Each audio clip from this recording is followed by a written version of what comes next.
The 12th season of MPL Philippines is brought to you by the following sponsors. Smart, the official telco partner of MPL Philippines Season 12. Our official sponsor, Infinix. Infinix Note, ultra-fast gameplay. And FWD Life Insurance. In the epic adventure of life, FWD is your expert wingman. Celebrate your victories living with FWD. Our partners in esports, Maya, it's everything, and a bank. Secret Lab, the official gaming chair of MPL Philippines, and Pi Channel. Experience the MPL-PH Season 12 action live at Shooting Gallery Studios. Tickets are now available on our official ticketing partner, Slash. Don't forget to catch all of our official league content on TikTok, Facebook, Instagram, and Twitter. To ensure the equality and fairness of our games, MPL Philippines is also monitored and supervised by the Games and Amusements Board. Habang yung blacklist ay kumakapit pa, ayaw pa rin dito na napakalakas pa rin ng Pilipinas.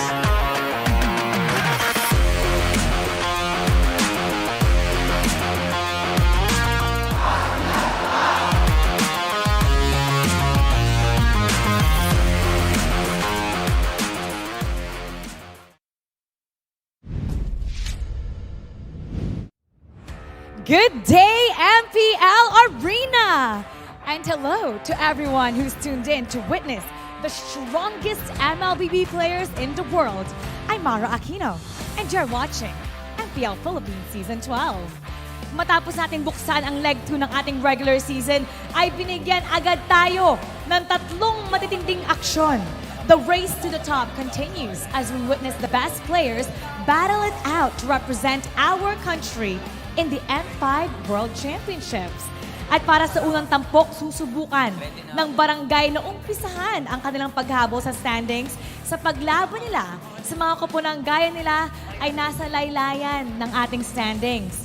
So handa na ang dalawang grupo na ipamalas ang tunay na mas Pinas lakas. Pero bago yan, alamin muna natin ang latest MLBB Community Chika sa ating Smart All Access kasama sina Momi at ang ating MDL caster. Makakasama natin ngayon si QWERTY.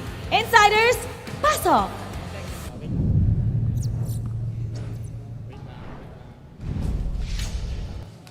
Si Idol pala to eh.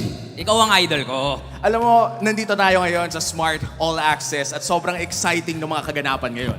Welcome! It's nice Thank you to po. have you here. By the way, quick ano lang nag-start siya. Paano ka nag-start ulit sa MPL? Sa caster search. Sa caster search and then Napunta ako sa MDL. sa production and then nag-MDL. So naikot na niya lahat. So ito ang kanyang MPL debut. Nice! Thank you. Thank you. Oh, si Womi Sorry, din. sorry, Kalimutan sorry. Si Womi Sorry. din daw. Sorry. O, diba? Ang saya dito. So, ito ang kanyang debut ngayon. By the way, guys, gamitin niyo ang ating hashtag MPL-S12 Wall of Legends. Bakit nga ba ang hashtag natin MPL-S12 Wall of Legends? Kasi yung mga teams na makikita natin ngayon, talagang ito yung mga punong-puno ng mga Hall of Legends natin na kailangan talunin ng mga, sabihin na natin, younger teams. So parang may isang malaking pader na kailangan labanan. Wall of Legends, ika nga. Ang taas nun, feeling ko. Medyo magiging mahirap, pero yung mga maglalaro naman ngayon, palag-palag din talaga. Oo. Yung mga Hall of Legends kasi na inductee, katulad sa Omega, nandun sila Chaknu, sa Blacklist, sino ba? Si Edward, sino ba sa Echo, Carl Tizzy. So talagang mahirap to akyatin para dun sa ating ibang mga koponan. Speaking of Hall of Legends, uy, bumoto na ba kayo? Ako, hindi pa ako nakakapag-isip talaga. So, tatlo kasi yung pinag-iisipan ko O eh. sino? Hindi sila players. Ang pinag-iisipan ko, si Coach Ducky, si Wolf, tsaka si Zapnu.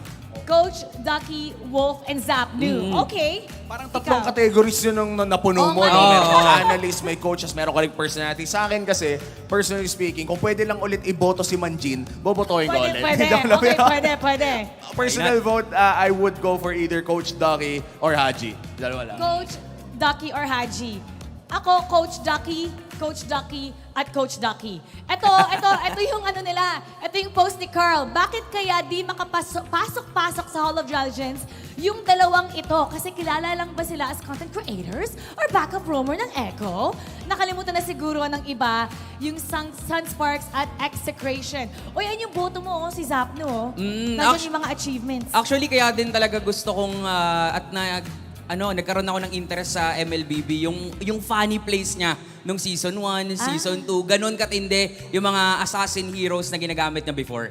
Ito nga si JP, no? Ito yung kailangan din banggitin pala kapag Hall of Legends. Tahimik lang kasi. Parang kung Super tahimik. Super tahimik, pero nagagawa niya yung trabaho niya. And in fact, parang ito yung mga tipo na ang tagal na sa liga, pero hanggang ngayon, ang galing pa rin. And parang dalawa lang ata silang ganun si Few, tsaka si Daddy JP. Ito naman si Haji, the KDA machine. Alam mo may mga tinanong ako sa stage, sino ba sila? Carl Tizzy, ang gusto nang iboto also si Haji. Ang daming gustong bumoto kay Haji. Si Kapitan, ayan. Ito, napakahabang mensahe na nandyan, pwede niyong basahin. Pero itong si Haji, deserving naman, deserving. Sobra. Actually, sinabi nga ni Carl Tizzy kahapon, kasabayan niya kasi si Haji nung nag-start sila nung season 2. Galing ng memory mo Ako yung nagtanong, hindi ko naalala, kapag nakaalala. Galing Ang galing.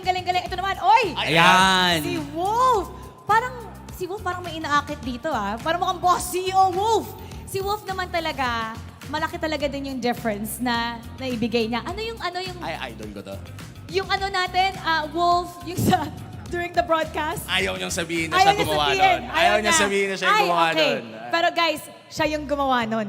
Hindi ko sasabihin kung pero siya yung gumawa nun. Nakikita yun sa draft pero... Nakita niyo sa draft, malaking bagay. Kung natutuloy niya, pero siya yung gumawa nun. Ang daming ambag. So, alam mo, kulang yung segment na to kung si Wolf yung pag-uusapan natin. Ganyan ka pogi yun. Kulang na lang gayahin natin yung Cobra. Hindi ko kayang gawin. Hindi ko rin sige, kaya. magawin. Paano? Hawakan Hindi ko mo alam muna. Hawakan mo muna. O, try mo lang. Ganun. Ay, tsaka ibabrag ko lang si Wolf sa international scene. Siya ang best analyst. Nandun na siya, nagpunta sa World Series, sa ating MSC. Iba pag si Wolf ang nag-a-analyze. So, boto na kayo kasi hanggang October 5 ang ating voting. O ano na ba ngayon? September? 30 na ngayon. September 30. May 5 days na lang kayo. Bumoto na kayo. Punta na kayo doon sa ating MPL website. Sa MPL page also ng ating Facebook. Makikita nyo kung saan kayo pwedeng bumoto. So pag-usapan din natin, kayo na binanggit ko nga, Wolf International. Meron din tayong international XP laner na bumida ngayon sa MPL MENA. MENA, kung sa mga hindi nakakaalam, it is Middle East, North Africa. Ayun. So sino nga ba yun? Pag-usapan natin siya. Simulan mo na. O, sisimulan ko na. Explainer ka rin kasi. O, explainer ka din Oo Pare, tayo nga yung nagbubugbugan pagka may mga scrim yung mga Custom, casters, di ba? 2-2 tayo. Isang panalo na lang at makakalamang na sa akin. Pero ito si Mike Sama, ang ating tinitignan mula sa MENA na XP laner din, na ikaw yung nag-research tungkol sa mga playstyle niya Oo, siya yung nandito sa pinaka-left. Pinaka-left, yung kulot. Siya yung Si kulot kulot. dito. Medyo kasi parang mukhang Pinoy din yata yung iba. Pero basta Mukhang siya yung Pinoy ba? nandun sa pinaka-left. And sobrang ganda ng pinapakita niya ngayon. Nung unang laro niya sa MENA, medyo tagilid kasi. So bumabawi pa lang siya ngayon. As of now, parang 2 series pa lang yun ay papanalo ng team nila. Si Mike Sama, siya yung kulot. Supportahan natin yung ating mga Pinoy. Talagang sa lahat ng ating mga regions, no? We want a Filipino, we want a Filipino, we want a Filipino. Gusto na kasi manalo So, talaga nakaka-proud. So, Mike Sama, kung nanonood ka, good job. Make us proud. Pero we will beat you pagdating sa World Championship. Okay, eto naman. Tignan natin, kasi friendly contest naman. Ito, natutuwa ako dito tuwing ginagawa natin to. It's time for the emblem of the day. All right. Okay, anong gagawin natin? Magsha-charades tayo. Qwerty, Womi, kayo naman ang mag-act out. Okay? Charades to. No words. Bawal ang words. Wala na. Okay. Kailangan natin ng contestants. Contestants. 2 matapang. Hatakin mo yung katabi mo kahit sino Hatakin mo dyan. na, kahit sino Parang na, kahit sino na. sino. Sino ba may gusto sa inyo? Ikaw na lang? Ikaw na. Ikaw na, boss. Sige na, Ikaw na. Boss, ikaw na, boss. Ikaw na, boss. Ikaw. Kailangan pa ng isa, Ikaw na yung... Ay, ito na daw. Isa pa. Ito na daw. Ito, Halika na dito, boss. Halika dito, O, boss. yan. Ayan. Paunahan. Okay. Ako muna dito. What's your name? Tristan. Tristan, anong team sinusuportahan mo ngayon? Omega. Naka-green. Dapat pala hindi ko na tinanong. Okay, anong role mo sa pag nag-ML ka? Multi-role. Multi-role. Wow. Panis. Okay. Ikaw ba, multi-role? Mage Marksman. Okay lang Mage yun. Marksman. Ano pong pangalan nila? Christoph. Tristan and Christoph. Okay. Ang gagawin natin, emblem of the day, kung nanonood kayo ng MPL, kailangan yung hulaan, charades. Magaling ba kayo sa charades? Sakto lang. O, sakto lang daw. Medyo. Medyo eh. Si multi-role. Sakto lang. Mga Ito, play safe yung sagot eh, no? Mage Marksman, medyo. Okay, bato ba topic tayo? Tingnan natin kung sino yung mauuna. Bato ba topic? Isang bagsakan. Bato, topic. pick! Ah. Sino panalo dun? Siya. Ikaw yung panalo. Okay, sige. Ikaw yung bumunot. Siya yung mauuna. Kayo guys yung mag-act out. At tayo So hindi niya magpapahula. pwede makita. Hindi mo pwede makita. Guys, walang huwag niyo sisigaw sa Huwag kayo kanya titingin yung- sa screen, huwag kayo Wag, titingin sa screen. Ano na lang, pikit. Ayan, nakapikit siya, nakapikit siya. Trust lang po tayo, trust. Pikit mata. Eto. Uy. Alam ko to. Kaya ko to. Okay. Nakuha. Wait lang, ikaw humugot sa kanya, Nakita diba? niyo ba? Nakita niyo? na Ay, namin, dapat bossing. hindi ako tumalikod. Ay, pinakita mo eh. Nakita niyo ba? niya, nakita. Nakita mo? Hindi. Ay, hindi daw, hindi daw. Tumalikod daw. ako Trust sa yan, camera. trust yan. Hindi daw. Okay. Guys, nakita niyo nakita niyo. Alright. Hindi mo nakita? Promise? Oh, ayan. Okay, ayan. cross Ano your siya, heart. excited siya. Okay. Christoph, right? Christoph. Eto. Sa sino start ba? na natin. Siya muna, Ako muna. Ikaw muna. Team Christoph, si Ay, wait lang, Qwerty. kailangan niya ng mic. Ikaw manghuhula, bossing. 30 seconds. Timer ready? Christoph ready? Qwerty ready? Timer starts now. 2 words. First word. Kill. Killing spree. Oy! Ay! Nakita mo ata Easy! eh! Napakadali sabi naman ng nun, process idol! niya, Ang galing. Okay, Isang alright. kill lang yun, pero killing spree. Okay, Isa lang. Wait lang. Ikaw naman kay Tristan. Okay. Magbonding muna kayo para ma-feel natin yung energy. Tristan, ikaw ang next. Bumunot sa fishbowl. bumunot. Si Tristan. Tristan, galingan mo ha. Oh, pikit muna, bossing. Pikit muna. Pikit ka muna. Yan, okay yan. Sabi mo, cross your heart. Di mo Kakabahan, nakikita bossing. Ito. Ayan. Kita ba? Ay, Ah. basic. Okay. Nakita mo? Hindi mo nakita? Pumikit Ako. pa talaga, Pumikit. nakatingin siya dyan, no? Okay, pumikit. Oh, ready? Okay, Tristan. Tristan, ready? Womi, ready? Timer, ready? Starts now. First word. Running.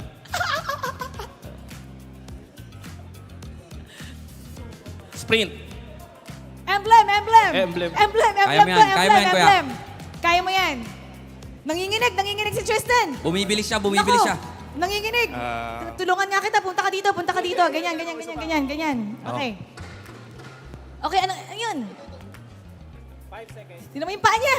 3, 2, 1. Okay lang yan. Time's up. Ito siya. Agility. Okay lang yan, bossing. Agility tayo. Well, ang nanalo for today is Christoph. Palakpakan natin si Christoph. Congratulations. Pero alam mo, gusto ko lahat panalo. Bigyan din natin Yan! sa Tristan. Ano bang laman yan? Actually, I've been curious. Hindi ko rin alam kung ano yung laman yan. Ano ba laman Ilabas yan? natin. Ano ba laman yan? Ano ba Ilabas laman yan? natin. I-show off natin. Ano ba laman yan? Mamaya na. mamaya na natin daw, gagawin. Mamaya na. Okay. Si Tristan naman, Christoph. Si Christoph, andito si Christoph. Tristan. Christoph. Christoph. Siya si Christoph. Siya si Christoph. Ito si Tristan. Good morning. Tristan, you're on my mind. Okay. Meron ka bang mensahe na gustong sabihin sa iyong favorite team? Who are you supporting? Minana. Minana, anong gusto mo sabihin sa kanila? Kayang-kaya ang bawi lang. Galingan mo sumpak. Meron ka bang gustong batiin? Congratulations sa ATS fam ko. Tapos, yon sa Tier 1 fam, one month na lang. Ano May miss yun? ko kayo. 1 month na lang? Aalis ka na sa Tier 1 fam? Sa program. Oh, okay. 1 month na lang. Okay. Alright. And now, titingnan natin kung ano nga ba ang ating schedule for today na dapat nyong abangan. Oh man, grabe yung schedule natin ngayon. No? Magsisimula pa lamang, ito yung dalawa sa mga teams na talagang may solid na parang pamilya yung community nila. No? We're talking about Omega and MNNE Evos to start off the day. Tapos sunod naman dito, Blacklist at RSG na naging mainit yung serye the first time na nagkita sila. At yung pinakahuli naman, labanan ng win streak, ONIC versus Echo. Kaninong win streak yung mapipigilan ngayon? Naku! This is gonna be a tough match ahead. Sa lahat ng mga nanonood ngayon sa ating comment section, let us know below kung sino nga ba ang boto nyo sa ating 3 series. I think it's going to be yung last natin, magiging 3 games. Sobra. Prediction. Hindi imposible. Feeling ko nga lahat eh. Feeling mo lahat? Feeling ko lahat. Oh, simulan na natin para malaman na natin. Alright! We're gonna start the series, our first match of today. Kaya pupunta na tayo sa ating casters. Sabay-sabay natin gawin. Casters, pasok! The fight for survival is on as these two teams want to move away from the red zone, and they got to start it here. What is up, guys? I'm Naisu. Joined on the desk with me for the very first time on English is Ingan and Chantel. It's great to see you again. Ingan, how are we feeling? I'm feeling great. You know, I'm really nervous at first, but then I saw familiar faces. Naisu, Chantel, I'm right where I want to be. I'm really happy to be with you again, Naisu. And the first time that Ian actually casted for MPL, it was at the Filipino broadcast with me also. So happy, I'm so happy to be with you. This is now going to be a great matchup ahead of us. Glad to have you guys again here on the table. Now, before we head into the match and discuss more of it, we want to give a shout out, of course, to our official teleco partner, Smart. Smart is still the Philippines' best mobile network, having the fastest network and nation-widest coverage in the country, as awarded by Ookla of Speed Test Intelligence data for speed and coverage Q1 to Q2 2023. You can enjoy the power Smart when you switch to Smart without changing your number via mobile number portability or MNP. Visit smrt.ph/switch to Smart to know more.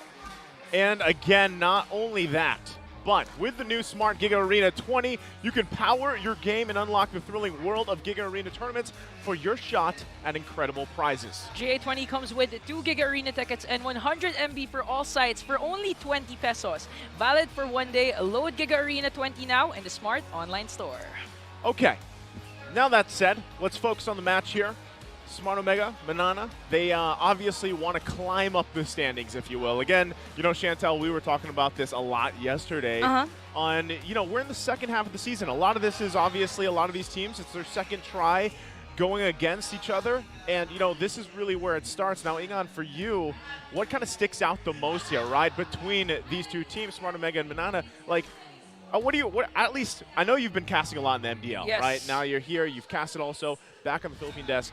Now, in your idea, whose turn is it to flex here? Is it Omega or MNNE? I think it's going to be MNNE this time because if you look at the lineup, it's going to be Spider Miles rocking the roam. And as we've known in MPL Season 1, Spider Miles love this meta. It was made for him. He loves using those Rafaelas, those Diggies, those Kadida. He was formerly a mage user.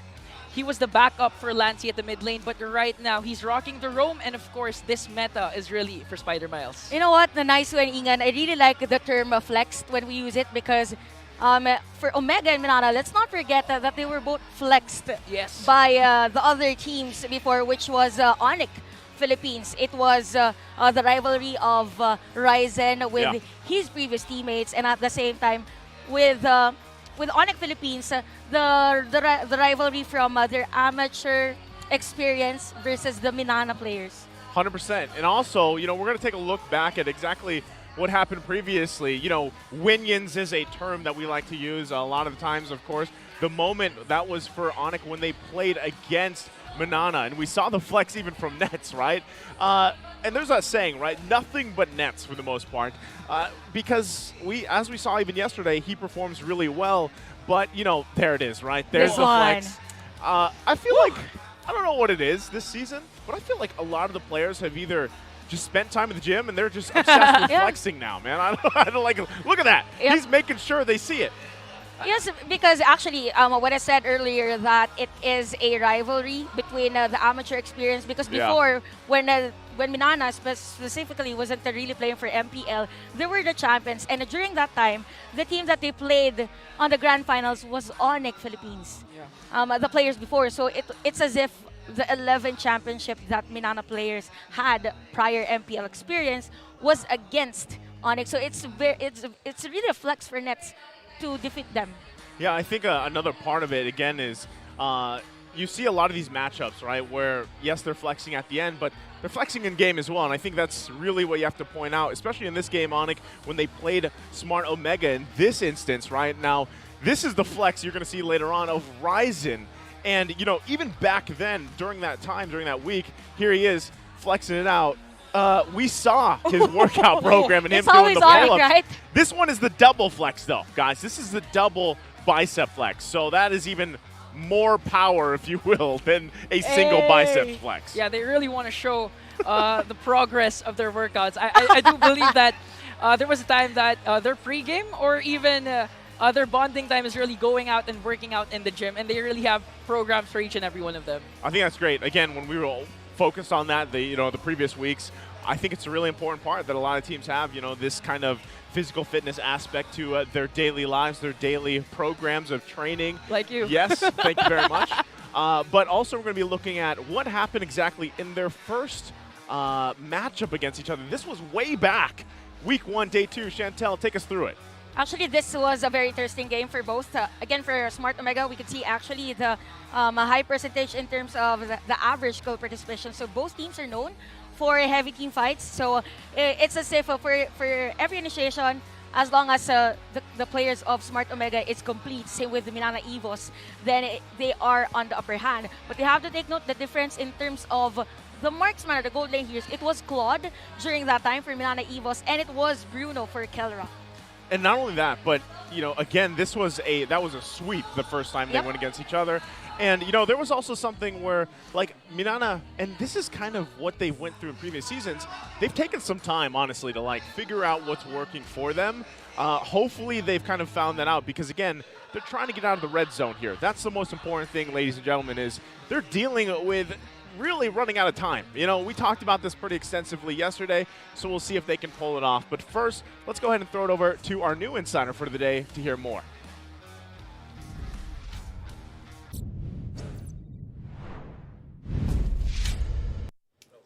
Thank you so much, casters. At gaya ng sinabi nila, aalamin talaga natin kung ano nga ba yung mga kaganapan dito backstage kasama ang Minana Evos na nakikita nyo naman ngayon. Wait, ulit. Hindi nakita.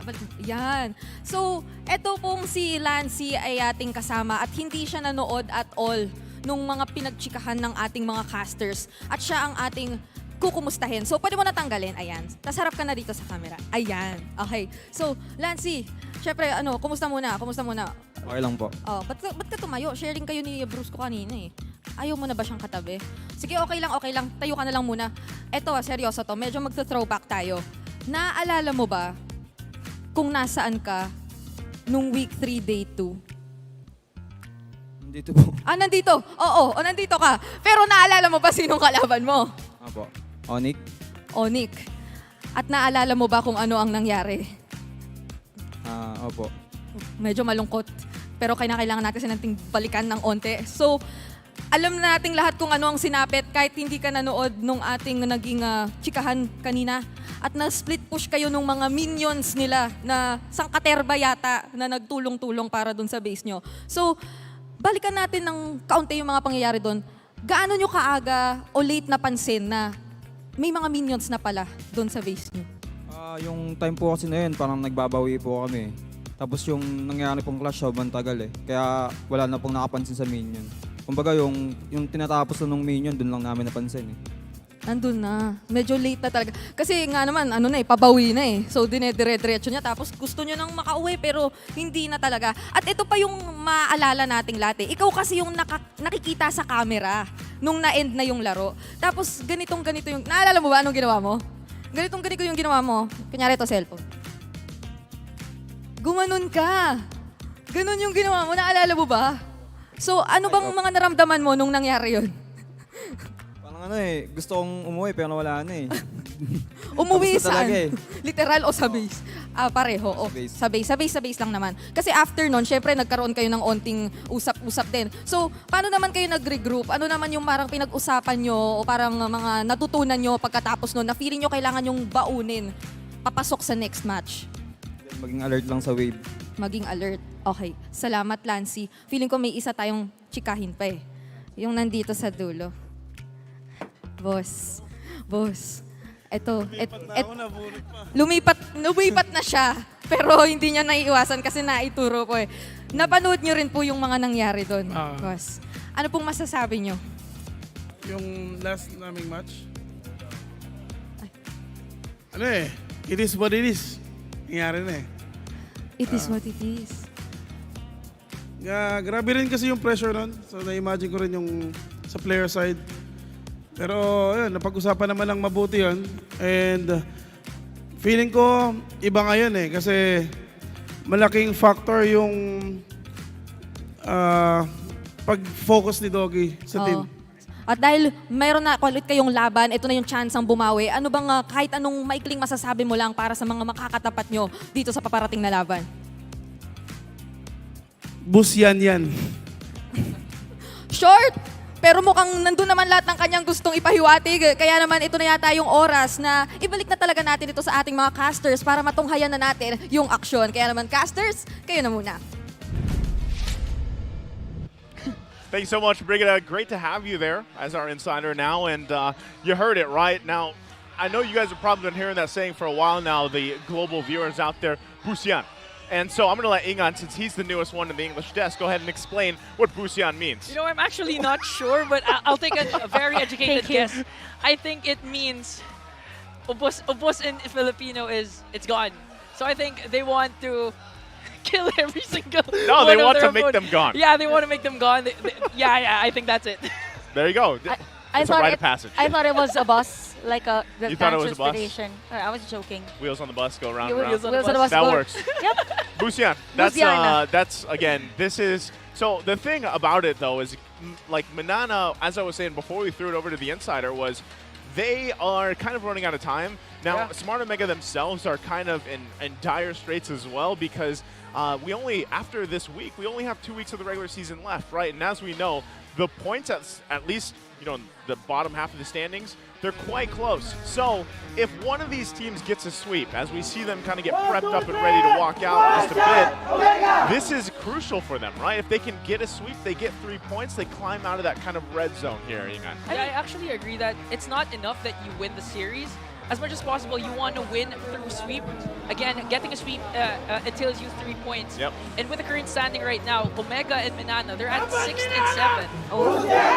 And also, for the rest of the weeks, I mean, we've changed the format already for MPL Philippines. So we have 3 series per day. It's really hard for you to like study 2 games, 3 games straight in a week. So as much as possible, you want to gang up those points as early as now. Yeah. Or maybe it might be late for some. I was going to say, It's as not early as now. yesterday. As early as yesterday. Or even the other weeks, right? Again, there is an impact here when you shrink the regular season down, of course. Yes, there are some, I think even one of the Saturdays, we're going to have like 4 matches, as we did, I think, back in week 3, I think it was. But still, you know, with that being said, this is the time, really, now that we're in the second half of the regular season, well, it's crunch time, right? So now I think the players are ready to go ahead and walk out. Let's go ahead and welcome them to the stage.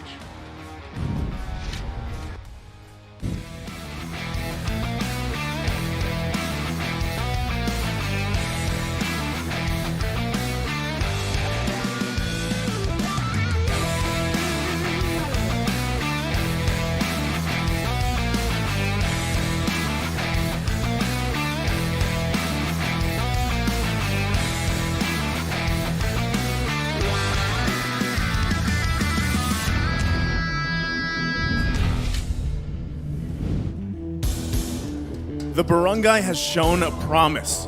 Can they start the second half of the regular season with momentum? It's time for that one shot. Ladies and gentlemen, give it up for Smart Omega.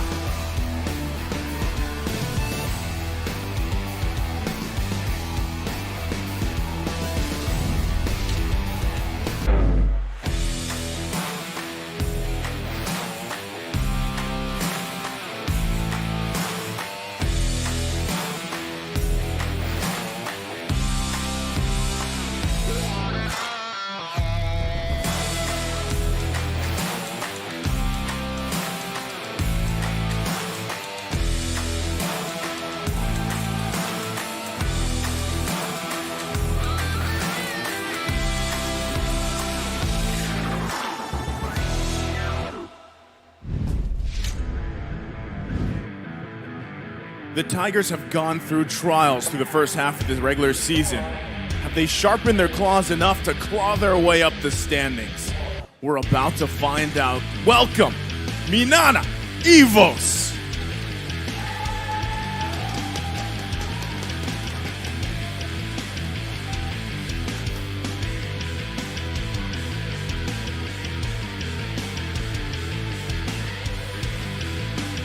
And their coaches, Coach Stronger and Coach Bito AR.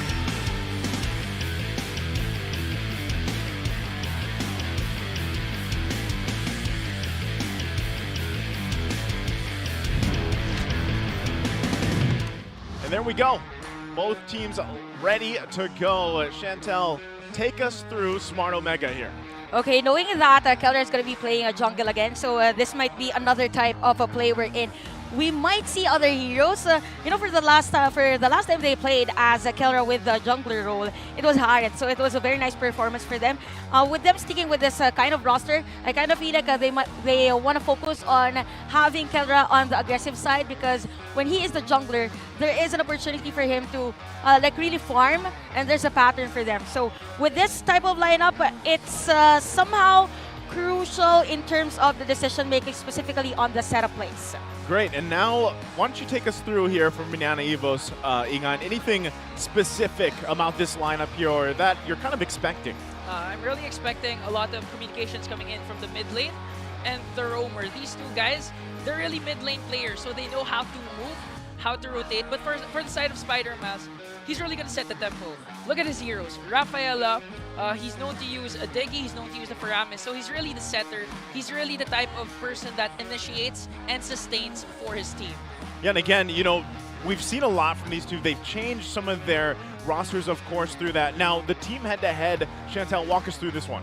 This is very interesting because I'm really focused on the hero pool, specifically if it's MNNE EVOS and Omega, because these are the teams that actually has the potential to bring in unorthodox heroes. So 34 unique heroes used by Omega and 31 for MNNE EVOS. So let's expect that for this game, we will be seeing other heroes like the Thumbs again, which we don't usually see. And looking at the overall team head-to-head statistics, look at the difference in terms of the first blood ratio. So for MNNE EVOS, again, the problem for them, they're very aggressive. They usually secure that first blood, but in terms of kill participation, it's as if Omega is activating that Omega timers that we are saying. Yeah, it's funny because when we talk about Omega timers, I feel like just as the meta has evolved, so has that basically analogy. Like the Omega timers has evolved to a point where now sometimes they're ending games quicker. If they're in the lead, they can actually carry through. But also, I still feel like we're at a point for Smart Omega themselves is if we get past the 20-minute mark, that's still where they get, like, for some reason, some power buff. I don't know what it is exactly about it, right? But also for MNNE, they're very aggressive getting those first bloods. Hopefully, again, something that has been an apparent struggle for a lot of teams, they get a lead going, and sometimes they drop the ball, when it really counts, especially towards those Lords, of course, and that's where it gets a little difficult. Now, that's my opinion. Chantel, I know you have some keys to victory here to take us through for this matchup. Dropping the bomb is a really big deal for this game, as to why our keys to victory brought to you by Infinix. Infinix Note Series Ultra Fast Game is important for both of our teams. For Omega, surprise them with Keller's jungle hero pool. Again, let's go back to the game wherein Keller actually used Harith against ONIC. It was a very, very fast game for them. It was around the ending kill score was 9-0. So knowing that the Keller could pull off this kind of heroes, it might be that surprise that Omega is needing just to have MNNE EVOS be confused on what kind of strategy they will be playing against them.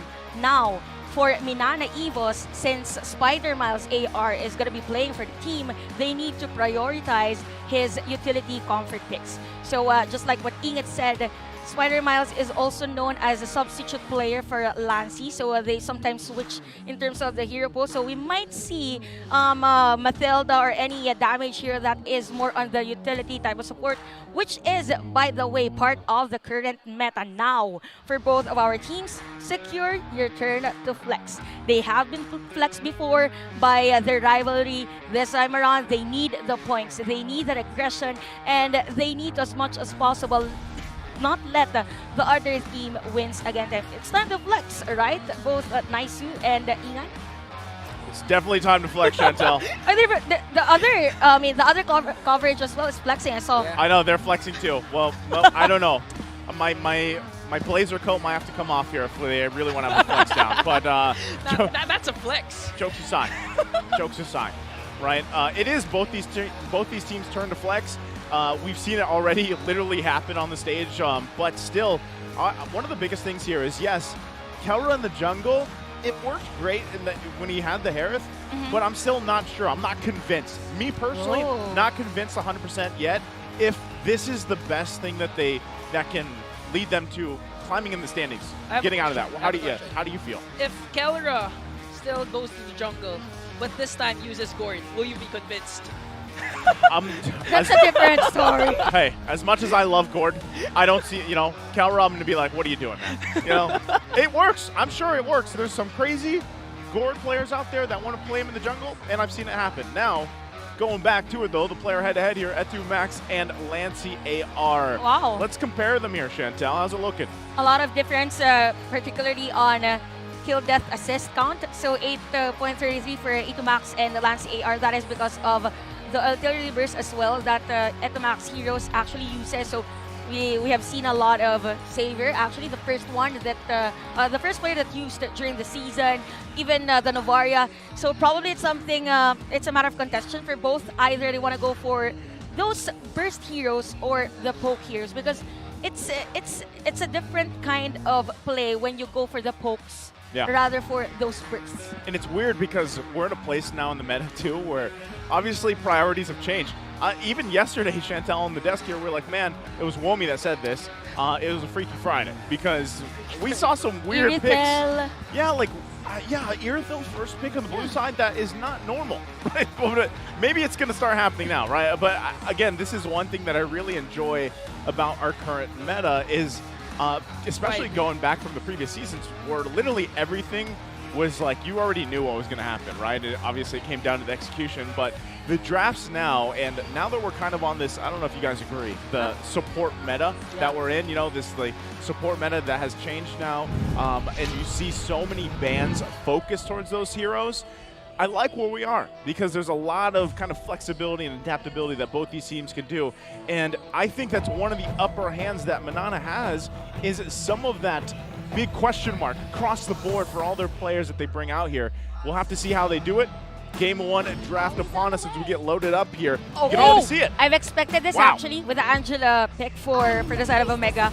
Again, for Omega, I think with this, they're safe to take Minotaur because remember those those previous games, if they win, they actually have Minotaur and Angela both in their lineup.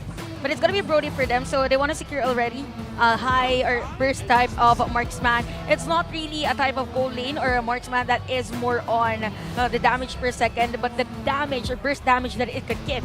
So with Akai, wow, interesting. It's as if both of our teams had studied well against each other because they are banning fast, they are picking fast.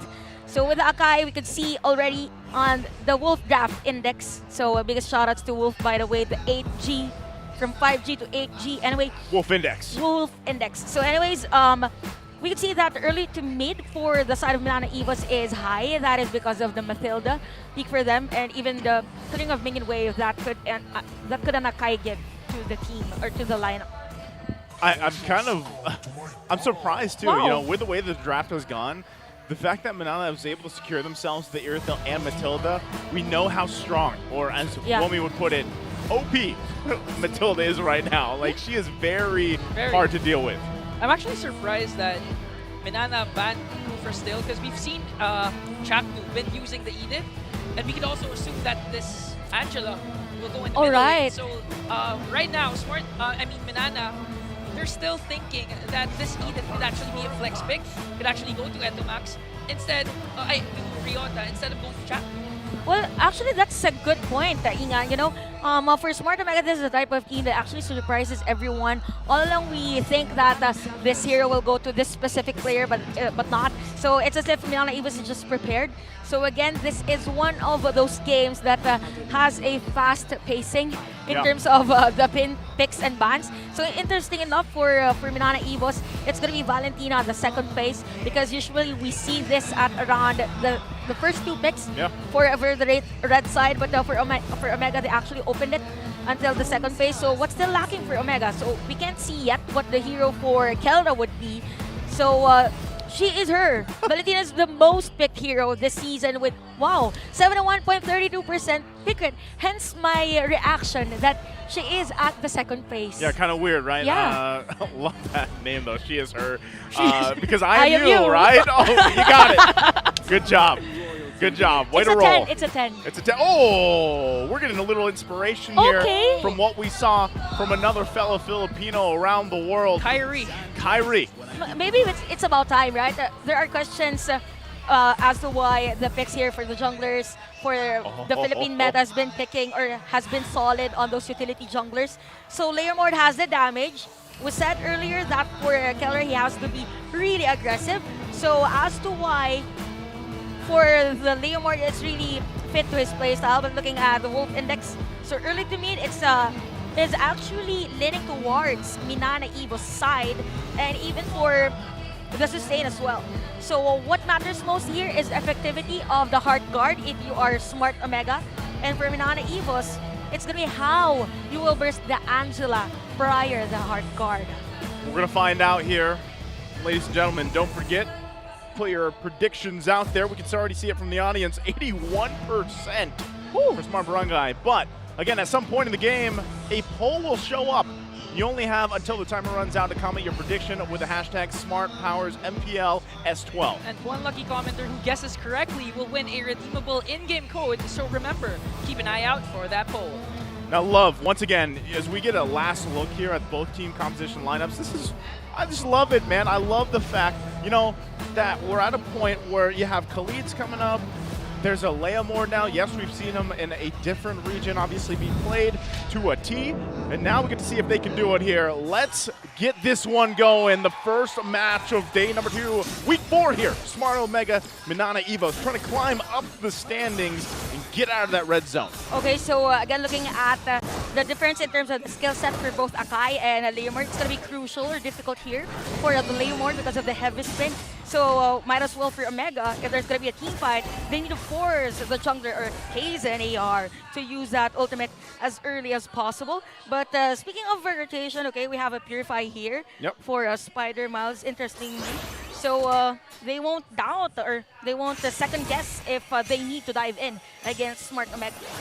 I like it too because, you know, we'll probably get a closer look at the emblems that they took too, but really, you know, obviously there's a lot of just quantum charges still being played, a lot of that speed and everything, but now my biggest thing too with Lord JM, and we've seen some great things with Lord JM actually, you know, since he started playing.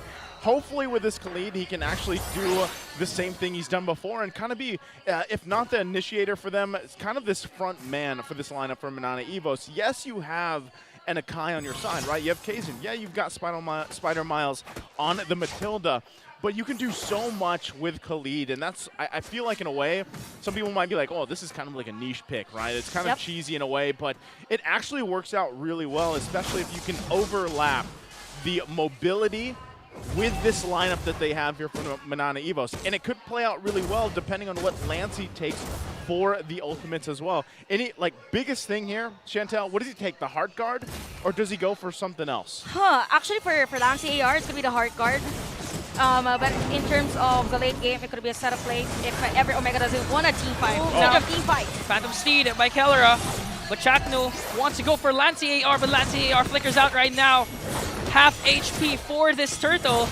But Minana Evos, they still have a gooder grasp on this. But Riona comes in with her shatter, but still Kazin goes in with a heavy spin to take that turtle away from Omega, and they also got the first blood. All I can say for Minana Evos, it's all about composure. That heavy spin delay for Kazin AR, just to force the kill for them after taking the turtle is really on point. Now for Omega, this is the problem right now. Again, with the sustain that Akai has as compared to Leomord, it's very evident during that first Turtle Team fight. So probably on the next rotation that Omega will do, it's really more about the vision and giving Keller the edge on rotating on the jungle side of MNNE EVOS. But yep, MNNE EVOS is on the lead, and Kaizen AR just continues to jungle and take those gold. Yeah, once again, you know, great start here for MNNE EVOS. There's the poll, guys. Don't forget to go ahead and answer it.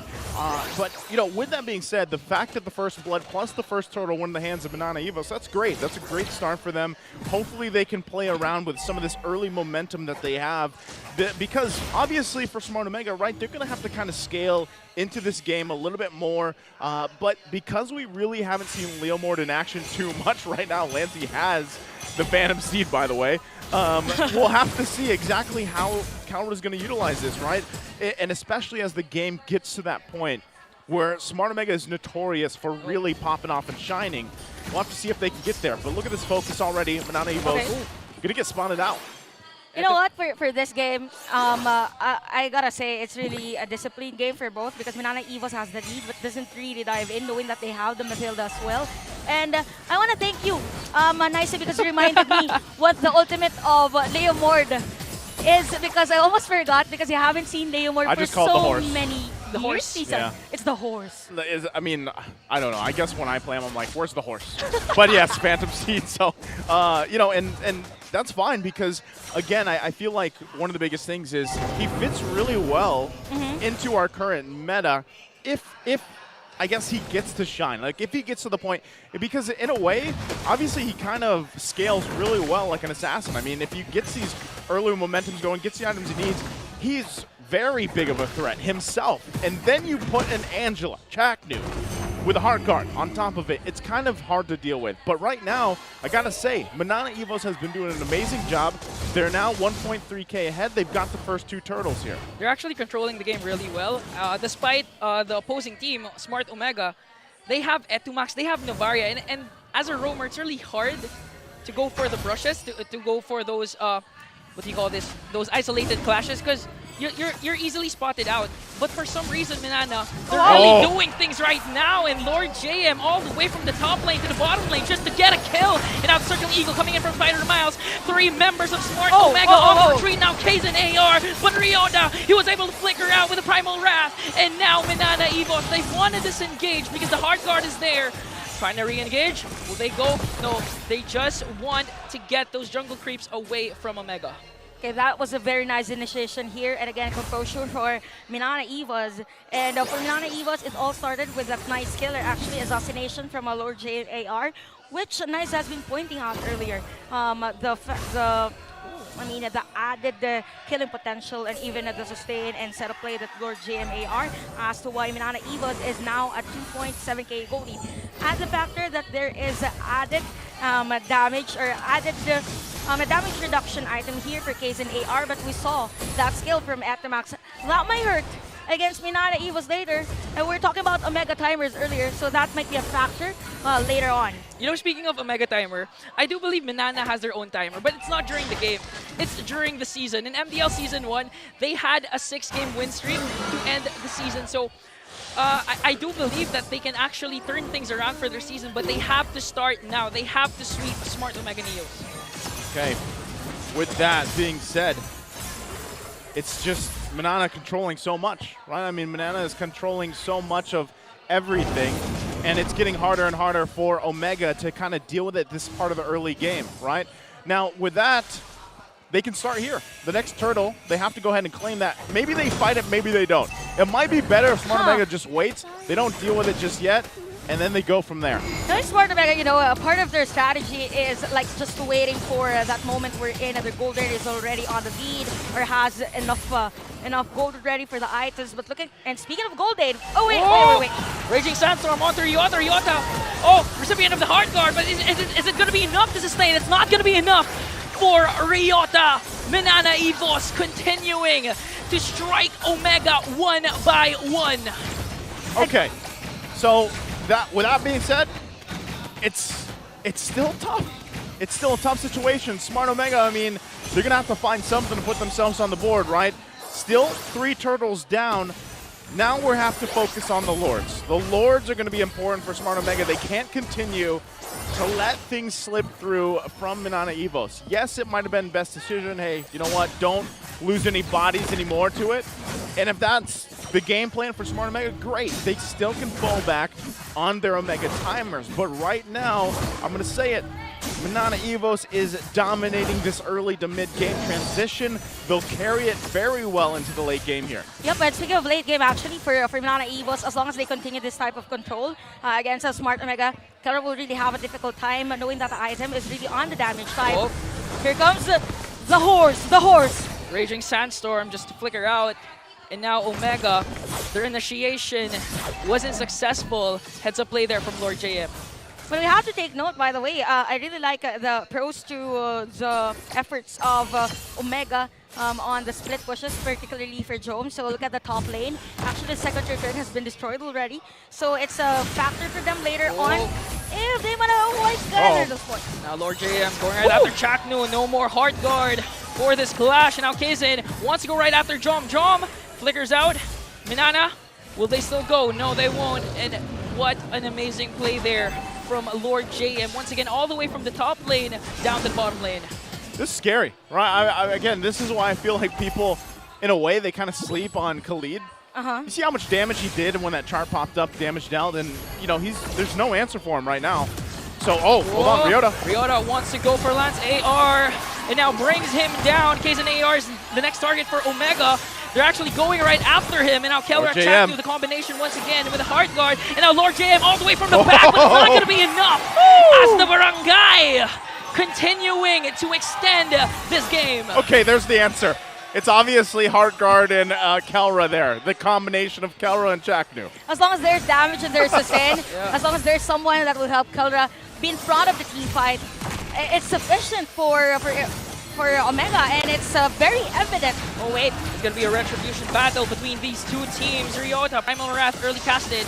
Now Spider-Man trying to provide vision for MNNE EVOS, but it's still going to be the Filipino Savage, the gold standard. Kelra redeems Omega. Oh my goodness. Fighting for it. Okay, they're happy. They're happy with that. Yep. You know, I was like, they gave up the turtles. They lost all three, but they got the Lord at 2 max. Okay, he's going to be fine. Flickers out. And this is time we're in. The damage, damage type of lineup Omega is being effective, because we can see right now for every team fight, everyone from MNNE EVOS is just backing away, again with a Heart Guard as well. And take note, again, we've mentioned the damage that Etomax could give. And this is an Etomax specialty, right? With the range, with the damage, it's really difficult this time around for Lance AR to just poke the players of Smart Omega. You know, something I find odd is that Doming, he has no participation in this clash. I mean, he wasn't shut down. They were actually winning the early games. But for MNNE EVOS, they really need to activate the Doming right now, like how Kazin is just pinning down Ryota to even out things. And now MNNE EVOS easily bursting out that level 1 Lord. Okay, so they deal with it quickly. Kelra gonna go for it though. Oh! Still wants to go for it. Now the Heart Guard is there, going right after 4 members. Phantom Steve is still there. Last AR with a flicker out, but certainly Eagle coming in from Spider and Miles. But Doming AR going head-to-head against Chaknu and Kelra.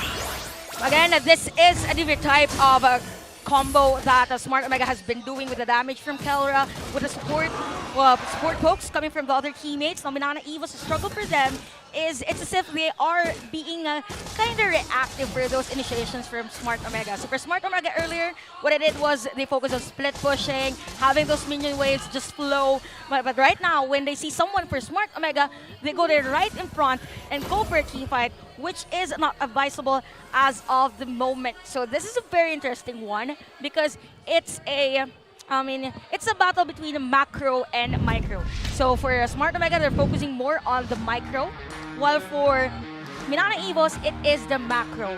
So they have to meet halfway somehow and just optimize the potential of their lineup. And I think they actually have to focus on the macro, because we can remember that these two teams, their latest or most recent game, apart from this, was they got beaten through split push and through Winion. So they have to take into consideration their macro gameplay once again. They have to check their mini-map, and it all boils down to the roamers. They really have to make sure that that their respective teams are aligned with whatever they do. Yeah, tough to deal with too. As you saw, as we get this little breather here for that game in that last exchange as well. I just feel like MNNE Evos, they kind of need to deal with some of this sustainability coming through. I mean, itemization-wise, I think we got the last look of it. They don't really have anything yet to deal with it so far, and you're kind of seeing that especially in those team fights. And that's familiar faces right there. Yeah, we have the players here from RQ. RQ Kaito, MDL representatives. So they visited you. They are supporting you right now. They're really supporting me. I do believe that they went here and Shooting Gallery Studios just for me. And we have another familiar face. Dog is here as well. There he is. Another, of course, a Hall of legend. Legends. Yeah, legend here. There's been a lot of debate, really, who the next inductee should be. My vote? You want to know my vote? Sure. I was about to ask both of you. So go ahead. Don't be shy. One word, Wolf deserves to be in Hall of Legends. Okay. Oh, wow. Why are they all relationship goals? Are they on a date right now? Are they watching I think so. MPL? Thank you so much for celebrating your Saturday with us, guys. We also have another MPL team. Yeah. It's great to it's great to have all these supporters here, of course. You can, if only you guys were here with us live, you can hear just how in high spirits they are, right? There's a lot of support, even like we were mentioning from the MDL teams here, supporting, again, these players who, again, MNNE Evos, they rose up through the ranks and found themselves here in the professional league. So now we're back at it, 12 minutes into the game, 2-5. MNNE Evos leading this, right? Yes, they lost that last Lord. So there's still hope. There's still fight in Omega, of course.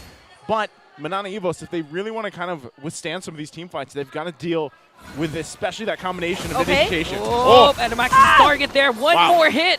And he could have suffered that death. MNNE Evos, they really wanted to go for that kill and to get a better position for the second Lord take.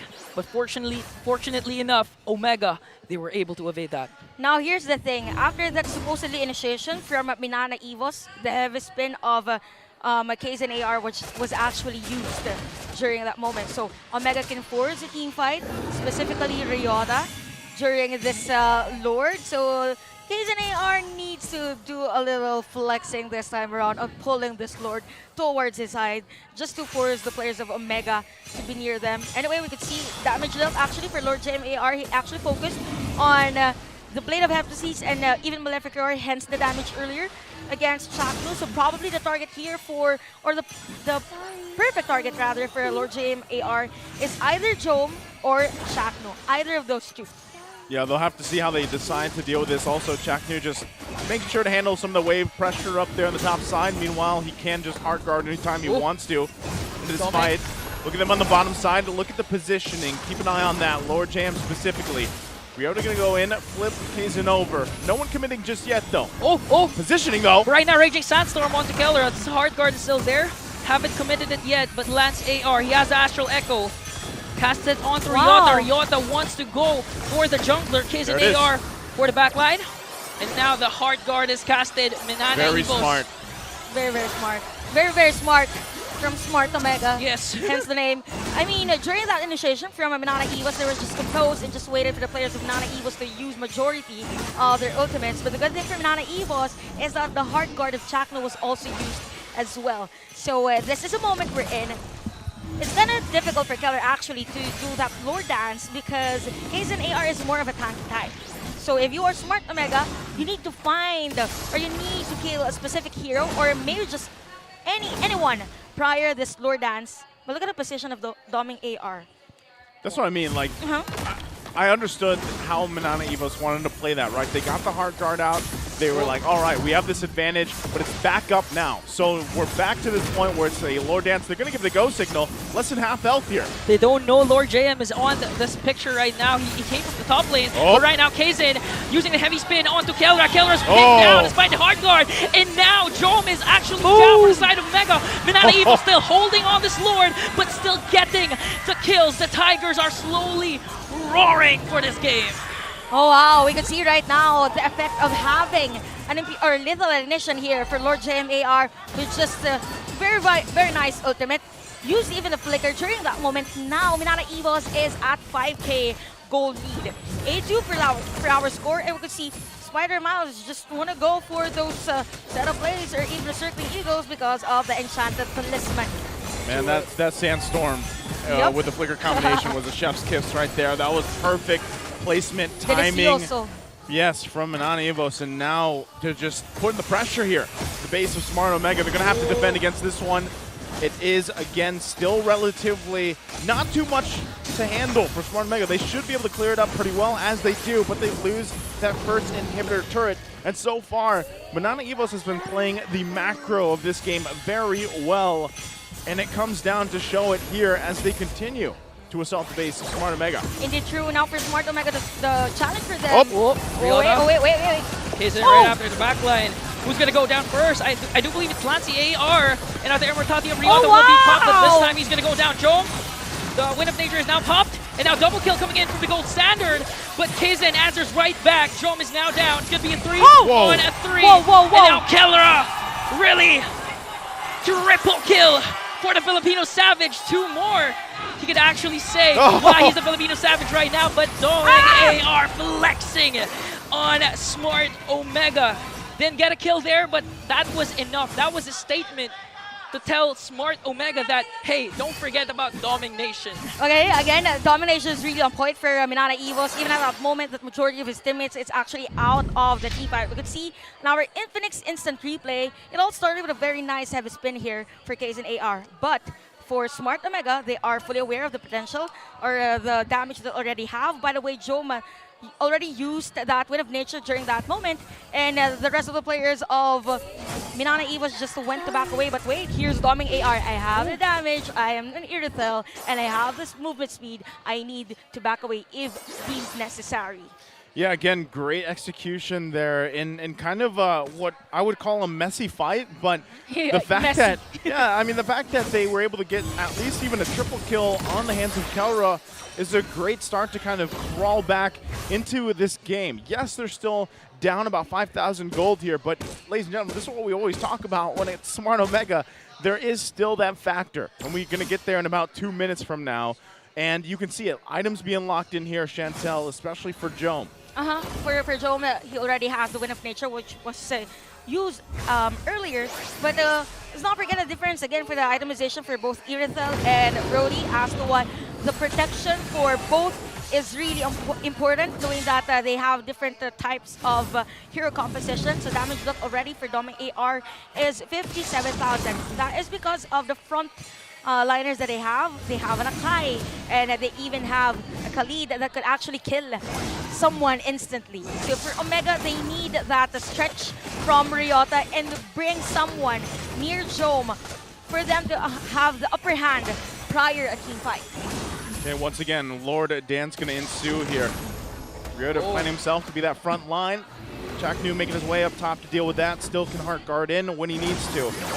Half health, no one committing just yet to. Positioning is going to be crucial here for both teams. Kelra going to get spotted out. Raging Sandstorm onto Kelra, flicker in, coming in from MNNE Evos, and they really want to go right after the jungler of Omega. The hard guard was there, but it's not going to be enough to sustain. And now MNNE Evos really raging on Smart Omega. Body slowly falling down. That's going to be 3. Make it 4. Double kill for the Doming Nation. And now MNNE, they can actually end this game right here. Probably could be ended by MNNE Evos since they have the minion wave at the bottom lane. Now, massive play. They might just end it here. They're waiting for a little bit longer. It's only at 2 max. At 2 max left to defend, but it's not going to be enough. MNNE Evos takes game number 1 away from Omega. What a win. And that winning moment is brought to you by our official sponsor, FWD Life Insurance. And man, oh man, did MNNE Evos ensure themselves that win there, because they had the lead for quite a long time, and they ended it when they had to before that Omega timer came to fruition, if you will. You know what, for MNNE Evos, prior to today's game, the side comment for them is that they can't end the game even if they started really well. So this time around, they've shown everyone that they can win a game, and it's up against a team that is actually known to do those miraculous comebacks, right? Those reverse sweeps, yeah. It just wasn't there this time, you know. And I was wondering, because when we had that little breather there in the middle of that game, I even mentioned this, Chantel, when you know, they didn't necessarily have any specific items to deal with that sustainability, especially, you know, the shields and everything else with the hard guard and the way that works. And we saw that in one team fight. And then again, at one point, I think it was first Allure Jam that picked up the Sea Halberd. Like, he picked that up, and as soon as he did, you saw how much of an impact just him alone was able to burst someone down or put enough pressure to where they could immediately get the hard guard, and then it was just taken care of, you know? So that was a great just decision-making, of course, from MNNE Evos, Allure Jam as well. I think he played miraculously on that Khalid, so great to see. Now, before we talk more about that game and break it down, Fredrin and Lilia's Neo B-Series skins and the event exclusive items are available now. The draw event will be live from September 5 to October 4th. Time's almost running out, by the way. Enjoy 30% off for your first 10 draws and get a guaranteed elite or better skin from it your first time. So make sure you guys take advantage of that, because it's amazing. Yeah, and Draw Every Day will also be 50% off. So aside from these, more exclusive skins are available in the prize pool, so don't miss out. You know what? I want to prepare myself for the analyst segment. Can I borrow some of your water? Okay. There you go. I'm a bit thirsty, you know, for the analyst segment, so I have to be prepared. Well, you're going to be ready. As you prepare up for that, don't forget to take and hydrate yourself, because Chantal, take it away. Again, MNNE Evos flexing that boost yan line from them. That was a very nice strategy. Sweeping away sweeping away the moment we're in, a Smart Omega can do a comeback against them. So for this one, it's really more of the dominance of MNNE Evos and the objective take as well. We mentioned earlier that it has been a battle of micro and even macro. So for Omega, since they are known for the comebacks, they are very, very prominent in terms of micro. Now, speaking of micro and macro, this player, Lord JMAR, which by the way is our Smart MVP during that game, performed both. So there are instances we're in for Lord JMAR that actually went in and killed a specific player from Smart Omega. I was about to say Smart Omega Evos. Anyway, about to kill a player from Smart Omega, and this player that he actually assassinated is very crucial on a team fight. 2-minute mark, it all started with a very nice securing of the turtle for the side of MNNE Evos. And look at this, Ryota was just surprised that there was a player, or there are two players from MNNE Evos, and because of the Raging Sandstorm and the damage, by the way, of the Raging Sandstorm for Lord JMAR, it's just unstoppable. I mean, for Lancey AR, there's no need to use that hard guard as early as possible. We could even see Spider Miles using that circling ego just to help other players who all focus on the junglers. But for MNNE Evos, the biggest threat for this lineup is Lord JMAR. Although there are instances where in Lord JMAR's Raging Sandstorm was too deep on the area of Smart Omega, so there is an instance wherein Smart Omega has the upper hand in terms of positioning. And look at that, Lance AR just finding targets versus Smart Omega, hence the 6.9 or 5.7k goal lead at around 16-minute game time with 626 KDA for this game and 86% participation. All I could say that it was really effective for Lord JMAR to use this hero, which by the way, Naisu mentioned prior the initial clashes for Team 5. 8-minute game time, Kaizen AR's perfect heavy spin to stop Ryota was really beneficial for MNNE Evos. And during this last moment, it was Lancey AR choosing to use that hard guard to speed things up and to somehow secure that win against Smart Omega. So it was a 19-minute game time.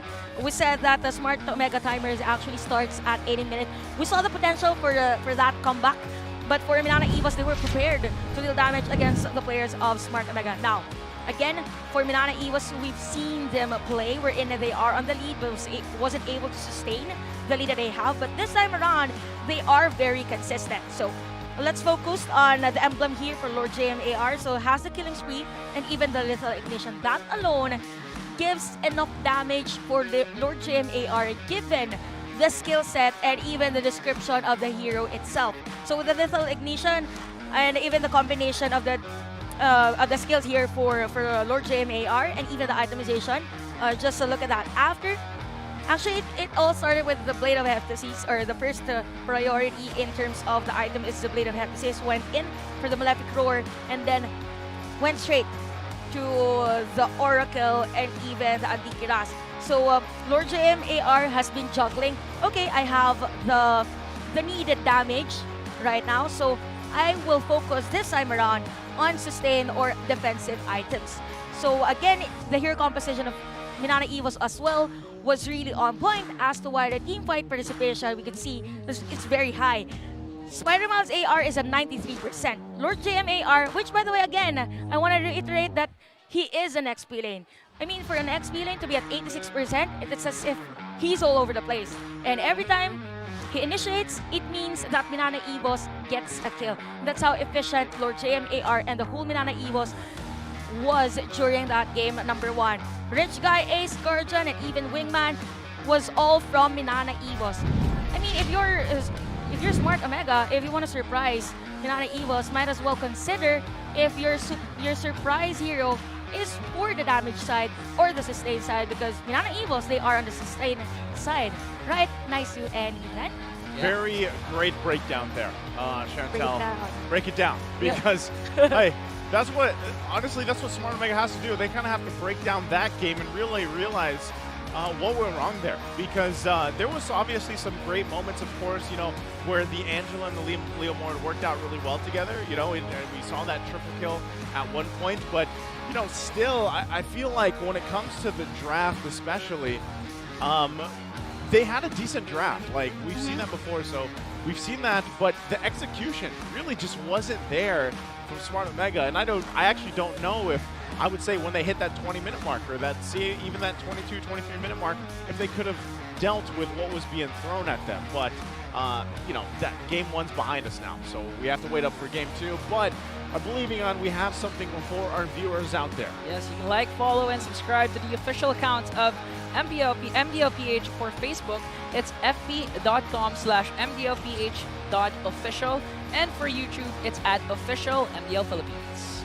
Don't forget to go ahead and like that, guys, because again, you also get to see more of Eon there for the MDL. So speaking of MDL Philippines, MPL Arena, grab the chance to meet and greet your favorite MDL teams.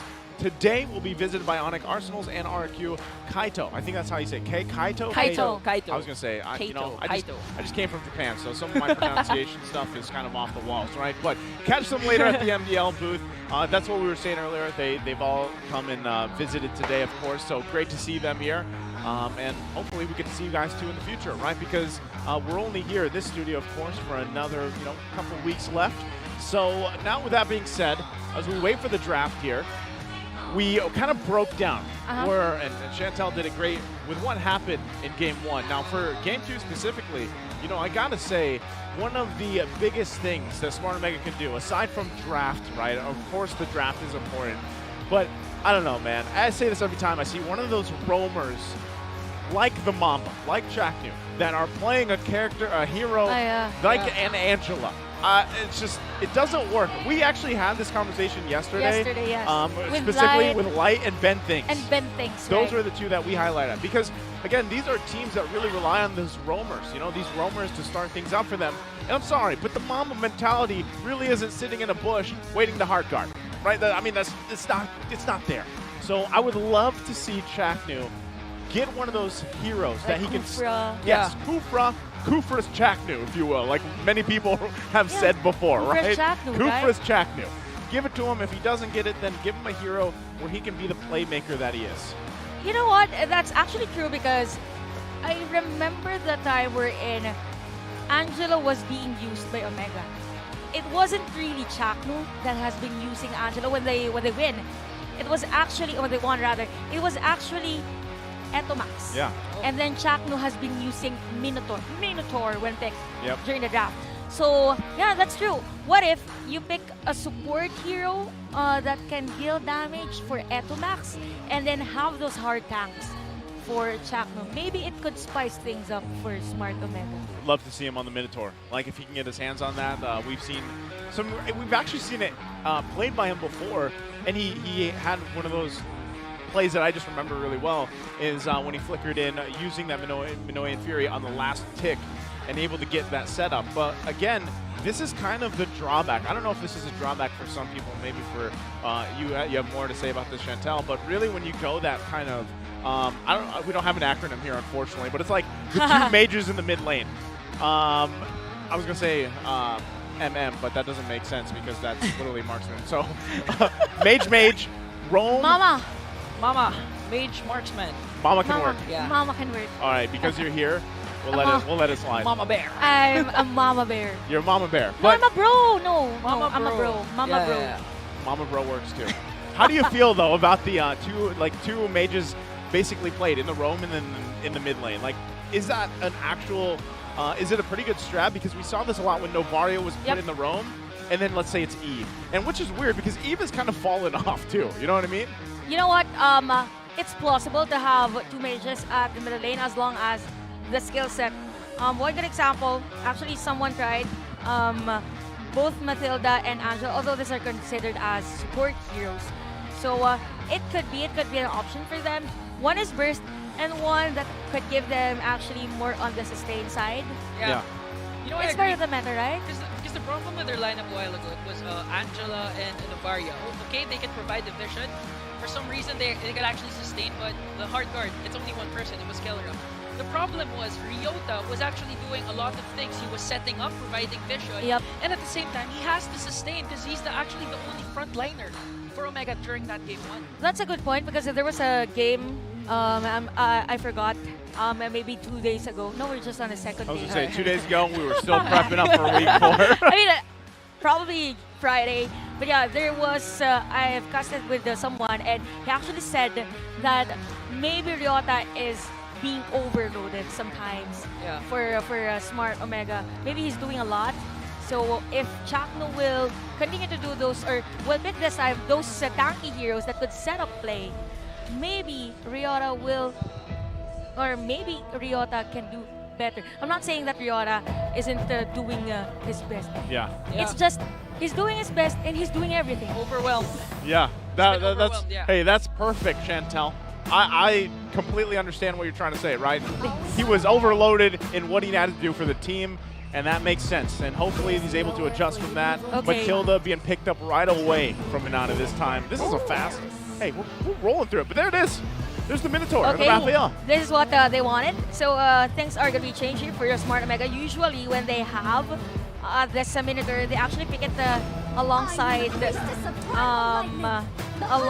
Angela. So still the sustain is there. Although wow, for MNNE, this is a third combo actually for Omega. Once they pick these two heroes, one sustain or one support, and then they have Minotaur, automatically they will pick Edith. So this is a nice decision for MNNE EVOS. So we have Edith and Marcus. So it means for MNNE EVOS, what I want to do is to speed up their aggression and at the same time limit the potential of Rafaela with a flask of Oasis.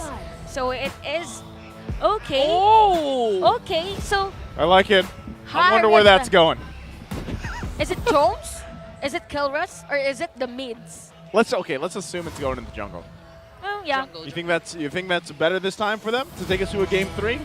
Yeah, but definitely because the state again, I mean for the Harit, as long as there is movement speed, there's no really necessity for him to build that boots as early as although it's a jungle, I forgot, so he needs the jungle boots. So anyway, for this one, Smart Omega has 3 points for the wave clear. So again, it's all about the fast turn of mini wave. And we have Karit Taban here for Smart Omega. So one here that can actually negate a sustained type of lineup is Canada with the instant kills. So nice ban for Smart Omega. They don't want anyone or any addition to this Matilda sustain for the MNNE EVOS lineup. Okay.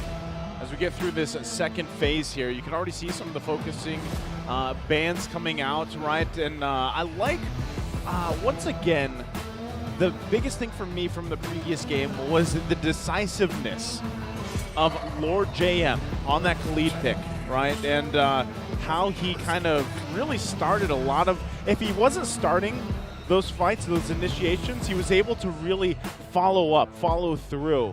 And again, utilizing that the Raging Sandstorm the way he did, he's probably going to try to emulate the same thing here for this game. Now, one big thing is still, where do they want to go? Wow, okay. Wow. This is, I wasn't expecting this. Ruby locked in. So Ruby picked up here. And is that going then into the XP lane? Yep, there's going to be Ariota here for Omega.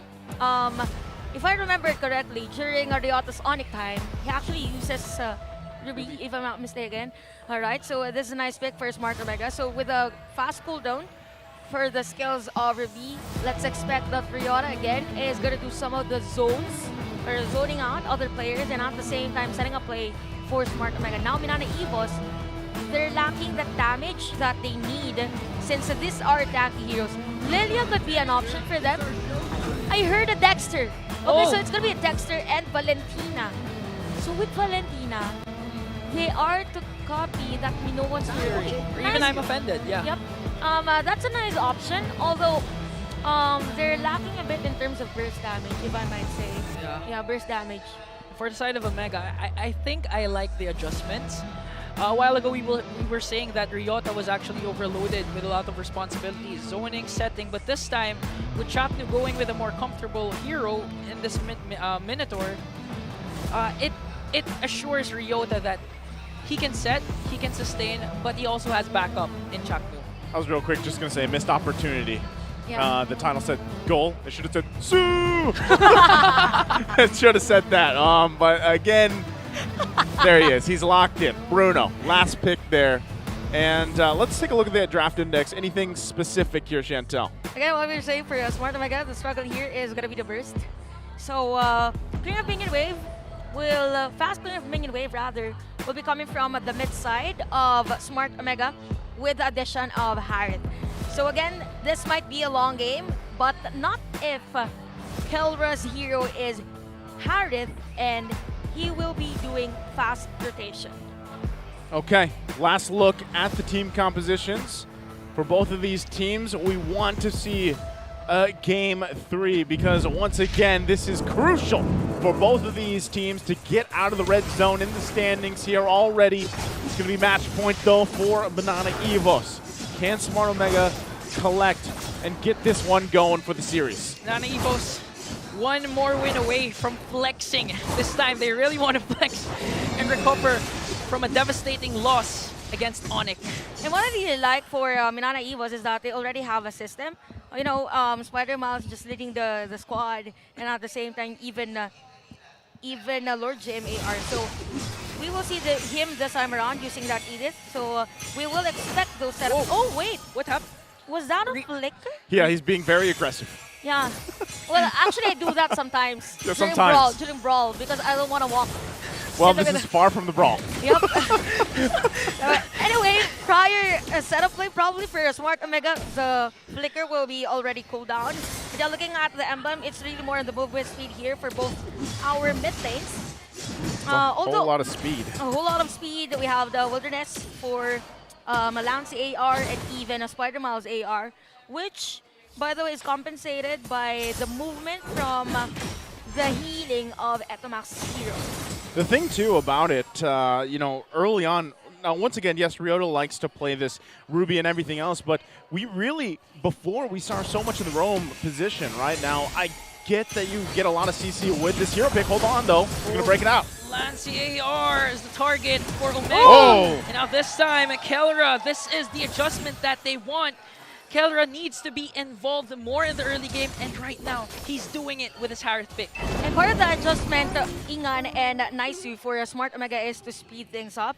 Let's not forget that even for the Holy Healing and even the skill here for the Minotaur, it adds movement speed for their teammates. And MNNE Evos, they need to really look forward on that.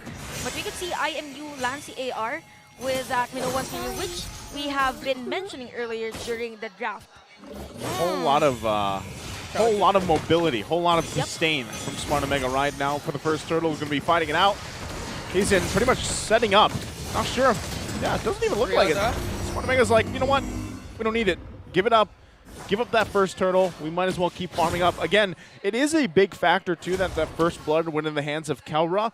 We have seen him, like I said, play this Harith before in the jungle, and it was relatively well. Now they're looking for more. Now I'm offended. Plus the Holy Baptism on to Kaizen.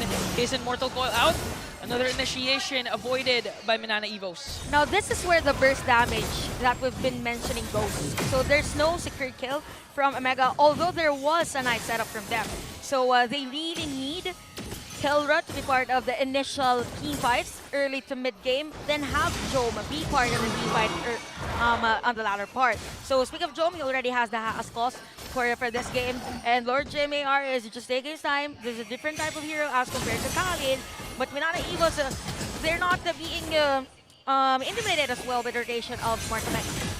Yeah, I like the fact, too. Once again, in the hands of Lord JM is a hero much like the Khalid, where he can just initiate fights, whether that's with the flicker or not, the onward and everything else, Earth Shatter, the way it works, he's going to be the man to do it, right? On top of that, if Lancy AR keeps taking, let's just say it's the Minoan Fury from Chaknu, then they have another layer of that CC that they can deal with, plus, again, the mobility that they have. My biggest thing with this lineup for MNNE is the Claude. It takes basically a substantial amount of time to build up to where you need to be at, let's say, 3-4 items to be able to actually utilize that Blazing Duet the best you can, or just whittle these heroes down from Smart Omega.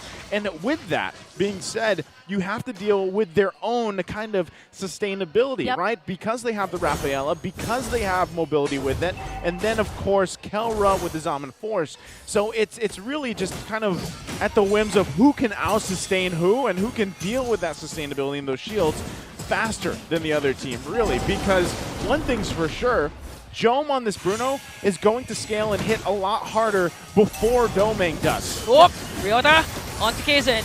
But look at Lord JM with the Earth Shatter of his own. And now the first one down is Etumax, but still, MNNE Evos, Kaizen gets the turtle away from Omega. Kelra in trouble. Lancy, Spider Miles goes in for the kill. That's a 4-man down for Omega. Oh wow, MNNE was just ready for blood during that moment.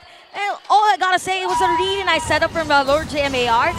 We said earlier that this is a type of hero that actually waits for the perfect timing, and that was the perfect timing for Lord JMAR. Actually, that was a knock-up against 2-3 players of Smart Omega, and Smart Omega wasn't just ready for that type of initiation. And during that moment, the clapback of Kaizen AR was there.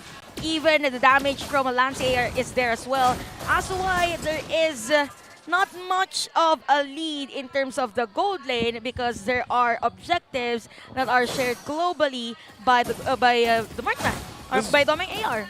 And it's crazy to think, again, you know, both gold laners not part of that fight, and MNNE just swept the floor of Smart Omega in that fight. You know, they got multiple members down, and it was really a struggle for them. Now they've garnered themselves this momentum, this basically being in the driver's seat of this. So now Smart Omega is going to have to look for wins across the map if they can find them, right? But still, quite the performance there with that turtle take, garnering this lead. They should be able to get this turret, but look at this, Kaizen making his way. Okay. Kaizen, the back line, uses the retribution on the Chaknu, but Chaknu was able to use the Minoan Fury, and now he's going to go down. Jome, Etumax with Holy Baptism, but it's not going to be enough. MNNE Evos continuing to extend their lead. What a very, very nice backup there from MNNE Evos. I thought Omega was actually be able to secure that turret at the top lane, but because of the sustained initiation again from both Lord JMAR and Kaizen AR was really on point. Smart Omega, it's detrimental because it was Jome that was actually the casualty of the team fight. Now a 3.7 or no, 3.8k gold lead for Omega, they need to contest this turtle. They need to initiate as soon as possible. First Shatter was still casted. And now Spider Miles circling Eagle. They're really avoiding the initiations coming in from Omega. And now Ryota is the target. Ryota with a flicker out. And MNNE EVOS once again a clean turtle take. What you're seeing here, and even what happened before this turtle take, is that, right? Lord Jam's so confident. MNNE EVOS is so confident here that they can deal with anything that's being thrown at them. Yep. I mean, even given all the effort that Smart Omega put on the top side, they didn't even get the turret. It's a feels bad man situation, you know, to be in when you do that much. And at this point, again, you give up the 3 turtles. You can't contest them at all. And so what does this speak for the Lords that are going to be coming? Now you're almost 6K gold behind here. It's huge. It's really dire. It's a dire situation for Smart Omega to be in because you're not really seeing any of these follow-ups come through, which you kind of expected with having this kind of lineup, right? There's a reason why you have the Ruby there to find those pulls, the I'm Offendeds or any of the CC available, paired up with Chaknu on the with the Minoan Fury, with this Minotaur. And that's what we were saying even before we went into the game here, Chantel, is this is what they needed, but unfortunately, we're not seeing them execute this lineup very well. Yep, and even with the Flask of Oasis, the sustain is just not sufficient for Smart Omega because there's a time we're in there was a nice setup play from Ryota, but because of the damage per second that MNNE EVOS can do, they just can't secure a kill. And even Lord JM with the Earth Shatter, because of the Earth Shatter, the supposedly setup play from Omega was literally stuck. Although, what is this? Is this a new K? Oh no. Kaizen saw 5 members of Omega, Spider Miles, I'm Offended from Ryota, expended. And now MNNE EVOS, like what Naisu said, they're able to take whatever Omega is giving them. And I do like to point out that Ryota was able to cast his I'm Offended a while ago in the second turtle take. It was just that the Earth Shatter was still still casted. That's why MNNE EVOS, they were still able to re-engage. Okay, big question here, Chantel. Does Smart Omega actually want to contest this Lord? Do they want to fight this being 7,000 gold behind? It looks like they do. Maybe. They will, but the good thing is that Kala could actually penetrate and contest though. Lord JM right now on to Ryota. Ryota is now down. And the question to Naisu, the answer to Naisu's question is that they shouldn't have contested this Lord. I mean, I think for Omega during that time, they think that they could because there is the heal from Motivation Lord from Chaknu, and even the Holy Blessing from Edomax, and even Kelra could actually dive in. But again, there's so much damage to sustain. Yeah. They can't even sustain a single hit from anyone from MNNE EVOS. Even the clearing of minion wave isn't there, but yep, the Lord will march in at the bottom lane. MNNE EVOS at 9K gold lead. Eagle. There we go. On to 5 Wow. members. Wow. 5 members. Airborne for the whole Omega squad, and now the Lord marching in the middle lane turret. Will they be able to sustain it? Now Jome continuing to free hit the front line of MNNE EVOS, but Omega's turret in the middle lane is now gone. Massive lead here for MNNE EVOS. 10,000 gold ahead. They're taking the discipline round as well. They're playing this perfectly here, looking to sweep Smart Omega, get those 3 points for the standings they're after. Let's take a look quickly at the items here, Chantel. Okay, so even for the supposed tanky heroes of Omega, there's not enough tanky items. So it might be difficult for them, even for the Bruno, it's just the Ascals and even the Berserker's Fury as compared to 4 core items of Domeng AR. So that alone, even for the damage output that Kaizen AR, which by the way is at 403 perfect KDA for this game, is really on point. So even the orange buff cannot be contested right now by Smart Omega. Yeah, I think they're just, again, MNNE EVOS, they're playing like they have a 10K lead because they should, right? That's basically what's happening here. They're going to wait probably for this next Lord, or if Smart Omega decides to press the situation and have an initiation, which I hope they don't, because they would it would be a landslide fight, right? Yep. They would definitely just get destroyed. So they need to buy more time. My biggest thing is, again, you saw it from the gold breakdown. How much gold has been earned here. Jome is far away from where he needs to be on this Bruno, because you saw it too as he's, throwing those balls out. It does not hurt. We're so used to seeing just the damage from Bruno. Right? That could actually shred an HP bar, right? So again, the damage per second that MNNE EVOS has versus the sustain that Omega has, and the damage either way, vice versa. I mean, it's not sufficient yet for Omega. Even the Impure Rage or the passing gear of Impure Rage isn't that effective for Itomax because it scales with the level, right?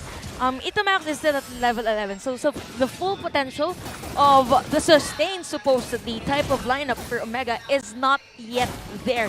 So MNNE EVOS, this lead, they need to capitalize on this.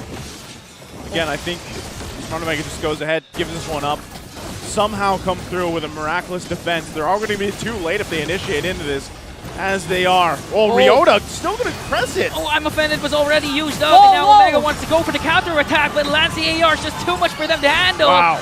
Look at the bodies of Omega slowly falling down. 3 members are now down. It's Chom, the next target for MNNE EVOS, and Ryota is left alone to defend for themselves. MNNE EVOS starting to flex their muscles as they take Omega.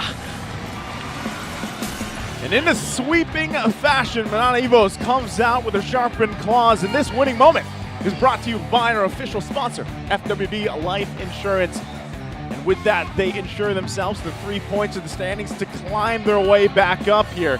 Tough series for the Brungai and Smart Omega. I mean, for Smart Omega, they wanted the tough love during that game. They got it. They got it. I mean, they actually focus on the sustain. Now, the problem here is from early to mid, we've mentioned the burst. So without the burst, the sustain isn't really that effective if the jungling pattern was actually checked or counter-initiated by the other team. Yeah, I actually agree, because if you see the clashes, if you go and revolve them, Ryota was the one initiating all those clashes, but for some reason, Kaizen, Lord JM, they were counter-initiating, and that initiations were successful from MNNE's side. And it's crazy too, because I was kind of thinking like, all right, Smart Omega's not going to just go throw themselves into that Lord fight. And being down, again, 10,000 gold, I would have much rather seen them try to clear things out, in the base defense. Maybe they felt like their base defense composition wasn't going to be good enough to clear that out. But again, this wasn't like the 4th or 5th Lord, you know what I mean? Like, they definitely could have waited there for a little bit longer. But unfortunately, again, they force the situation. They lose the game from it. So this game, though, of course, was brought to you by our official sponsor of MPL Season 12, Infinix Mobile, bringing you an ultra-fast gameplay with the Infinix Note series. And there's more. It's MLBB's 7th anniversary. We're already 7 years in on September 13th. I feel old. Yes, I also feel old. I am old. Are you ready to redeem that exclusive Johnson skin for free? Are you ready for the new minigame? If not, then get ready, because a lot of anniversary bonus events are waiting for everyone. Happy 7 years. Yeah, Happy 7 years. Longer than my longest relationship. Yes. Good to know. Right? Little fun fact. Yours is how long? The longest. 3? 3. How about you, Shannon? How about you? Since we're sharing. Just for sharing, guys. It's us. 6. Wow, so still longer than that too. Well, we're glad to be a part of this for 7 years. It's great. Don't forget to check out all the great things we have in game for you. And of course, again, with this matchup, it was I would say it was relatively a quick series for MNNE EVOS. It was great to see them kind of make the adjustments that they have from the first, part of the regular season. This is a very strong showing for them, and I hope we get to see more of that, with their games ahead of them for this week and the weeks ahead. I mean, for MNNE EVOS, it's as if they are slowly polishing their identity. Before, we are talking mostly about Baldomeng, Dome AR, but this time around, we see Lord JM AR being in front of everyone, killing everyone, and just dealing damage against everyone. Speaking of identity, this is actually MNNE's identity back in MPL Season 1. I keep mentioning this because it's real. Their late game, their latter parts of the season, they had a 6-game win streak. And I think they can actually pull it off here. It's That's a good point. Yeah, that's like living on the edge, though. Like, and I get it. There's teams that are literally out there doing this all the time. They wait for this second half of the season really to kind of pop off, figure things out. And that's why I was kind of painting that picture before the series even started. It's a little bit dire because when you have in a quote unquote shorter regular season, like we don't have 8 weeks of the regular season anymore. We have 6 weeks. You are really wanting to climb up the standings, secure yourself in that red zone like we've been saying this whole time, and this is a great way to do it. I just hope, again, that they can continue to do this, build up on like we've seen them do before in the past, especially in the MPL, where they can keep momentum going, because I love watching these guys play. I really do. Yep. I love watching the MNNE Evos play, and really a standout for me for the series, and even from the last couple weeks here, has been Lord JM. And I think he's a huge part of some of this success. Yeah, very consistent player for this team, for this lineup, and it just allows everybody else to kind of shine from that point, and it's great to see them. They've kind of figured out the synergy aspect to it, because things like that have also been said before of Smart Omega, and I feel like when we came into this season, guys, like a lot of people, Barangay fans, Smart Omega fans, were really happy with these big names coming back, especially Chaknu being back here, and I just feel like in this game, or at least for this season, there's been a lot of struggles here, and I'm not sure exactly where it's coming from. I don't know. I mean, for Smart Omega, all I can say is it's as if they're trying to do so much. I mean, they are overthinking. They're overloaded. Too overloaded. Literally, Ryota's overloaded. Yeah. Period. Well, we're going to find out here, but let's first hear from Mara on stage with our winners. Thank you, casters. Everybody give it up for MNNE Evos. Congratulations! Back to your winning ways. Ito ang ating second win. Great start para sa ating round number 2. Huwag ka lumayo. Domeng. Sa lineup natin, this is the first time nakita natin yung lineup na to. Sa 5 sa inyo, ikaw lang ang natira from last season. How long did it take for this chemistry to evolve? Kasi na-sweep nyo ang Smart Omega, hindi kayo nalason. Kumokonek lang po ako lagi sa kung ano po yung na-line up, kung ano po yung nila-line up ako. Kumokonek lang po ako sa kanila. And how long did it take?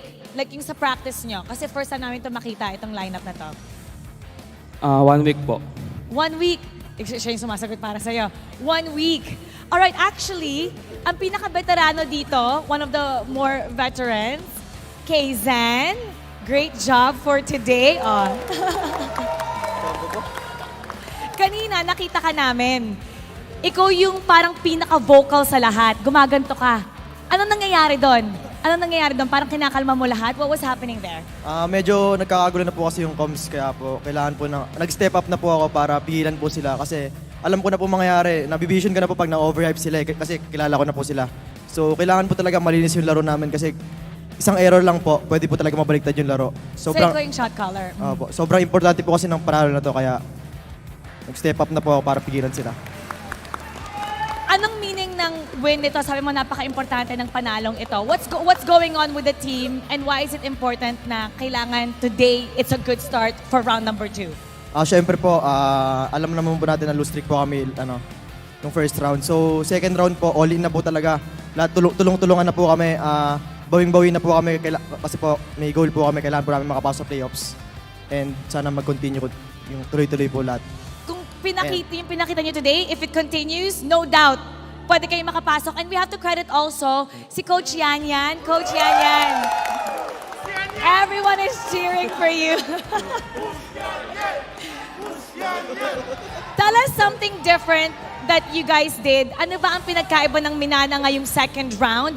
Because alam ko you had a lot to do with what happened today. Para sa akin kasi meta namin talaga. So, para sa akin yung laban namin kanina, nakalista na talaga. Kumbaga parang predicted lahat ng drop nila. Ano yun? 1 million? Ano yun? Probability? May naririnig ako. Anong sabi? Hindi. Kumbaga lahat ng possible drop nila na-predict ko talaga. Kumbaga madali. The mind, the brains behind MNNE, and great job with that sweep. That was very impressive. And now it's time to announce our match MVP. Let's take a look at the screen. Let me hear some names. Our match MVP is... Habang iniintay natin, sino? Kaisen. Anong gusto mong sabihin sa journey nyo at sa lahat ng supporters nyo sa they will keep watching out for MNNE Evos? Sa journey namin, sana magtuloy-tuloy pa po yung panalo. At sa lahat ng sumusuporta po dyan, salamat po. Para sa inyo to, shoutout din sa pamilya ko po. Tas, gusto ko lang din po patunayan yung sarili ko kasi medyo marami po yung nagda-doubt sa akin. Kaya ginagawa ko po talaga yung best ko para manalo. And today, you have proven yourself. Once again, everybody, MNNE Evos! You may now take your bow and take your walk of victory. Led by Coach Yan Yan. Everybody give it up once again for MNNE Evos! According nga kay Coach Yan Yan, lahat ng probability, possibility na isip na niya. At kitang-kita naman ang preparation ng MNNE Evos dahil na-sweep nila ang Barangay Omega. Kaya ngayon, himayin natin ang ating laban, balikan na natin ang ating casters. Pasok! Thanks so much, Amara. And again, great to hear from everyone involved, right, with MNNE Evos because they have been through quite a bit, honestly. Like, even from seasons before, seasons prior, they have been through the ringer. And it's great to see them when they have victories like this and kind of hear some of the stories that they've gone through to get to this point. Again, it's a sweep against a team like Smart Omega, and there's a lot to be said to that. Now, I know there's more to break down here, Chantel. Why don't you walk us through this, how they swept Smart Omega? As for Coach Yan Yan, it was 100% probability that he will be able to predict the draft of Smart Omega, as why it was very effective for them to counter out the heroes that Smart Omega will pick against them. Again, for Smart Omega, they are known to be a team that is more on the unorthodox side. But if you are able to predict, it means Smart Omega has to do something else against the MNNE Evos because they are keeping up on the standings with the added 3 points, and the MVP for that game is none other than Lord JMAR with a 208 KDA on the ED.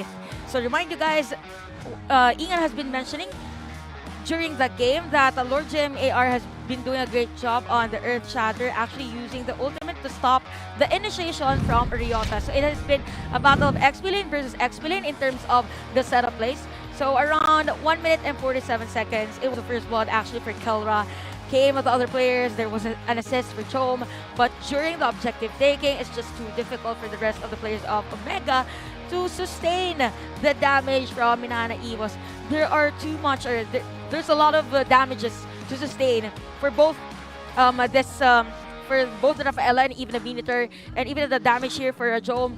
It's not sufficient, you know. You're up against a well-farmed Martis, you're up against a well-farmed Lord JMAR, and has the instinct to zone out other players and counter-initiate. Look at this. Okay, that was the Earth Shatter after the I am offended play from Ryota. So there has been a struggle for Smart Omega since the first turtle objective or first turtle team fight started. So with those things in mind, it was easier for Doming AR to just go in there and do the blazing duet, and Lord JMAR from 86% team fight participation from game number 1. This game number 2, it's 91%. So he is one deadly guy at the XP lane because he gives both vision, both crowd control, and at the same time, even the sustain for the team. Now, the series MVP is none other than Kaizen AR, and if you look at the jungling pattern, so he's a very, very patient guy. He went in for those, this was when the game started until 5-minute game time.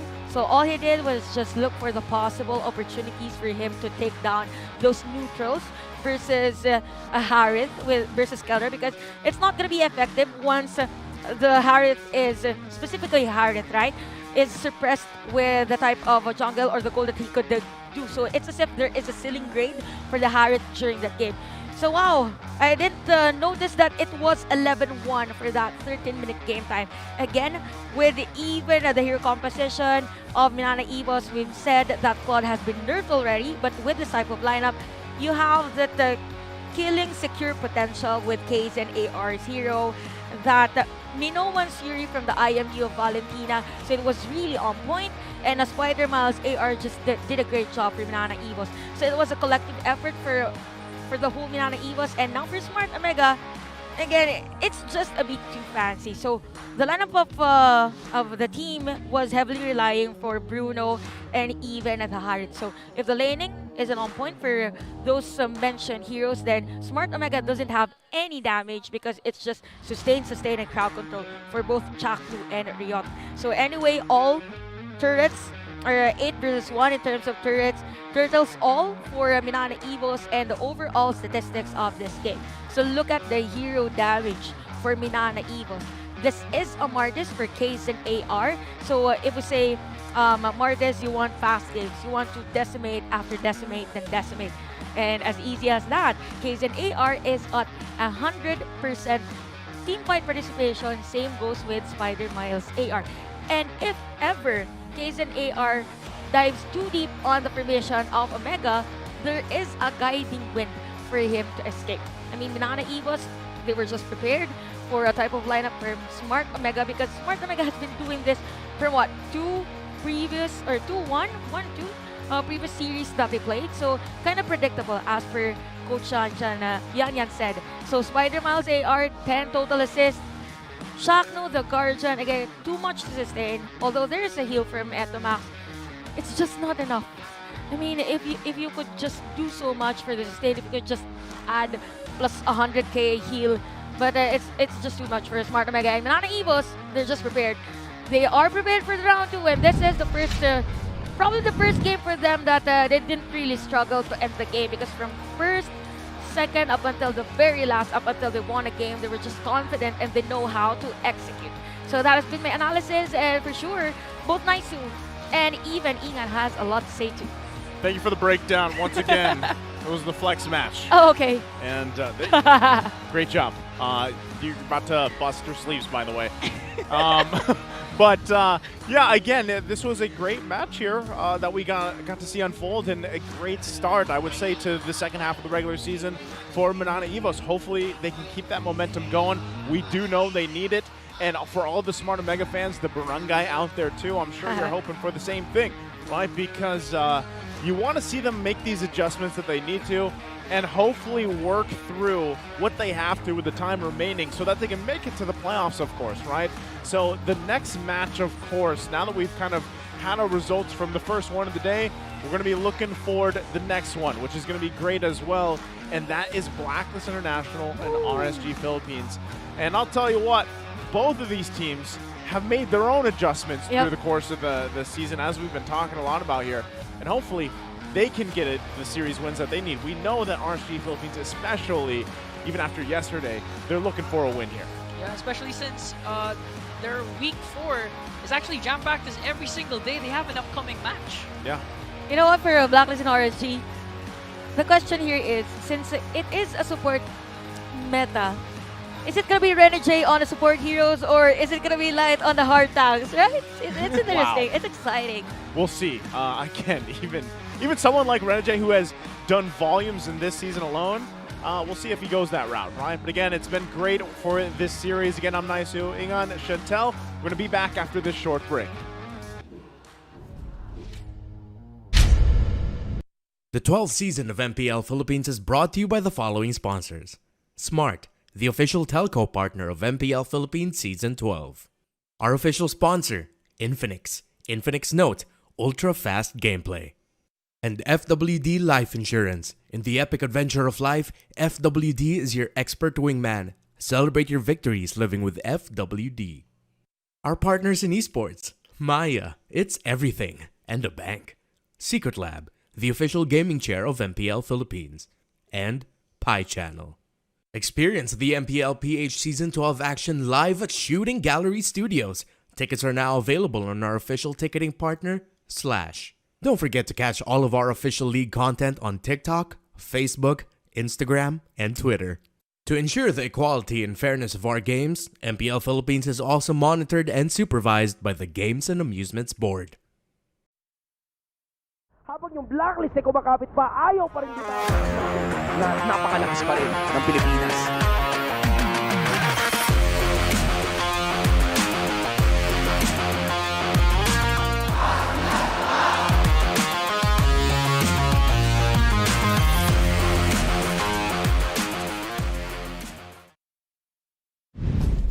Baka di lang niwalang kaya ko mag-jungle. Ganyan din naman sabi nila nung nag-gold lane ako, nag-change role ako. Papakita ko na sa kanila. Sa mga player naman, wala akong kinakatakutan na kahit sino. Dapat sila yung matakot sa akin.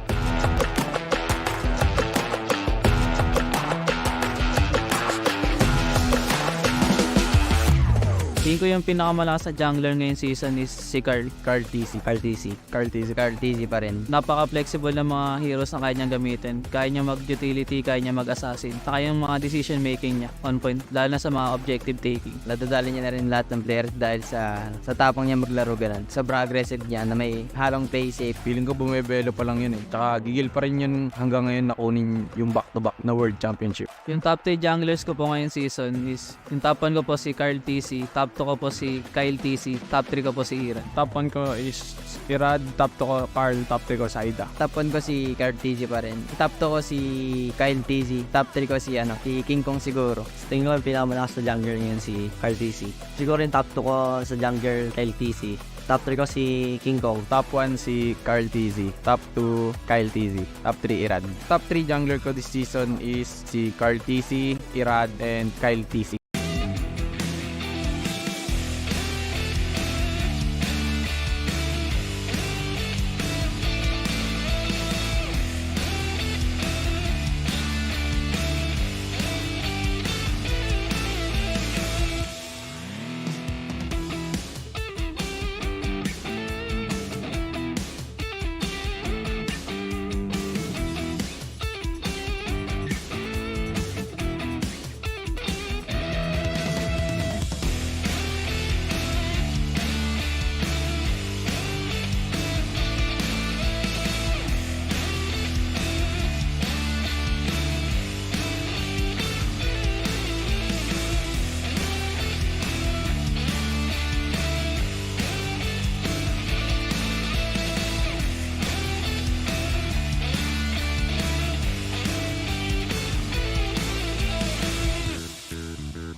12th season of MPL Philippines is brought to you by the following sponsors. Smart, the official telco partner of MPL Philippines Season 12. Our official sponsor, Infinix. Infinix Note, ultra-fast gameplay. And FWD Life Insurance. In the epic adventure of life, FWD is your expert wingman. Celebrate your victories living with FWD. Our partners in esports, Maya, it's everything, and a bank. Secret Lab, the official gaming chair of MPL Philippines. And Pi Channel. Experience the MPL-PH Season 12 action live at Shooting Gallery Studios. Tickets are now available on our official ticketing partner, Slash. Don't forget to catch all of our official league content on TikTok, Facebook, Instagram, and Twitter. To ensure the equality and fairness of our games, MPL Philippines is also monitored and supervised by the Games and Amusements Board. Habang yung blacklist ay kumakapit pa, ayaw pa rin bitawan na napakalakas pa rin ng Pilipinas.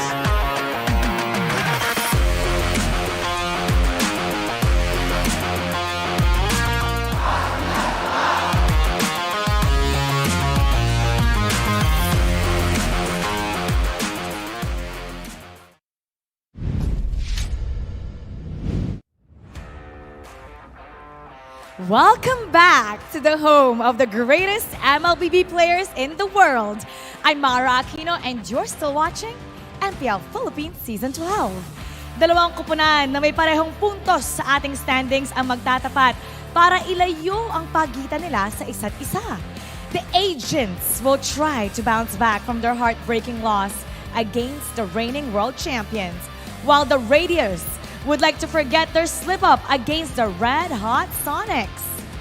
Agents, Raiders, MPL Arena. This is Blacklist International versus RSG Philippines. Casters, pasok. The new code is activated, and will it be the Raiders, or can RSG decode the same way that the Orca did? Good afternoon, everyone. My name is Umi. With me is Ingan and Chantel. And man, oh man, that text went really fast. How are you guys feeling? Feeling great. The first series, very fast, very clean. So right now, I still have a lot of energy. I can see that. Yeah. I can feel that too. Yeah, you know what? MPL Season 12 is also live on Smart's live stream app. Watch your favorite MPL teams battle it out, and don't miss on any of the epic power plays. Download the Smart live stream app now, available on your device's official app store. This is a match between RSG and Blacklist International, and surely we have a lot to talk about. But before we head on to our match, let me invite you guys to watch and experience MPL Philippines Season 12 action live and on site. Get your tickets now from our official ticketing partner, Slash. Just go to slashevent.com/e/MPLS12 for more details. Let's look at this matchup. It's a Raiders versus the Agents. Raiders currently 5th in the league. Blacklist currently 4th. What do you guys think about this one? You know what, for Blacklist International, they had a loss yesterday, but all I can say, it was a pretty decent fight against the world champions. You know, it was what's that team called? I mean, there's a term for that, Team B for Blacklist International, and they played really well. So I'm looking forward for this game. Is it gonna be Team B or Team A? Team A, Either way, they could play well. It's just more of them honing whatever strategy they want to play this game. We saw Blacklist 2.0 yesterday. Yep. The MPL people going up for quite a run against Echo. The second game went really close, but still there was a sweep from the Orcas. What do you think about the new guys from Blacklist International? Are they doing great? For you guys, it's new. But for me, they're old. Yeah, of course. They're from MDL. Yeah, they're from MDL. You know, How Dom, can we forget? We could actually say that Dom in MDL is Mr. Consistent, because he really consistently dominates the XP lane. And of course, Rindo, we have a better term for Rindo in Filipino. We call him maangas. Yeah, what about it? What's maangas? What's in maangas? English? Yeah, what's maangas in English? It's like you have this swag. Yeah, you have swag. this. You have this confidence. Varsity swag. That varsity. What the hell is varsity swag? I don't know. It's just varsity just came off my mind. You know what? Let's just answer the question here. Can Black remain undecodable versus RSG? The last time that these guys met, it was actually Blacklist winning against RSG, and Blacklist versus RSG has always been a classic standoff. It was Light versus Oh My Venus before, but now it's Renegade versus Light. Yeah, what's really nice with these players is that for Renegade, he's been adjusting with the current meta on the support heroes. Everyone was surprised with that nice adjustment with Rafaela and other heroes. But all I can say for Light, it's up to him if he will make sure or he will drive Renegade going back to that tanky heroes like Kufra, something like that. It's all about the setup plays. So in this matchup, we have two roamers, right? So for KDA, for Light, it is 2.44. Again, for Blacklist International, their strategy is more on them ganging up whenever there is a team fight. Well, for Light, there's a tendency wherein he will soak in all the damage just for them to be able to secure a kill or an objective. And surely these roamers would have to adjust with the current meta that we're facing. Renegade has obviously proved that he is well adjusted in the current meta where we see a lot of healers. And looking at the match history, this was from the first meeting in week 1, day number 2. Still, Blacklist International having the better squad here with Oeb and Sensui being the MVPs. And at the same time, for Blacklist International, what's really nice for those games is that they were able to pull off whatever it is that they usually do. So we see a lot. We saw a lot of tanky heroes for Sensui, which is, by the way, also his playstyle. Now, for RSG Philippines, what's really nice for this team is that they were able to pull off an Ixia play. So it's something that they could use again against Blacklist International with a more refined approach, because they already know how Blacklist International works and how Blacklist International actually drafts against them. And, you know, looking at the heroes used here, Ingan, I'm not sure you've seen a lot of the stuff that happened in MDL before. Yeah. We're not still quite sure if it's going to be the newer Blacklist, but if it is the newer Blacklist, what can we expect from these players? What do you remember from their first MDL run? It's really close to what Blacklist is known for, which is the Ube strat. Yeah. But with the new Blacklist, they have a twist to it. Ooh. A lot of responsibility is from Rindo. But then again, their middle lane combination, their middle lane and gold lane, they can also make plays for themselves. That's why the split from Ube, they can actually do that, but they have their own flavor for it. I see. And I think whoever we see for Blacklist would definitely give RSG a good time, a good match. I think Blacklist International yesterday gave Echo one hell of a match. It lasted 38 minutes, by the way, the longest currently in the regular season of Season 12. But now... You know who was casting? Bridget on the other desk. It was Is me she casting here. again? I think Chantel and I were casting that match too. So I'm not quite sure. Yeah, and I don't think Bridget is over there. So Okay. that's great news. That's actually great news. So definitely this is something that everybody has been waiting for. A lot of Blacklist fans already in the area, and quite recently, Raiders community been just shouting right behind us. Earlier. Yeah, earlier. Prior this game, I mean, out of the blue, I thought the players were just doing their entrance and their walk. No, it was just them pumping up the players. There were no players around the arena, and they were just RSG. And I was like, okay, why are they shouting? Nice sample. Yeah. Nice sample. Can you try the sample too? How was the RSG shout earlier? RSG. Yeah. No way you did Literally that. with the hand gestures, right?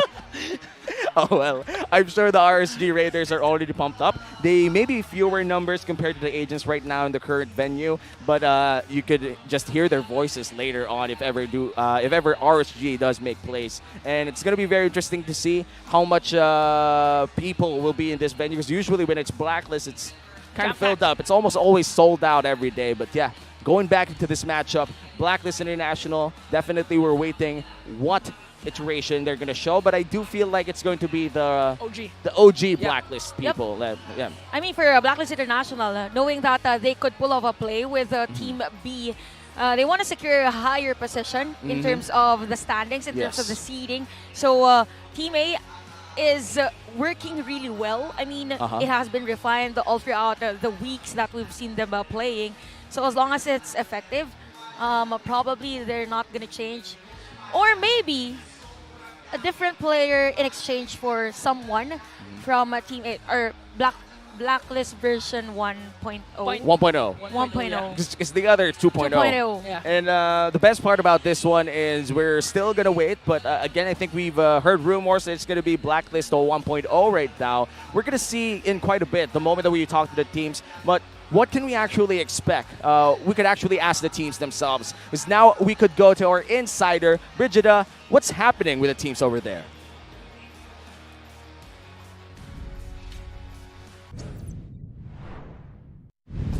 much mga casters. Grabe yung mga resback at suporta natin mula dito sa bandang likod. Pero ang makakasama natin para dito sa ating insider segment ay si The Hitman, si Rene J, na mukhang ready naman sa mga sagutan, no? No? Okay lang. Okay lang. Mamaya magkakaalaman tayo dyan. Pero eto, simulan na natin Kasi alam naman nating lahat o naririnig-rinig natin habang nagsisiupo yung ibang mga blacklist dito. Ayan, sige, upo muna kayo. Oo, Rene J daw. Nasa kasalukuyang support meta daw tayo kung tawagin. Tas ang daming nagsasabi mula sa iba't ibang mga regions na buti na lang daw hindi naglalaro ngayon si Oh My Venus. Maraming nagsasabi talaga nun. At ngayon na ikaw yung next in line, ano ba yung parang mga nagiging usap-usapin nyo na plano, parang paano mo ba may embody yung alam naman natin na talagang naging role ni Oh My Venus previously ngayon papasok sa second half ng MPL Philippines Season 12? Siguro yun nga yung Season 11, di ba, katim ko si Ma'am Shu. So yung mga command niya tsaka yung mga iba niyang ginagawa, try ko gayahin yung iba. So yun. May mga tips. Mga tips. Bali-balita ko nga kasi parang napadaan ako isang beses sa live kasi nire-stream nila yung live, di ba? Tapos parang, napipick up talaga ni Rene J yung mga tips. Ganon, sinasabi talaga nila. And moving on naman, speaking of tips, kasama ka din sa recent na naging trip sa MSC nung lumaban ang Blacklist internationally. Doon ba meron kang mga specific o mga particular na mga na-pick up din na tips doon sa trip na nasamahan mo sila? Parang same lang naman nung Season 11 kung paano kami mag-prepare. Parang lang. Parehas lang naman siya. So, ang pinaka lang sa akin kasi first time ko sa international.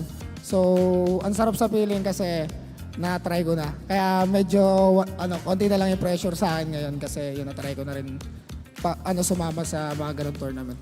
Mas inspired na na ilaban talaga ang M5 para maulit yung experience. At dahil dyan, speaking of experiences, onting throwback din, may tatanong ako sa'yo. Kasi ang kakatapat nyo ngayon, RSG. Namimiss mo na ba si H2? Oo nga Sayang di ako nakabawi sa kanya. Tinalo ko last season nun tapos umalis. Hindi nagpabawi, no? Hindi nagpabawi sa akin. Ngayon sana siya lumaban sa akin. Nakapag-practice na ako. Eto. Sayang. Kung nanonood siya, sige. Ano yung isang mensahe na gusto mong sabihin kay H2 ngayon? Wala. Ingat palagi kasi di na siya naglalaro dito. Tapos nod ka sa laban namin pagka may time ka. Parang sinabi niya na pag nanood ka, dito ka sa Blacklist sumuporta, hindi sa RSG pagka ganon. Pero tignan natin kasi marami pang pwedeng mangyari. Good luck sa ating mga maglalaro mamaya at oras na yata para ituloy na natin yung aksyon. Kaya naman ibabalik na natin dito sa ating mga casters. Casters, back to you. Thanks, Brigida. Surely Rene J is already prepared to show everyone what he got, and he has always been like this. And I love the message for H2, technically saying nothing. And we were talking about H2 right now, one of the best Link players of old, but now kind of going towards the route of retirement. What does he even do these days? Actually, I know that he's somehow converting into more of a lifestyle type of a guy, influencer. Okay. So we see him sometimes doing some gym stuff. It has been a thing. Other players, other teams too are doing those gym things, the flexing. Especially ONIC, Especially ONIC and even Bren. So maybe it's gym season. Maybe it is the season of gym goers for not just for casters, but also for everyone in the league. And I love it. It's a big leap for health.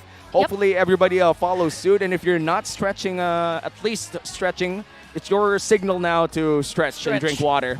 It's really good for your health. But going back in this match, Blacklist and RSG this time around. They're both in the middle of the pack, but RSG is trailing by... They're both 12 points. But in terms of games played or matches won, RSG is at 4-4. If they secure a sweep against Blacklist, that's going to give them a huge leap in the standings. And you know what, for RSG, it's something that they need because for Blacklist International, they already have the momentum. Now for RSG, they are a bit struggling on how to really secure a win because there are games wherein they are on the lead, but at the same time, they don't really secure that win or that series win. So this win might possibly boost their momentum if and ever they secure a slot for playoffs. Especially you mentioned matches played. RSG actually has a lot to deal with this week. I mean, they're going up against 3 different teams for the whole week number 4, so it's a lot for them to unpack. But at the same time, it's another opportunity for them to raise their standing. Oh yeah, definitely. With bigger challenges comes bigger rewards. They just have to get to that point where they actually win against a team like Blacklist International. And I think Blacklist has been one of the more pleasant surprises for a lot of the agents, considering that there were a lot of rumors that this, not even rumors, like a lot of assumptions from other people that this roster wouldn't go far, considering that their Season 9 run without Oh My Venus and Weiss didn't really go well. But this time around, they're in the middle of the pack, which is a good sign because people expected them to be 8 or 7. And that is evidently because of their character development as well. So I believe for Blacklist International, all they have to do is just to be confident that they can do so. I mean, a lot of people trust them, right? So all they need to do is just to secure those wins and prove everyone that the trust is worth it. It's going to be worth it. And you know, it is going to be worth it, especially if you've been a raider, you've been an agent for more seasons now, for like 3 or 4. It's really something nice to see their growth. But you know, the players are quite ready to enter the stadium, so I think it's time for the players to go. Let's go.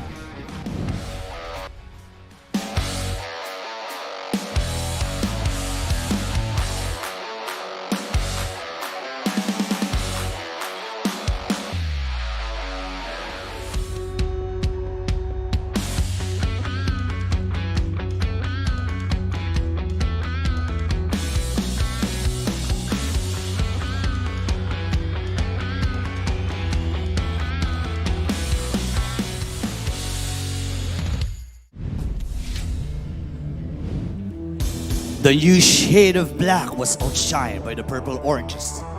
Are there more versions of surprises they once stole? Agents, make some noise for Blacklist International.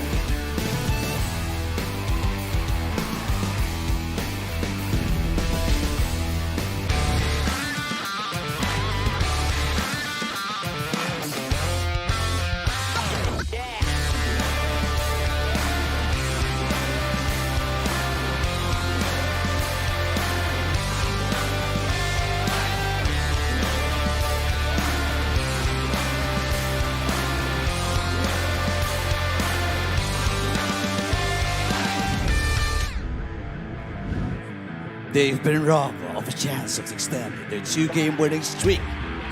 Are there more tricks on Panda's leaves? Raiders, rise, slay for RSG Philippines!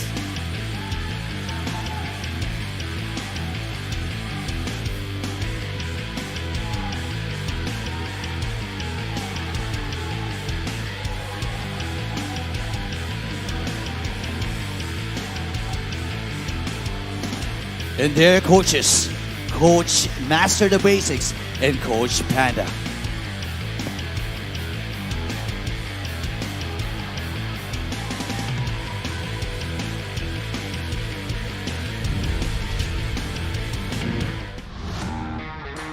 The teams are all set up, and let's welcome Blacklist International. We have the classic horse lineup about to face the Raiders. What can you say about this, Ingan? The OG lineup since Season 12. Uh-huh. But right now, I'd like to highlight Renegade because Renegade, as we mentioned, has developed his characteristics, or hero picks rather, from being the hit man to the heal man. So it's really a good improvement for Renegade because it complements the Ube strategy that Blacklist International has with this Death Horse lineup. Oh yeah, and they're up against RSG Philippines here. Still the same 5 men that we've seen since week 1. What can you say about this lineup, Chantel? Well, for RSG Philippines, biggest threat for Blacklist International would be the vision and even the prowess that Naps has with the usage of Yuzhong and even the most played here, which is Teresa, by the way.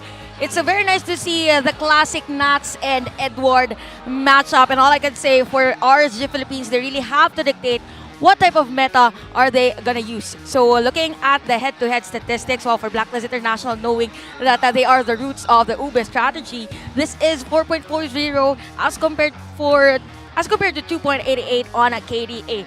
So for Blacklist International, we saw Renegade use those. This was the most big heroes for Renegade. This was probably the heroes prior the change of meta. So we might see heroes like Rafaela for both Light and Renegade. But personally speaking, I want to see them on those heavy tanks. And you know, Blacklist versus RSG, we've seen them play different play styles. The best thing about these teams is that they've always been this versatile squad. Yeah. They know how to play setters, they know how to play healers, but this time around, I think Light is known to play more setters than healers. You think he can actually pull off a healer this time around? I think he can in terms of mechanical skills, technical skills, he can. But is it going to be effective though? Because we've seen Shaknu a while ago do that kind of hero, that support kind of hero. But this time, I think Light can actually pull it off, but we'll see if it's going to be effective. It's a big question for Light. We know for a fact that he has done so well, especially in Season 9, where they scored a championship, an MPL Philippines championship, which is no easy feat. And Light is, again, that regular season MVP. But now they're still struggling. They are currently 5th in the league with 12 points, and they would want to secure a win against Blacklist International. We're going to head on to the keys to victory in just a bit. But right now, Ingan, what can you say is the biggest thing that, you know what? Let's save that for later. Because right now, the keys to victory would be discussed by our analyst, Chantel. It's your time to shine. Can these rumors be the best of both worlds? That is going to be the questions. And for this game, the keys to victory brought to you by Infinix is very, very crucial for both our players. So again, for Blacklist International, if it broke, don't fix it. Again, if we go back to that game yesterday, when they switched out their players when their starting five is actually working out, it's fine. It's perfectly fine. It could also refer to keep doing what they're doing against RSG. So now for RSG, watch out for Black's flex picks. So for RSG, their opponent, Blacklist International, has the tendency to prioritize Edith and Novaria, which can be flexed as the rumors. And at the same time, for both of our teams, pick up the pace. I mean, for the pace, for both our players, remember when I said for RSG Philippines that they really have to dictate as to what play or as to what meta they want to work with, because Light is more in the setup plays. Renegade is currently transitioning into support heroes. So if they are to dictate the tempo, they need to pick up the pace. And at the same time, when this pace is working for them, they just have to capitalize on what kind of potential they could bring in to their team. This is really important for both, and definitely for the roamers of our players and even all the other lanes. That was a very, very beautiful Athena that we saw earlier, and those are my keys to victories. I was mesmerized. I almost lost my thoughts, but yeah. Umi and Ingan, how do you feel about that? No, pacing is really important for this match. Both roamers know how to play around certain play styles, but it's going to be still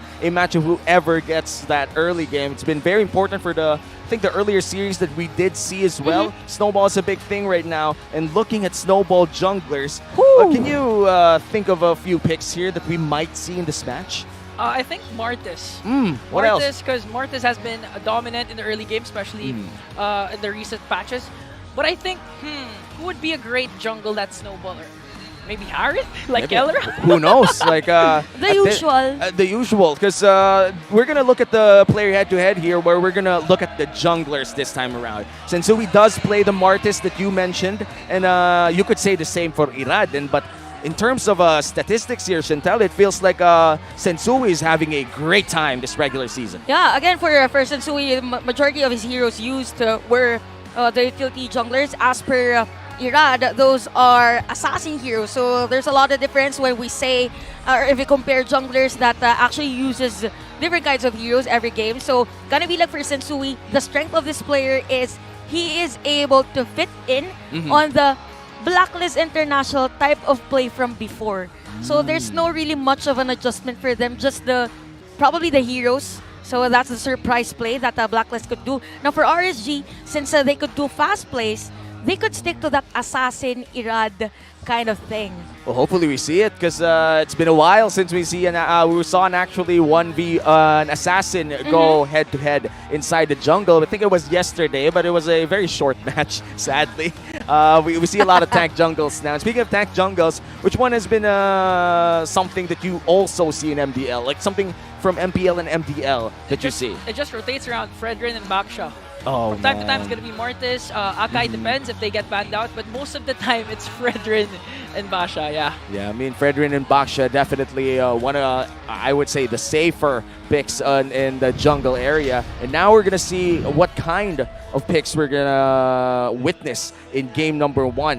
Because once again, these coaches are, I would call legendary, because Coach Banda, Hall of Legends inductee, mastered the basics, a integral force in Blacklist's M3 run. Wow, I'm just excited to see what's going to happen in game number 1. What can we expect in this draft? Oh, okay. So, definitely, since Blacklist International is on the blue side, the Fredrin hero that Ingan mentioned, it's going to be a part of the contestant, because yesterday for RSG, we've mentioned assassin heroes for Irad, but it was consistently on the Fredrin. So, Sir Lancelot. Yes, Lancelot is the most banned hero. I actually have a dilemma for RSG right now. I think their identities will be tested, specifically Light and Irad, because we all know Irad is a very aggressive jungler. We've seen him use the utility, but when it comes to identity, he's really an assassin. And for Light, same goes. He's a tank setter, but with the current patch, will he be able to adjust to those utility type of roamers? Come on, Fredrin. Big question here. Can he actually adjust? But yeah, Fredrin. I'm quite sure Safer that route. it's going to be the Fredrin here for the first pick. It has been the trend for the past week or so. Fredrin blue side, it's always going to be the first pick. And then on the other end, they could secure Valentina here. And even Edith. And even an Edith, yeah. And actually, knowing Eman, they can actually pick out... it's going to be Teresa. So they are not showing yet the possible post 5 for them, possible roamer. So Navarre is a safer route since you want to set up the tempo. Again, it's all about the pacing for both of our teams. So for Blacklist International, they might want to secure a hero already. Also, they are the ones to get the Edith and Valentina, those two heroes that we've mentioned. RSG, they could take Baksha already. If not, Blacklist International will definitely ban out this hero. Although there is Martis. Okay, so it's literally rotating on Fredrin, Baksha, Martis, and Akai. And Akai, yes. Yeah, who knows? I do feel like it's going to be an Akai or even a Martis, because Irad is also known to play a lot of Martis. But I do think that if you want to play the Martis, you would want a lot of early game damage. And as of now, they don't really have a lot. So they're going to go in for the Bruno instead, one of the more earlier spikes in terms of gold lane power. This is a nice choice for RSG, since in terms of early game, they have the Novara. This is a scaling hero. As long as there is vision from this Novara, then there won't be a problem for RSG. But early to mid, we could see for a Blacklist International, that is because, again, of the Valentina and even the crowd control that Eden has. So RSG, they need to secure an artillery burst type of mage. Or maybe a mage that could consistently poke. Ooh. I do agree. I think Farsa or even a Lilia would be great for yeah. RSG right now, especially since if they want to dominate in the mid to late game. But right now, I like how Blacklist is picking, because the Fredrin and even the Edith are flex picks. So still, you're not even sure if they're going to be the roamer, the XP, or even the jungle. So for Blacklist International, they still have the flexibility. And considering that their players are very versatile, they could actually experiment with what they have right now. Great that you mentioned that, because it is indeed true. This Fredrin is still unsure whether it's going to go to the jungle or the XP lane. And as you said, this Edith is also a flex. The only sure thing here is the Valentina. And the wildest thing that we haven't seen so far is the Valentina going back to the XP lane. That was a trend, I think, around Season 8 or so. But right now, for I think 3 or 4 seasons now, we haven't been seeing it. And for good reason. A lot of the fighters do dominate this XP lane. And we could see that with the Terislas and the Yuzongs of the world. Last 2 bans of this game, and looks like RSG will take out the Rafaela, one of the rising picks in the room. Maybe it's not a maybe for RSG. They're just forcing this Edith to be possibly the the XP laner. or maybe the roamer. So they're just limiting the opportunities or possibilities for Blacklist International to go on that sustain again because Matilda has been banned out. Even Angela. So what better choice but Rafaela. So if Blacklist International is to stick with the current meta, which is sustain, Florine could be a viable option for them. Now, for the last one of Blacklist International, they might want to limit on another jungler. So probably a Martis for this one because the next assassin, or it's going to be a Kupra, so it's more on, interesting because they focused on 3 heroes for Irad, then opened up Martis. Now, RSG, we're not even sure if this is a Novaria Post 5 or a Novaria Roamer, but I highly doubt because it is in need of fast items because this is scaling heroes. So for Aqua or for RSG, this is now the question lies. Is this gonna be a hard tank light or Martis? Then they won't reveal yet the hero of light. That light's hero is gonna be the X factor. They actually can go with either way. Again, light, we know in terms of technical skills and in terms of versatility, he could actually go for those utility supports, utility roamers.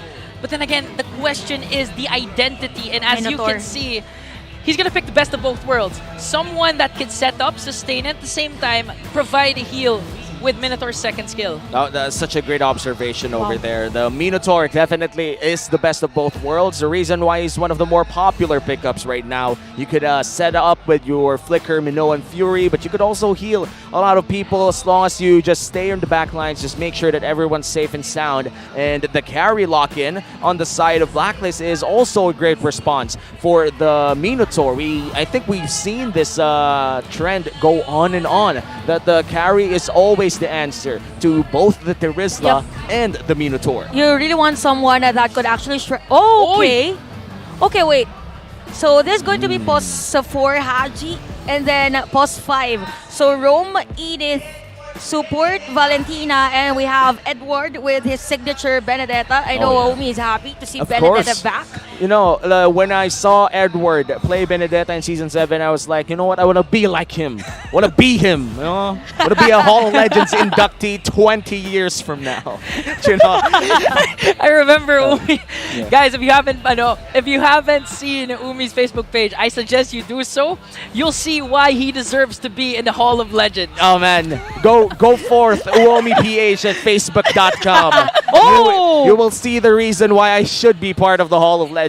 A lot of reasons, not good ones. So let's look at the draft index here. What can we observe here, Chantel? It feels like there's a big gap in hero DPS and also in wave clear. It looks almost bothering. Yeah, actually for Blacklist International, that is because of the hero selection, even for the carry. I mean, the range early game for carry is massive. Now, one big factor actually for the draft index is going to be crowd control. It is 5.8 versus 4.6. Even the jungler of RSG, which is Guinevere, has a crowd control. So imagine the synchronization right after Minoan's Fury. You can see a Violet Requiem or even any other skill from the Guinevere. So it's something that the Blacklist International has to look forward for on this game. But yeah, in terms of push, because of the high DPS as well of Bruno, definitely for RSG's rotation, it's going to be more on the gold lane. Ooh, look at this. Wow. Blacklist International dominating the smart audience predictions, and this is just for the audience though. You guys at home could also do your own predictions. Just make sure to comment them down below, and there are also giveaways in the future, especially with the prediction event, so make sure to lock in those predictions right now. Looking at the team compositions for both Blacklist and RSG, it's a long time that we haven't seen a non-healer centric lineup, and Blacklist is rocking one. A lot of crowd control and AoE damage. Hopefully they could outgun the sustain that comes in from this Minotaur. Blacklist International really showing a lot of versatility, a lot of preparation coming into week number 4, especially facing a familiar foe that they have faced and they have dominated with a 2-0 in their last meeting. Look at Edward. Oh, he's fighting too early, my guy. It might just be too... Okay, he has regen. Okay, this players are ready for blood. Now looking at the emblem, so we know that Nat's purpose for this game is going to be more on the sustain with the firmness, offensive of blood, and even a brave smite. Now for Edward, the play or the strategy this time around is the usual Benedetta Edward play, wherein he is all over the place, just clear the minion wave as fast as possible and zone out players from the back. And so it's a very huge difference in terms of a function. I'm excited to see whether this would impact the way RSG plays, considering how fast Edward plays this Benedetta. But looks like a 2v2 down bot lane. Not really gonna pull over here, but first blood ratios actually is very close. Looking at the numbers below, just a 2% difference for both squads here. That was an ultra fast flying tackle coming in from Eman. Evaded a potential death there from an aggressive Sensui as well as Renegade. But right now in 10 seconds, we're sure that something is about to happen as the first turtle will now respawn. I'm excited to see whether or not there's going to be a big fight for that. But we are going to head on to troubleshoot a slight issue. Hopefully the players are all right. Looking at our gold lane matchup, it's Eman versus Oheb. It's a carry versus Bruno. We all know that carry does clock in more late game damage. So how can Oheb survive this one, considering that they don't even have sustain? Okay, for Blacklist International, all they need to do is to somehow, I mean the cliche answer, make sure that Oheb is safe, but it could be done with having someone, probably Renegade, do some brotherly love. What's this? I mean, never mind. I was brotherly love. Brotherly love. Yeah. Let's go here. I'll fetch you. Let's go out of middle lane. But all I want to say is double laning. Yeah, double laning is one of the answers that we could see. Brotherly love too, honestly. Just go to your brother who's in need. Give him a few pokes here and there. Zone out the enemy for him. And as we see right now, we're waiting for the troubleshooting to finish. A lot of fans in the MPL arena. Once again, if ever you do find yourself wanting to do something exciting this weekend, bring your friends, bring your family, go watch MPL. Tickets are still available with our ticketing partner Slash. Just make sure to Google Slash events. You're going to see MPL over there. And you can just join in the party over here. There's a lot of things to do in the venue. And so far, what has been your favorite activity in the venue right now? Me? Yeah, whoever. I love the pre-show emblem of the day challenge. Same, because it shows my guy. how vocal, how interactive MPL is towards the fans, not just the players, but towards the fans. It shows that we are really a one big community. And speaking of community, we also have shops. Right now, it's Echo and RSG. Have you taken a sneak peek or a look inside their shop? You know what, Umi and Ingan, I came to this point that as much as possible, as much as I want to buy, I would rather take a different entrance route for me not to see the merch. It's just I'm close to being broke. Anyway, it's just a joke for this one. But yeah, we could already see the enthusiasm of the crowd. So looking at the happening right now. So Iran is now at level 4. Same goes. Oh! Almost a kill over there. Sorry, but looks like a turtle will be taken here by Blacklist. No way RSG could actually enter the vicinity. That's the first turtle going to the hands of Blacklist. Now Haji went for the first blood. That's going to be Ira down. A heads-up play coming in from the KDA machine. And because of that, that is an additional something percentage on the first blood ratio rate of Blacklist. Oh, wait. Oh! Now RG Raiders, they want to answer right back. And it's going to be onto the KDA machine. Oh, no way. Penalty zone is there, but it's still going to catch up onto Haji. That's going to be a 1-for-1 trade for this very ecstatic game. And such a quick fight here in the mid lane. And quite early on, a lot of flickers, a lot of stuff already burned over there. But Edward was left to his own devices, which means he was able to get a bit of gold with the planings over there. Irad goes in. Violet Requiem onto two members of Blacklist, but it's going to be Renjay and Sensui. Two bulky heroes. Now the Primal Wrath will be casted. And then now Blacklist sustained that ambush from RSG. And that was the seal, by the way, for Aqua and the Lid of Wanderer. Anyway, for Blacklist International, what's really nice for the team is the possibility for them to do fast backups whenever there is an initiation for RSG. But for RSG, all they have to do is, again, the layering of the skills. So we saw the potential on that Minotaur, Guinevere type of combo. So this is going to be a slow-paced game. Probably around slow-paced 5 minutes, but yeah, 6 minutes on probably the most heavy team fight that we might see. Yeah, but right now, Sensui trying to look for a fight here, 4v3. Oh, Violet Requiem once again, the layering of skills for RSG. There's too much to handle for Black. Now Haji forced to use that Minoan Fury. Now OM No was way! able to get a kill and salvage that moment. But look at Irad. He's still going in, and Haji wants revenge. Gonna go in for the double dash, and now Edward is there. Gonna look for the petrify play. Finds Irad. Electo final blow, and the final words of Irad has now been spoken. Blacklist answering right back. Now this is where we are saying we're in Edward's gonna be really fast as expected of a Benedetta and even the emblem set that he has. Now RSG is at 1.1k gold lead. All they need to do is whenever there's an objective that they secured, they need to back away as much as possible because there is a possible threat from Blacklist International. So far this is an evil ball game, but the things are to change with this turtle objective. Take note that the bottom lane turret has been destroyed by RSG. Wow. That's a really fast siege coming in from RSG, and now they're going to pull the turtle on their side. 5 minutes in, we are seeing RSG control this objective quite early. Jungler's nowhere to be seen, but now they're going to show each other where they are. Looks like turtle will be the next big objective, but they're not really going all in. Astral Echo is casted. Found out where Renegade and Haji is hiding. And now Turtle will be reset. And I actually agree with Chantel when she said that this was supposed to be a slow game. We've seen the lineups, they're supposed to be scaling, but Blacklist and RSG Raiders, they're in for the fight. No, when you say scaling, it's silent S. Yes. They just want Kalen. I hate myself. Now RSG, they're going to go for it. Oh, but Irad shows love to Sensui with a violent right now, and now knockouts are coming in from both sides. Abraser's Wrath is there. RSG gets the first kill, and now Black.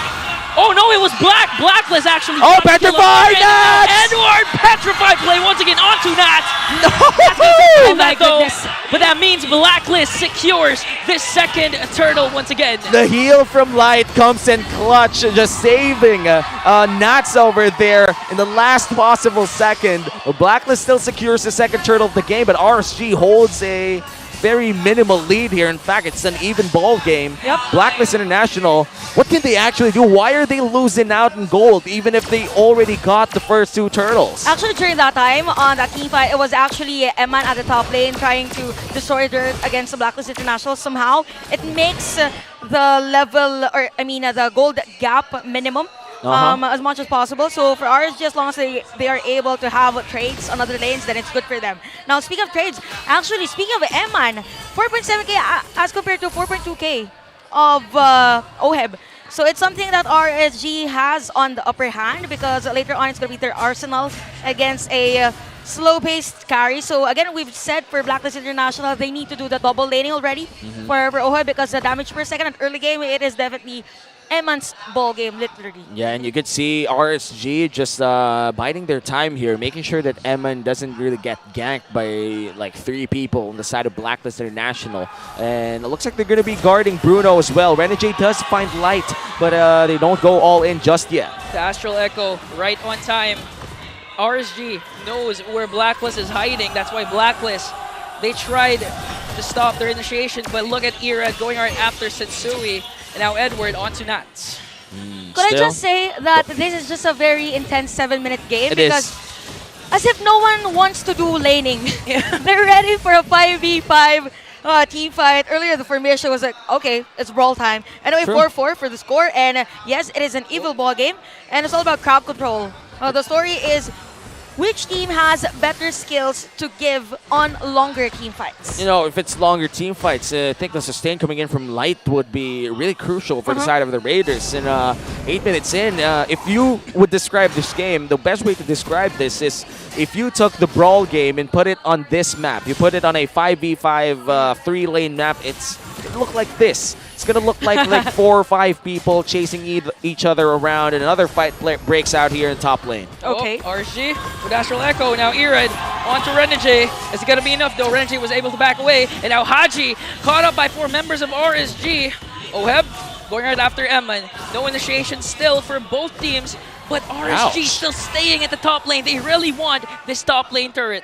You know, securing those turrets really is crucial for the side of RSG. But now Edward tanking a bit of damage here coming in from Irad. But that's the turret destroyed, and that's the objective that they wanted to take. So now they're leaving. Next objective that both of our teams need is going to be the Lord. So 600 lead, not much of a factor here. So we will see later on the difference in terms of the marksman because MN is now at 102. So with the Quantum Charge, actually they're using both Quantum Charge. It's just that for MN he uses a Purify. So whenever there is a nice setup play from the side of Blacklist International, once this is proc, it's going to be difficult for MN. Using the Electo final blow there to just clear the minions out as fast as possible because Lord is already being called here by Blacklist. And this is the first Lord of the game, RSG. They do have quite the items already to make sure that they could contest this. In fact, they also have vision and setup, so they have all the tools that they can use rather they want to invade this one. And with the prioritization of the items, actually for RSG, they went in for the Blade Armor instead of the Dominance Ice. So we have two players from wait, and now Irad steals the Lord away from Blacklist, and they still want to go right after the agents. And now Nats, what a beautiful penalty zone! Filipino sniper! Agent is now! Look at Edward with a Petrify Electo final play, and now Renegade, the recipient of the damages coming in from Irad. 3 members down for Blacklist, and RSG still not stopping. But look at the Agent Zero. Will he make a play here? Haji, KDA Machine, can he actually do it? MV3, they're losing Oheb, and then now Haji is gone in the picture. Okay. Will this be a wipeout? Aqua still wants Edward. This won't be a wipeout anymore because Sensu is up already, but Edward, he might just not survive this one! But an eye for an eye outplay! But still the kill, and a shutdown for Oheb. It's a 1-for-1 as the Lord marches topside. Now Nats continuing to play with a penalty zone, but Sensui is there to taunt him down. Now Oheb, look at the damages coming in from the Shuriken. Will they be able to bring him down? Yes. Oheb! Oh, still alive! Oheb is still alive. Oheb is still alive because of the Aqua. Look at Aqua. Nice block coming in from Renegade, and now 3 lanes about to push in for the side of Blacklist. An extended team fight on the side of RSG. They find the Lord, they find the kills, and now they're up ahead by 2K. You know what, for RSG Philippines, they need to maintain a composure, so it will start at around this time. So we could see that nice penalty zone from Nax. So Oheb was instantly gone on the map because of the Blade Armor, which I mentioned prior to this team fight. And look at Light, almost low on life, does the healing for 4 players, but Edward and even Haji was forced to back away. So I gotta be looking for RSG. Again, it's all about composure for them if they really want to end this game because there is damage already for Oheb and the rest of players of Blacklist. This is the overtime, overextension. They got the Lord. Yeah. They could have went in for other objectives. They could have done that, but I guess both teams just want blood. This has been the trend for the entire game. Everybody sees a fight, they go for it. We rarely see a fight that doesn't break out. They usually just burn a lot of stuff and then they go all in. And I'm loving it. You know, I love a slugfest when I see one. Blacklist, RSG, just fight again and again. I love MPL Philippines. I love it so much. That clash was really long. It's an understatement to say that was long because if you look at the instant replay, you would actually think that was the in-game highlights of the post-game match. Yeah.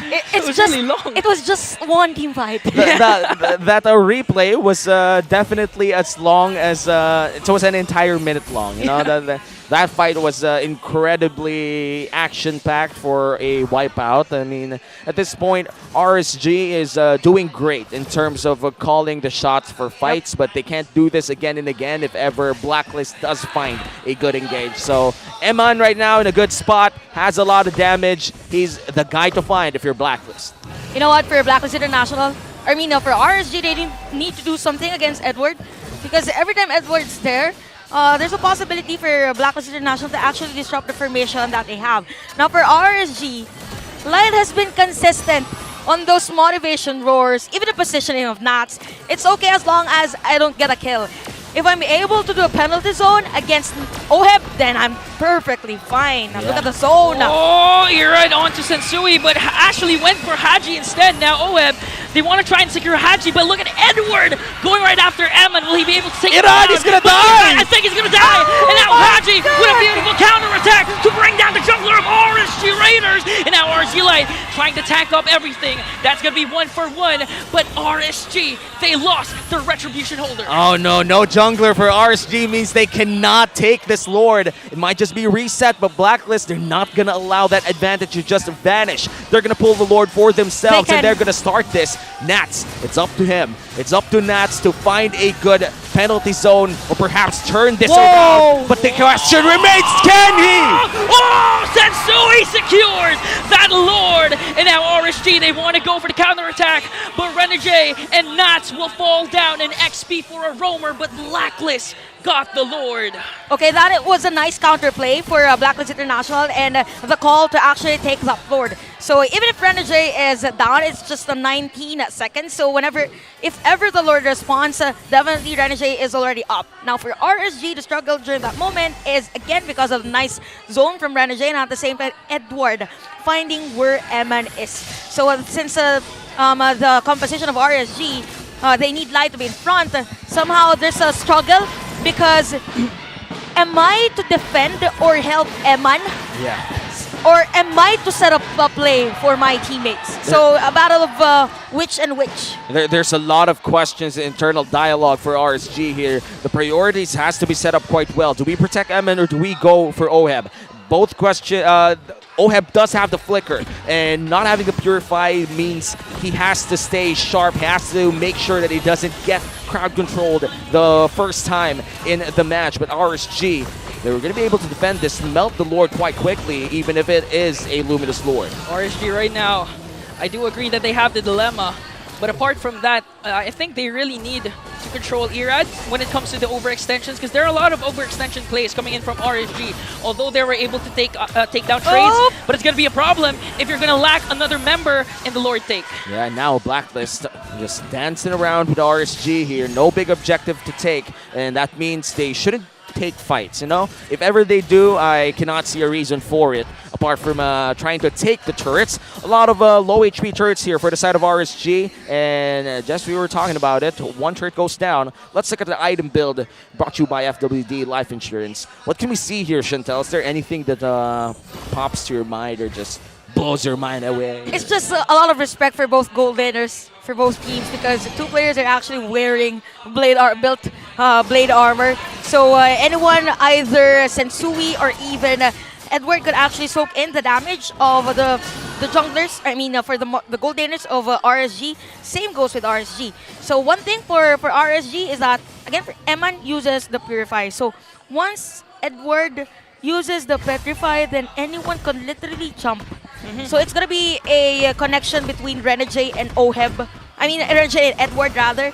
Now for RSG, they just need Ako to slow down the players and have Blight do that Minowan's Fury. Yeah, RSG right now, they are trailing by 1,000, but it doesn't really matter that much considering how close this game is.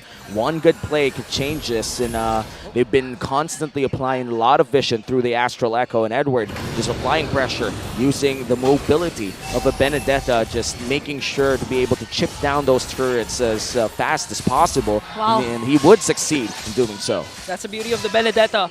He could do objectives, take down objectives, and at the same time be at the right place at the right time when it comes to taking down neutral objectives like this Lord. Oh no, the Bruno might just be a spot here by Edward, yeah. Edward, but they don't really go all in just yet. This might just be another long Lord dance here, unless, of course, somebody makes a crucial error, but still, nobody batting an eye on Edward down bottom lane. Edward continuing to do his job, applying pressure on the bottom lane, but now Irad spots Sensui with a violent Requiem. No! OHEB continuing to deal damage, and now Renegade is now low. Look at Aqua, look at OHEB. Everyone's just free hitting. No time, but it's going to be OHEB.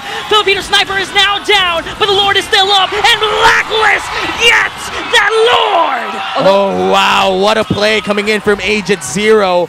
Going in for Mission Impossible. Blacklist International. That's how you know that they're staying calm under pressure, but the five-man squad of RSG immediately just melts down on that 16-minute Lord. Okay, this is 20-second cooldown for OHEB before his... They want to go for it! Light with a Manoa Fury, plus the penalty zone, plus the violent Requiem, and now the tower is down! RSG continuing to give everything that they got, and now Sensui is down, OHEB is down, RSG brings down the middle lane turret. Man, if that Abraxas Wrath landed, that could have been a way different story, but Edward, he's still going in. Eye for an eye. Renegade's there. And now Renegade with the Primal Wrath, but Hachi wants to go for after Eman and brings him down. It's actually the Hitman. And now Hachi sacrifices his life for the better good of the agents. OHEB is also down. OHEB is still alive, flexing his muscles.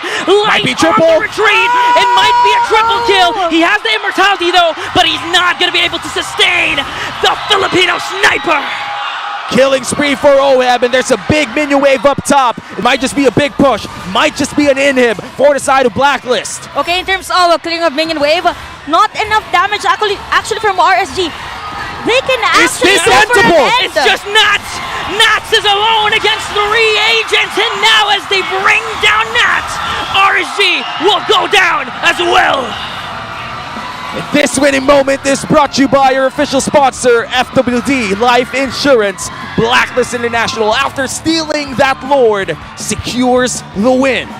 You know what? I don't know how to analyze this, but it's just that both of our teams doesn't really want to back away whenever there is a team fight. Even at that last moment, the difference for Bruno and again against the carry is that the movement speed. So every time the carry does the skill, as compared to the second skill of the Bruno, there is a light wheel. So OHEB can deal damage against the other players every time it do the side dashes. The dashes from left to right. The light wheel. The light wheel find. He's the running man.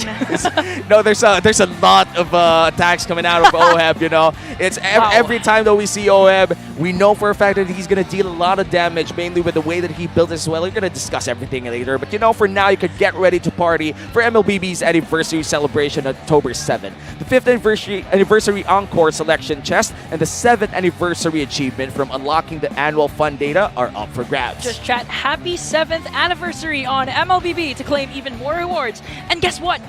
All heroes will be free for a limited time. So round up your friends and have a blast together. Guys full of energy like You that. deserve that. Wow. Wow, you know? All the heroes are free. Make sure to log in and play with your friends. But real talk, it's the best time to invite your friends to play MLBB. Because when the heroes are free, they can try whoever, especially in Classic. Do not try whoever in Ranked. Yes, please. Lessen the people who...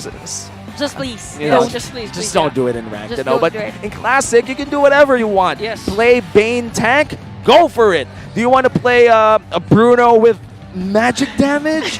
Try it out. And don't at me if ever you do, though. Like, Please don't. It did I not don't come want from you me. to be part of my friend list. Oh, wow. Oh, wow. I'm hurt, Chantel. I'm just kidding. I'm sure. I'm sure like you will be able to talk about the game number 1. I'm It not was sure. action-packed. Actually, I'm not sure because there's a lot of stuff that happened there. What was your favorite stuff that happened there? My favorite stuff was unleashing Season 8 OHEB.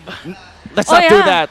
Season 8, OHEB did a few questionable things, so I don't want to see all of it. Yeah. Let's go to our analyst to analyze game number 1. Chantel, your time to shine.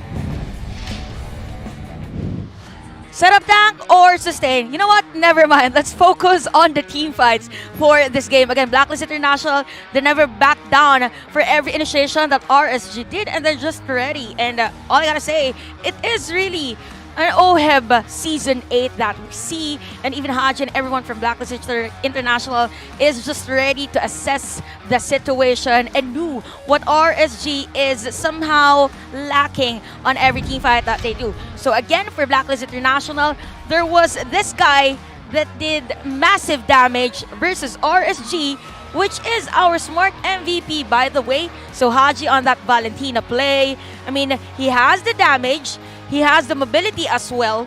So all he needs to do is just poke and poke against RSG with 246 KDA, 581 gold per minute, and even team fight participation of 57%.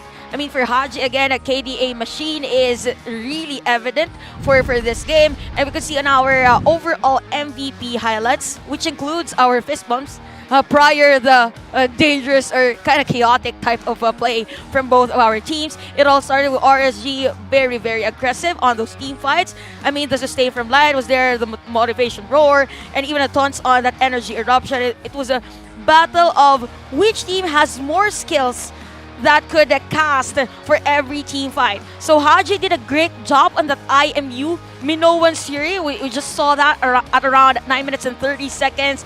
And at this time, again, Haji with those side steps and the taunts. And it's as if RSG is somehow baited to set up a play against them. came 10-minute game time. It was 1.5k goal lead for RSG, but it is where when Irad was a bit too deep in the formation of Blacklist, hence the shutdown for the carry. So with that kill from Oheb, it means that he has a lot of gold because of that kill. So came 13-minute game time. It was the Lord objective wherein Irad was actually killed by Blacklist International. This is where it started. Even Nats had his own exchange of kill. But yep, again, Blacklist International just doing the things that he needed to do. For Renegade, he just needs to zone out Eman, and it's okay as long as Oheb and other players or other teammates are actually alive for that team fight. And look at Nats actually zoning out Oheb. And this is the Speedy Light Wheel that we have been talking. Actually, there was a ball from Eman that actually secured a kill against Oheb. But to make it short, I mean, the story of Blacklist International for this game is just they are prepared to go for the counter initiation, and they also have their own taste of a prolonged, if we might say, prolonged Minnow 1 series because of the Edith Earth Shatter as well. So 80-minute game time, again with the movement speed of Oheb, with the help of Freddy, and with the help of 2 minions, it was easy for Blacklist International to win that game. And if we look at the jungling pattern actually of Sensui, which is one of the most or one of the biggest factors for Blacklist International's win, is because of the is because of him securing majority of the objectives. So Sensui from the start of our game up until the 5-minute game time, he was just rotating on the goal lane because again it was a battle of the goal lane. Actually, it was a battle of everyone. Everyone has to step up on the specific role that they are doing, and even on the emblem builds, it was just evident.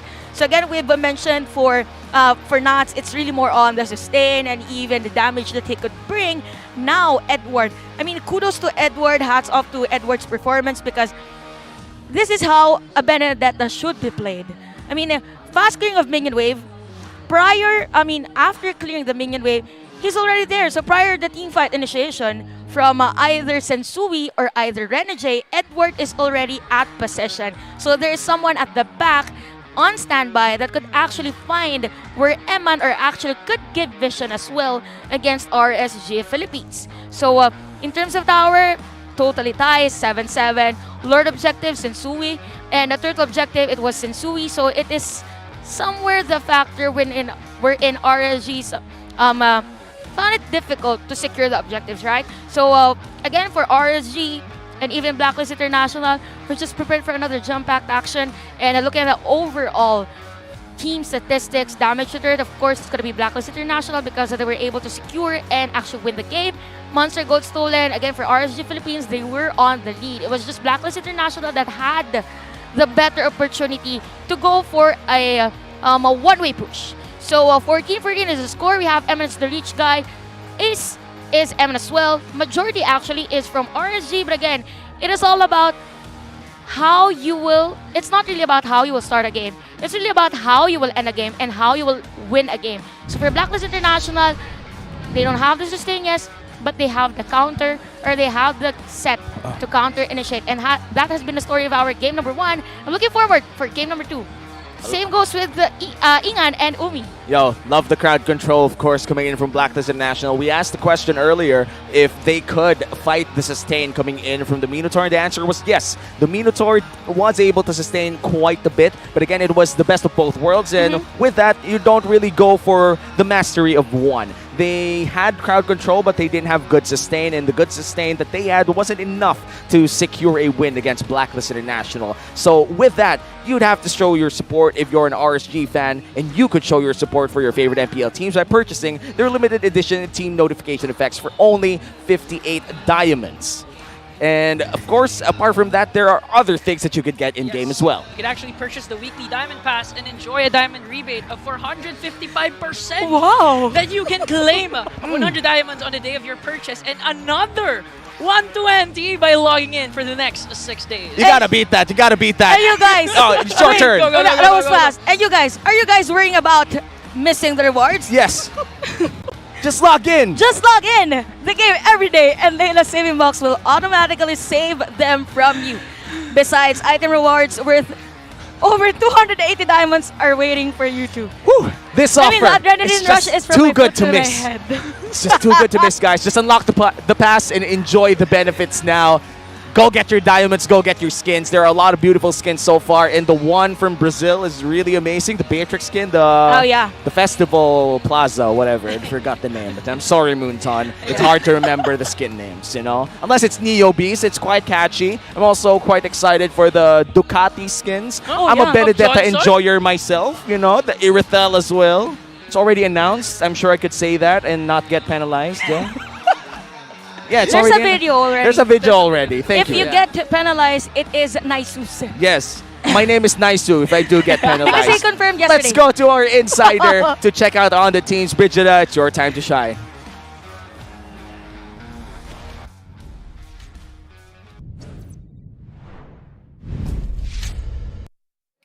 Thank you so much, casters. At talaga ngayon, medyo maiiba muna tayo ng bahagya dahil meron tayong mga kasama na nagmula na naman sa kabilang liga. So, kasama natin ngayon, RRQ Kaitos, Mark TZ, and ONIC Arsenal's James Pax. Okay, Ito, tinatagurian natin sila ngayong Tony Labrusca at Joshua Garcia ng MDL Philippines. Oh, ano ba?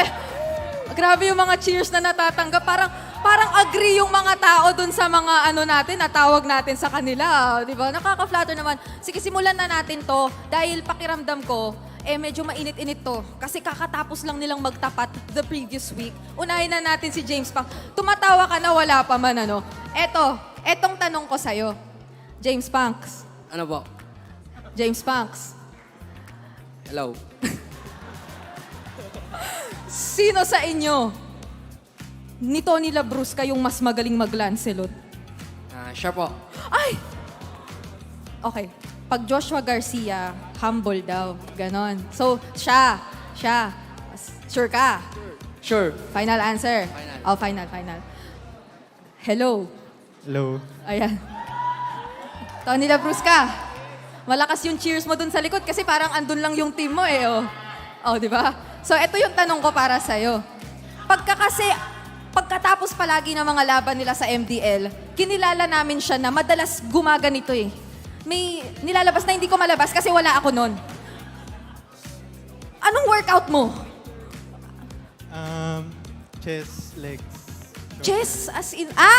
Chest. Ano ba yun? Bakit chest? Diba? Paano ka mag-workout gamit yung chest? Chest. Yung workout niya, chest, legs, hindi niya in-include yung kanina pa niya pinapakita. Matagal na niya pinapakita sa MPL. Nasaan ba yung Para sa mga viewers, turo mo nga, saan yung exit? Yung exit. Nandun. Teka, hindi nakita. Saan ulit yung exit? Saan ulit yung exit? Nandun. Andun, pero dalawa yung exit So, para lang sa inyong kaalaman, dalawa. Okay, medyo... Grabe yung mga sigawan, nakakabigla. Eto, medyo tayo. Sige, balik tayo ng onte sa MDL at sa kung ano nga ba ang mga kaganapan natin. Actually, ngayon daw, pantay na pantay lang yung points netong dalawang teams na to. RRQ Kaito and even ONIC Arsenals. Pero safe to say, nasa upper half sila ng standings natin. So medyo, kahit pa paano, hawak-hawak na nila, abot kamay yung playoffs. So tanungin muna natin si James Pax, Joshua Garcia. So anong mga plano nyo in the coming weeks para panghawakan yung spot nyo? At talagang, ano yung mga plano nyo coming into playoffs? Sa ano po namin, magparami pa ng hero pool tapos mag-practice pa ng mag-practice. Tapos yun na. Sa mga paparating na laban, mag-ready kayo kasi nag-ready kami doon. Oy, andito lang, may nakarinig agad nung mensahe mo Mag-ready kayo kasi nagre-ready rin kami. At saka alam mo, tinanong kasi kita, sino mas magaling mag-Lancelot? Pero hindi ko tinanong sino mas magaling mag-Fanny, hindi ko tinanong, di ba? Siguro mag-iiba yung sagot, pero atin-atin na lang yun para naman yung pagiging Joshua Garcia andun pa rin. Ikaw naman, ano bang plano nyo sa RRQ Kaito? Stick to plan lang kami. Grind lang. Everyday, ganun. Stick to plan lang. Stick to workout, ganun. Yung paulit-ulit lang. Sige, fist bump tayo kasi katatapos na. O, di ba? Kita-kits kapag ka nagtapat kayo sa playoffs. Good luck sa inyong dalawa. Alam kong aabangan yan ng napakaraming mga viewers din natin sa MDL Philippines. At oras na rin yata para ipagpatuloy natin yung aksyon na kanina pa inaabangan ng mga on-site viewers natin dito. Kaya naman, ibabalik na natin siya sa ating mga casters. Casters, sa inyo na muna. Thank you, Brigida, for that wonderful insider segment. We did see two of our MDL players just talk it out. Both of them extremely humble, which I hate. I love it when players are, I wouldn't say arrogant, but Proud. confident about their Confident and stuff. You know? proud. But I guess it's the meta out there. Be humble, because usually the louder players do get a lot of heat from fans. That's what I see. That's what I see. I don't know what you guys see. You know what I saw? What did you see? Go back to MDL, the one where RRQ won. You'd see Mark TZ flex his triceps. Triceps. During the winning moment, yes. I'm sorry, I'm not quite the bodybuilder. I don't know what the triceps is. I'm a bodybuilder, but more on the body fats. Body fat, a body fat builder. That's something. What's the tricep? Show me your show the tricep. There you go. I actually know what the tricep is. I just wanted to see Ian do it. Yeah, so he's letting me shine. Yes. You know, we're having fun here. Hopefully you guys are having fun as well at home or on site. Once again, we invite you to come over here in Shooting Gallery Studios or MPL Arena. The draft is about to start. We're talking about game number 2 where RSG is still trailing a game. What adjustments can we expect to see? Definitely in terms of draft, because right, for the last pick, it was the hero for Irad. So we saw the strategy of Blacklist International wherein they banned out Fanny, Lancelot, Baksha, and even other heroes. So there were no other heroes left to be in par. Although Akai was open earlier, so maybe go back to that sustain and be not too fancy in terms of the jungler role or jungler hero. And for Blacklist, they were able to secure a win. Ingan, do you think they should stick with that strategy or show something new? Yeah, actually, like what Chantel said in the K2V, if it ain't broke, don't fix it. So for me, Blacklist, they really performed well. Although they were having a hard time during the early games. I think it was meant, what happened, they were meant to do that. Whatever happened during game number 1, Blacklist intended to do that. Yeah, and looking at the healers, they could go for the bans here. RSG, they're taking out the Angela and the Mathilda, two of the most potent healers in the current meta, where if you give a team a Mathilda, you're giving them an almost unfair advantage. But in terms of healers, Chantel, do you think the Rafaela could show herself in this match? Yes, definitely. But for RSG, it's up to them if they will open it. But yeah, for RSG, I don't think that they will give Renegade the opportunity because it was banned actually for Blacklist International. So now that okay, so RSG, I'm starting to question: are they to ban Fredrin? Could be an option for them, but Baksha is still open, which Sensui plays, by the way. Yeah, a lot of tank junglers actually for Sensui, and excited to see the Baksha once again. It's quite a while. It's been quite a while since we last saw a Baksha, and by quite a while I mean yesterday. Because we do see a lot of Bakshas in MPL, and now we're gonna see the first pick. Don't be shy, lock in the Fredrin. That's what we want to see. Sure, 100% sure. Yeah, go for it. But I think this time RSG, they waived Basha. That's why Blacklist was able to ban it in the second banning phase. I think just stick to what works. Go for the Basha in the first picking phase. King of the Jungle, 44% pick rate, while the Lancelot has a higher ban rate. Question remains, is the King actually the one that's most picked, or the one that you can't even pick? Because it's always banned. I will go to the route that Fredrin is literally the king of the jungle because... Wait, Chantel, I'm sorry, that was a rhetorical question. Let's go to the draft! Don't throw tissue paper at me. Anyway, Translate it on the other side. I was preparing myself for... I'm sorry. To answer you. I'm sorry, I appreciate the effort. I really do, I really do. Anyway, okay. We love you here. Alright, to translate Edith, what can we say about this? There's a better option for RSG because earlier they gave out Edith and Valentina. So with Edith and Valentina both on Blacklist International, there was a huge counterplay for Blacklist. Now Blacklist can actually do the same. So I'm not sure if Renegade will use the Minotaur, but imagine just if you have the Pelota Zone and then the Minoan's Fury, that's kind of scary, right? Yeah. But carry. Oh, early carry. Still Valentina. So 3 picks from game number 1 is locked in for Blacklist. But Edith, on the other hand, is with RSG. So it's curious. I'm actually curious what the hitman or will he be the hitman or the heel man for the game number 2? Oh, I'm excited to see too. And what I don't like about RSG's draft right now, it's quite obvious where the Edith is going. With the Terizla already locked in as well, you already know that this Edith will not go to the XP lane. Oh, yeah. It's most likely going to the hands of Light, who loves playing around this Edith. But we don't know, we haven't seen a gold lane Edith, but it is quite possible. But against a carry, I'm not quite sure. You're just going to get bullied the entire laning phase. And last pick, I summoned D Naisu. Big damn! Who was the top one Philippines scored for now also a caster. We love you. I'm quite sure you're watching right now. Yeah. Not sure where, but look at the draft index. I do think that the hero DPS once again goes to the hands of Blacklist. What else could you see here for the draft index, Chantel? Actually, in terms of DPS, technically a Blacklist is on the higher side because of the early carry pick for the team. So that's what's lacking for RSG.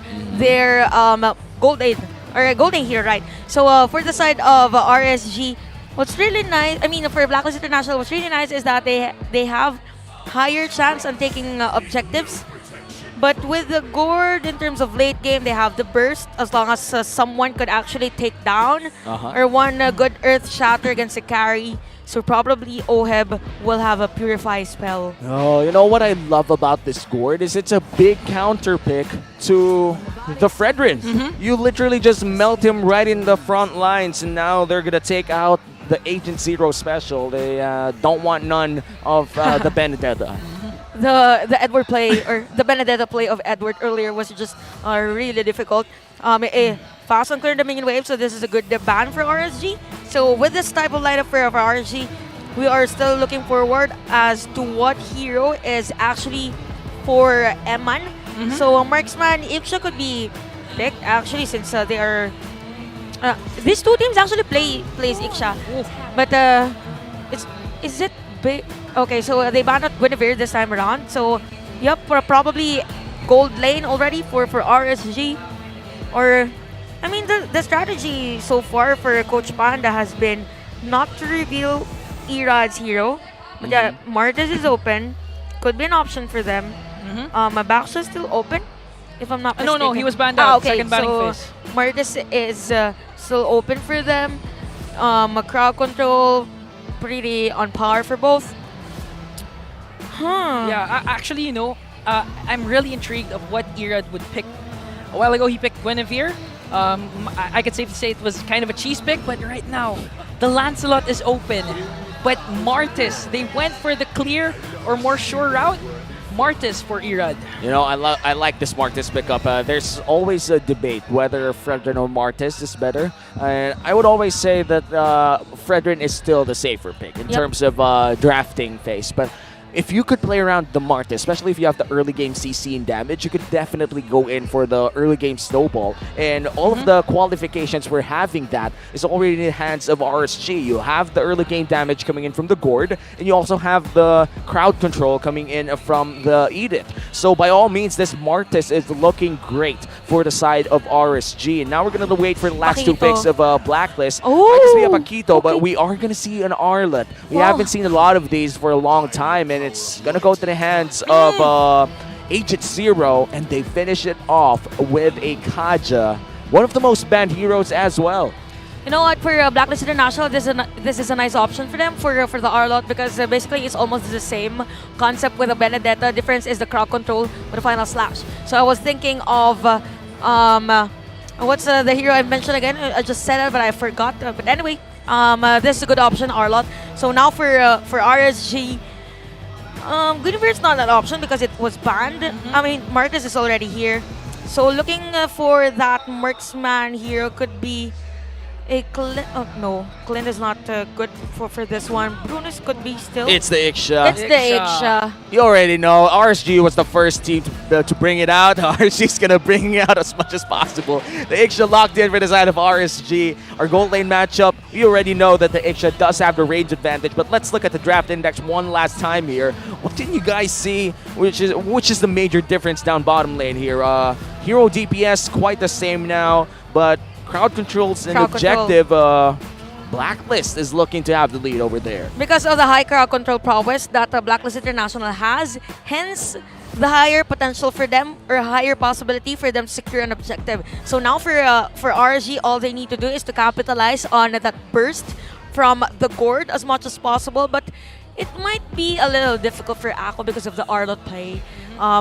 It could dive in. And we've mentioned about the difference in terms of the marksman or the gold lane heroes that were chosen for both Oheb and Eman. It's up to their teammates on how they will give him the proper support. Now Blacklist RSG game number 2. Can Blacklist actually secure a sweep against the Raiders once more? The last time these teams met up in week 1, Blacklist was able to make quick work of RSG, and now RSG has the chance, has the tools to secure a game number 3 against them. They've been struggling for the past few weeks, but now it's their chance to change that script to a better tone. Let's enter the Land of Dawn. Blacklist International up by 1. What can we expect in the early gaming end? Looking at RSG's lineup, I think they're heavily reliant on those layering of skills. I mean, if they want to utilize Iksha's full barrage, the crowd controls, the ultimates from each and every single member needs to connect. They need to maximize that.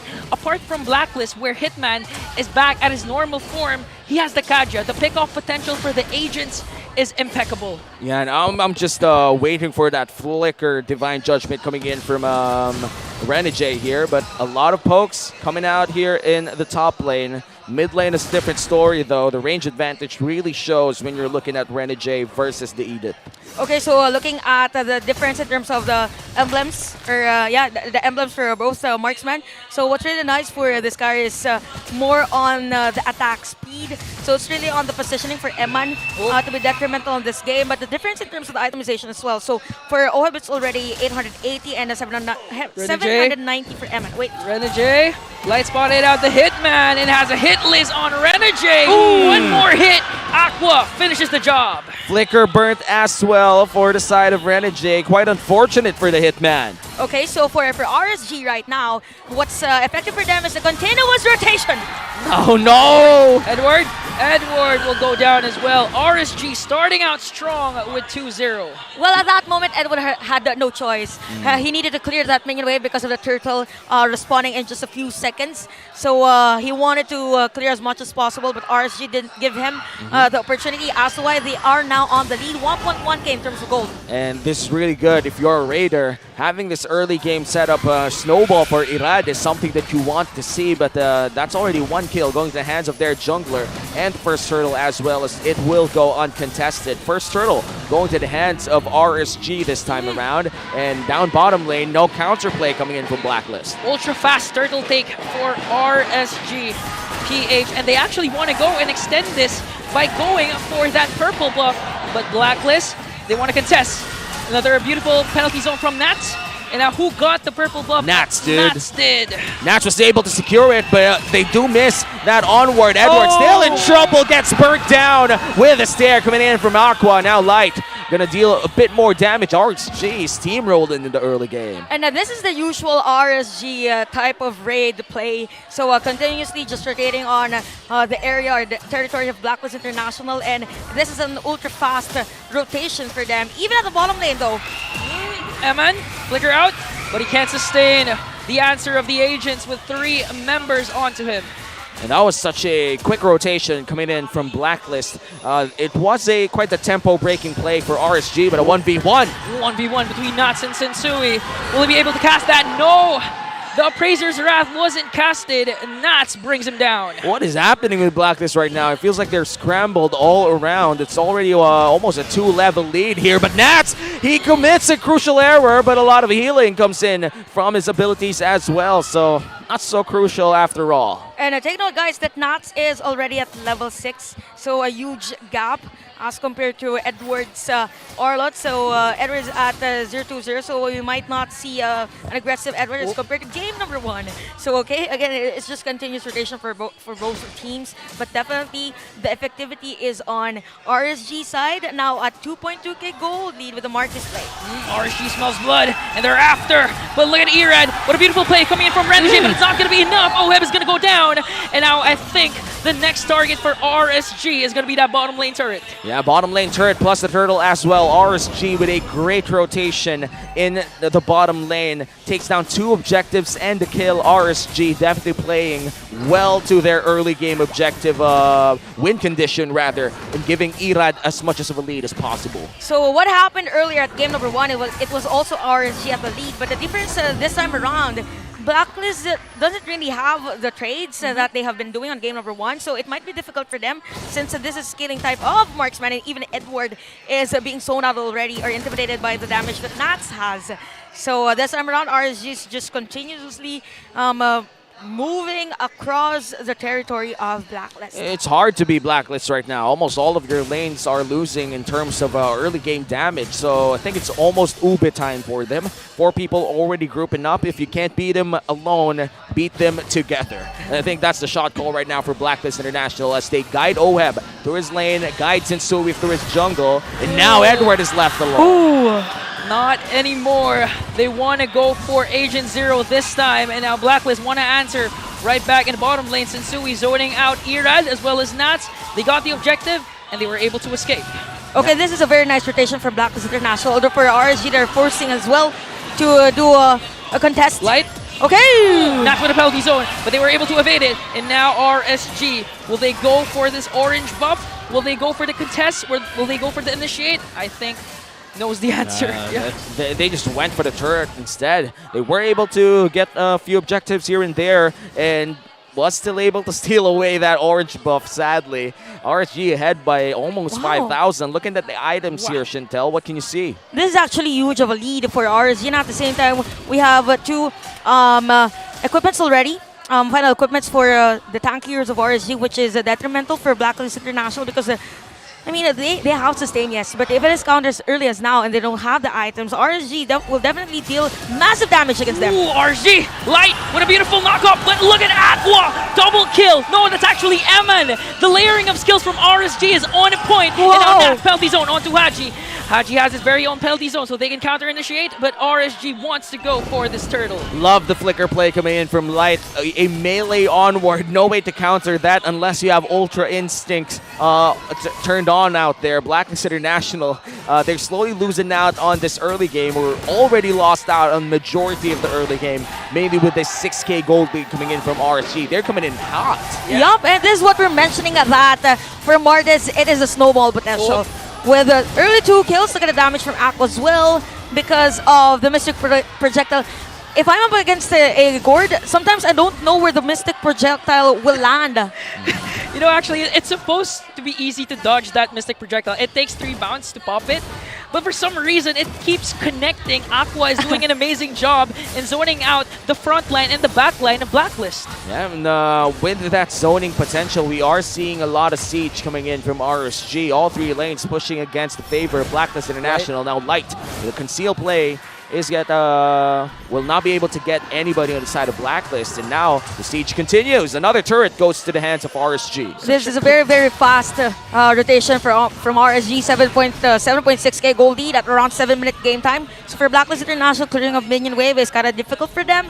And knowing that Haj is at level 8, so the passive of this Valentina is somehow not going to work against an Aqua, which is at 3-0-2. This is a very clean game for the Raiders, coming off a devastating loss against Blacklist, but right now outperforming them in the early to the mid game and actually dominating game number 2. And as we look at the instant replay, look at the layering of skills from RSG. Eman and Aqua, beautiful plays. Ultra fast instincts coming in from the side of Light, knowing that he has the flicker onward combo on the right guy. Blacklist International, they got to step up their game this time around if they want the sweep. It's RSG. This is looking to be their game to lose with a 7k gold lead. and it's really hard to throw away this type of lead, especially at this early part of the game. Yep, one wrong move from RSG could be a cause of a win for Blacklist International, so they need to be mindful of the possibility as well from a Red J and even Oheb specialty play on that Divine Judgment. So one Divine Judgment, actually the perfect target as of the moment is Irad. If they are able to stop Irad, then they have the opportunity to actually take the Lord. And that they just did.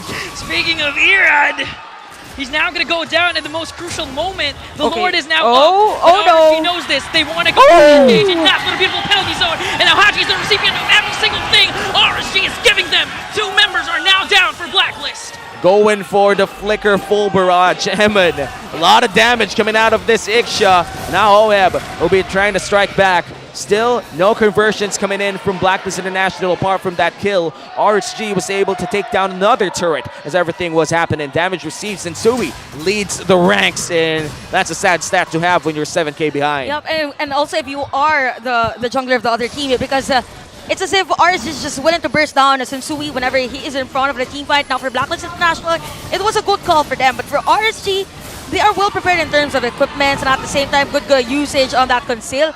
And you know what? Light and Nuts layering of that penalty zone and even Earth Shatter it's just really difficult for Blacklist to contest. Now 10 minutes in, RSG with the Lord, an 8k gold lead as well. Aqua having the game of his life here, 3-0 and 3 on this scored, but you could say the same for Light. Still a perfect game for this Rome Edith, one of his newer, I would say newer comfort picks. We have seen him play this quite a lot. You know, I thought you were going to say Aqua was having the time of his life. I thought you were going to say Naisu as well. No, Naisu as well. So honestly, him watching this Gord is already making him smile. My Gord is back. Gord Koyan, or in Koyan. English, that's my Gord. Yep. And speaking of another arsenal for RSG side, aside from Aqua is the Lord, which is marching at the bottom lane.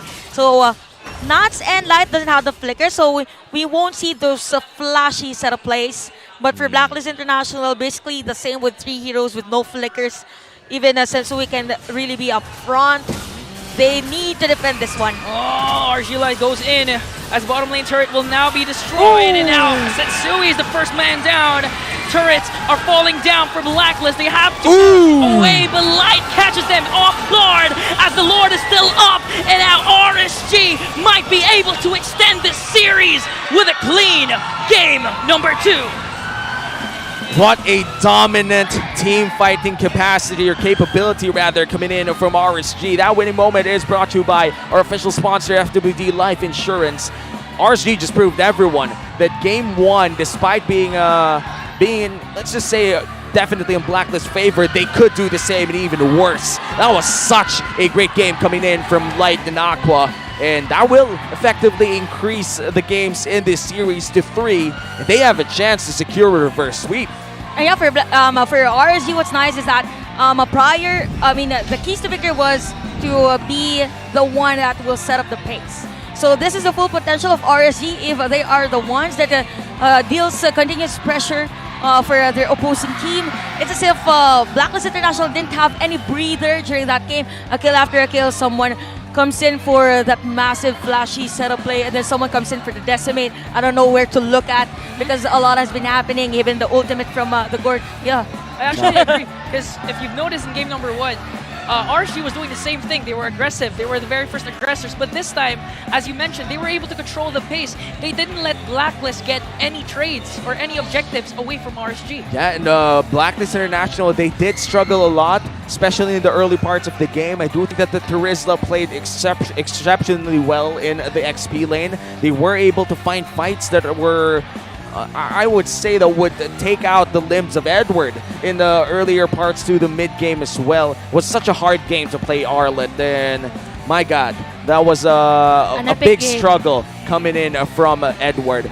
By the way, epic prizes are waiting for you. Get the chance to win a gaming monitor, gaming chair, or headset. Just scan the QR code below your screens and answer the survey brought to you by FWD, our expert wingman. Visit fwd.com.ph for more details. Yeah, you said it was an epic game for RSG. They were able to do a lot of things that they weren't able to do in game 1. specifically dominate. Let Irad dominate. When he got that Mortis, he never let go. He was a beast, a different animal. Yeah, he wasn't ready to move on. I thought you. I thought you were. I thought you were still about to say something. I was pausing. I was waiting for the next moment, and it never came. And Ingan. That's a bait play. Nice bait play, you know. I'm sure a lot of our stuff would still be explained by our analysts. So Chantel, it's your time to shine. Please analyze game number 2. Thank you so much, my beloved co-casters. Again, for that game, it's all about the pacing for RSG Philippines. And almost close to 0 errors during that game. Again, RSG, as long as they're able to pull off from step 1 until step 3, or the main execution of the strategy, then it is effective for them. Now, for Blacklist International, it is the usual play. But yeah, speaking of usual play, we saw the statistics prior this game. Nats is our smart MVP of the game without her display. 307 KDA and gold per minute of 715. It's as if both Nats and Light has been juggling. Okay, who's gonna set first? Am I to do the Earth Shatter or am I to do the penalty zone? So again, this is the same. Emblem set that they actually used from the prior games of the Terizla. And we will see on the overall highlights. It all started with RSG at around 1 minute and 26 seconds. It was the first blood. Actually, we were actually questioning the high potential of this Gord to be assassinated by an Arlot, but it's just RSG that was fully aware of that threat from Blacklist International as to whether they just continued and give space to Aqua as to where he will cast that ultimate, that Mystic Gush. So it came a 3-minute game time. 3-minute game time. This was a solo kill for Nats. Take note that Nats during that moment was around level 6. So there was a huge gap in terms of level, and that we really have to commend that because of the first blood.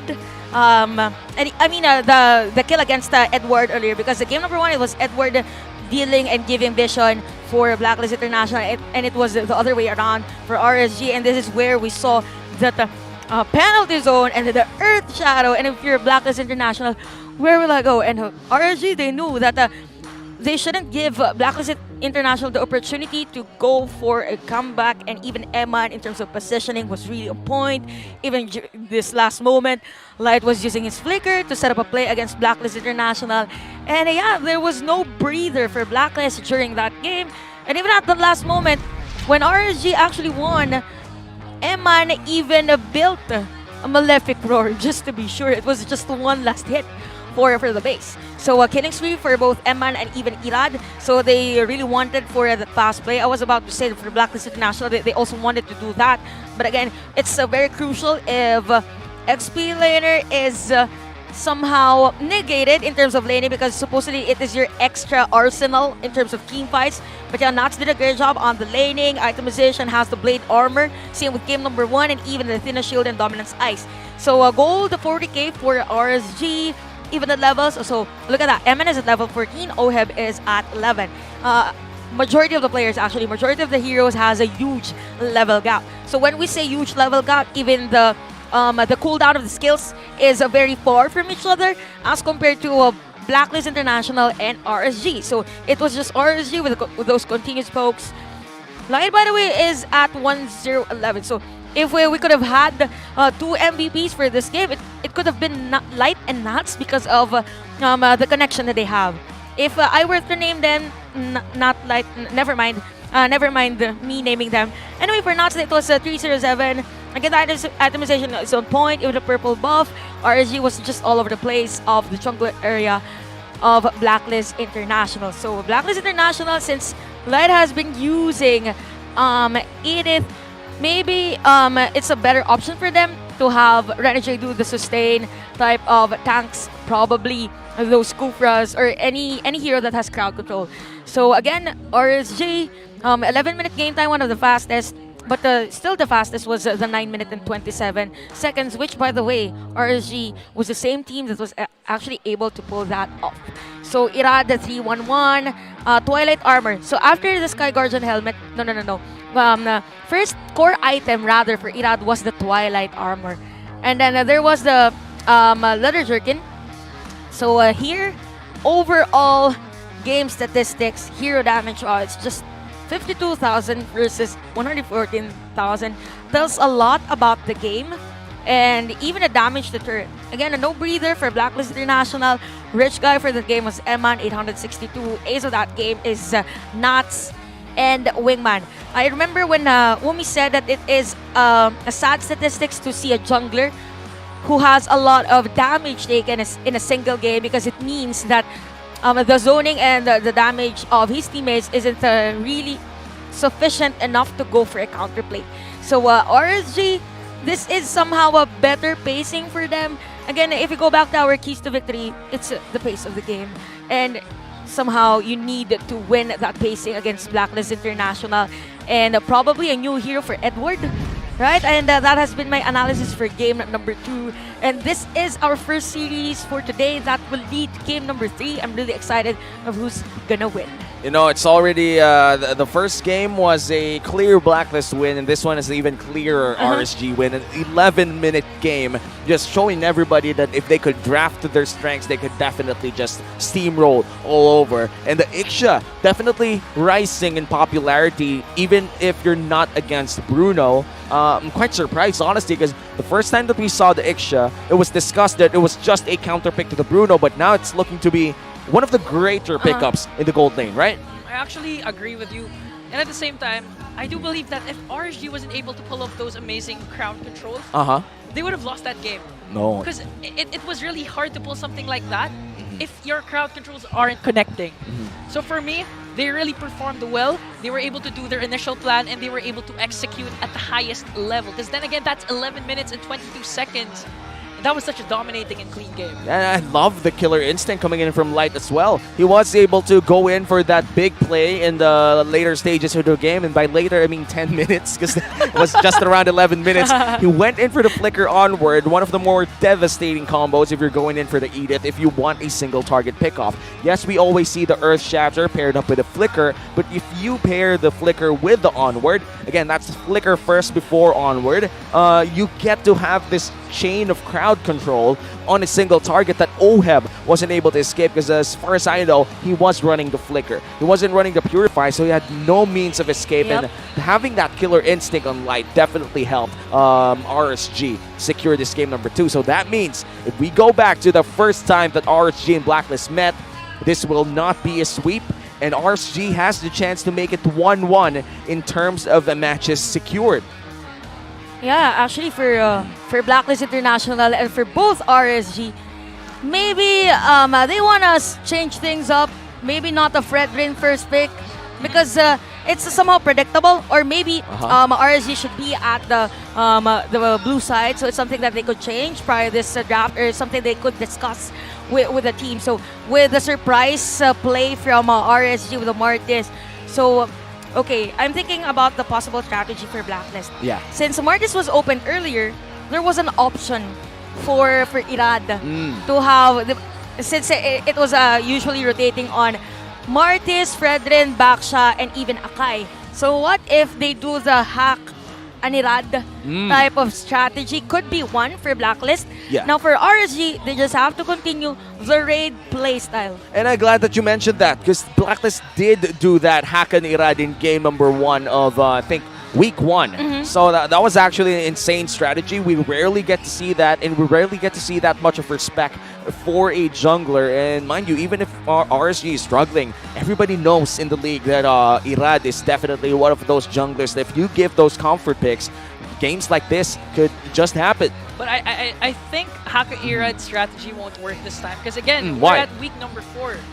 And if your coach is Coach Panda, I mean, you would perform, you would train, you would excel, and make sure that even if 5 bans were used for the jungler rule, you'll still have something to give. You'll still have something to pick and something to use to dominate. I agree. Like, honestly, if you're coached by Coach Panda, you wouldn't smile that much. Not because he's a bad coach, but he's just so strict. Like, I feel like if I were a pro player, Coach Panda would whip me to shape in like 2 months. And 2 months is being generous. Like, I feel like a week with Coach Panda, I'll be a different guy. I'll come back here and I'll have the fundamentals all over my face. And that's just insane. I mean, tough love has been effective for RSG. Yeah, we've seen it for quite a while. And Coach Panda, again, all jokes aside, is one of the best coaches in the Philippines right now. If you talk about esports, Hall of Legends inductee as well, and has been a major contributor for what modern coaching looks like.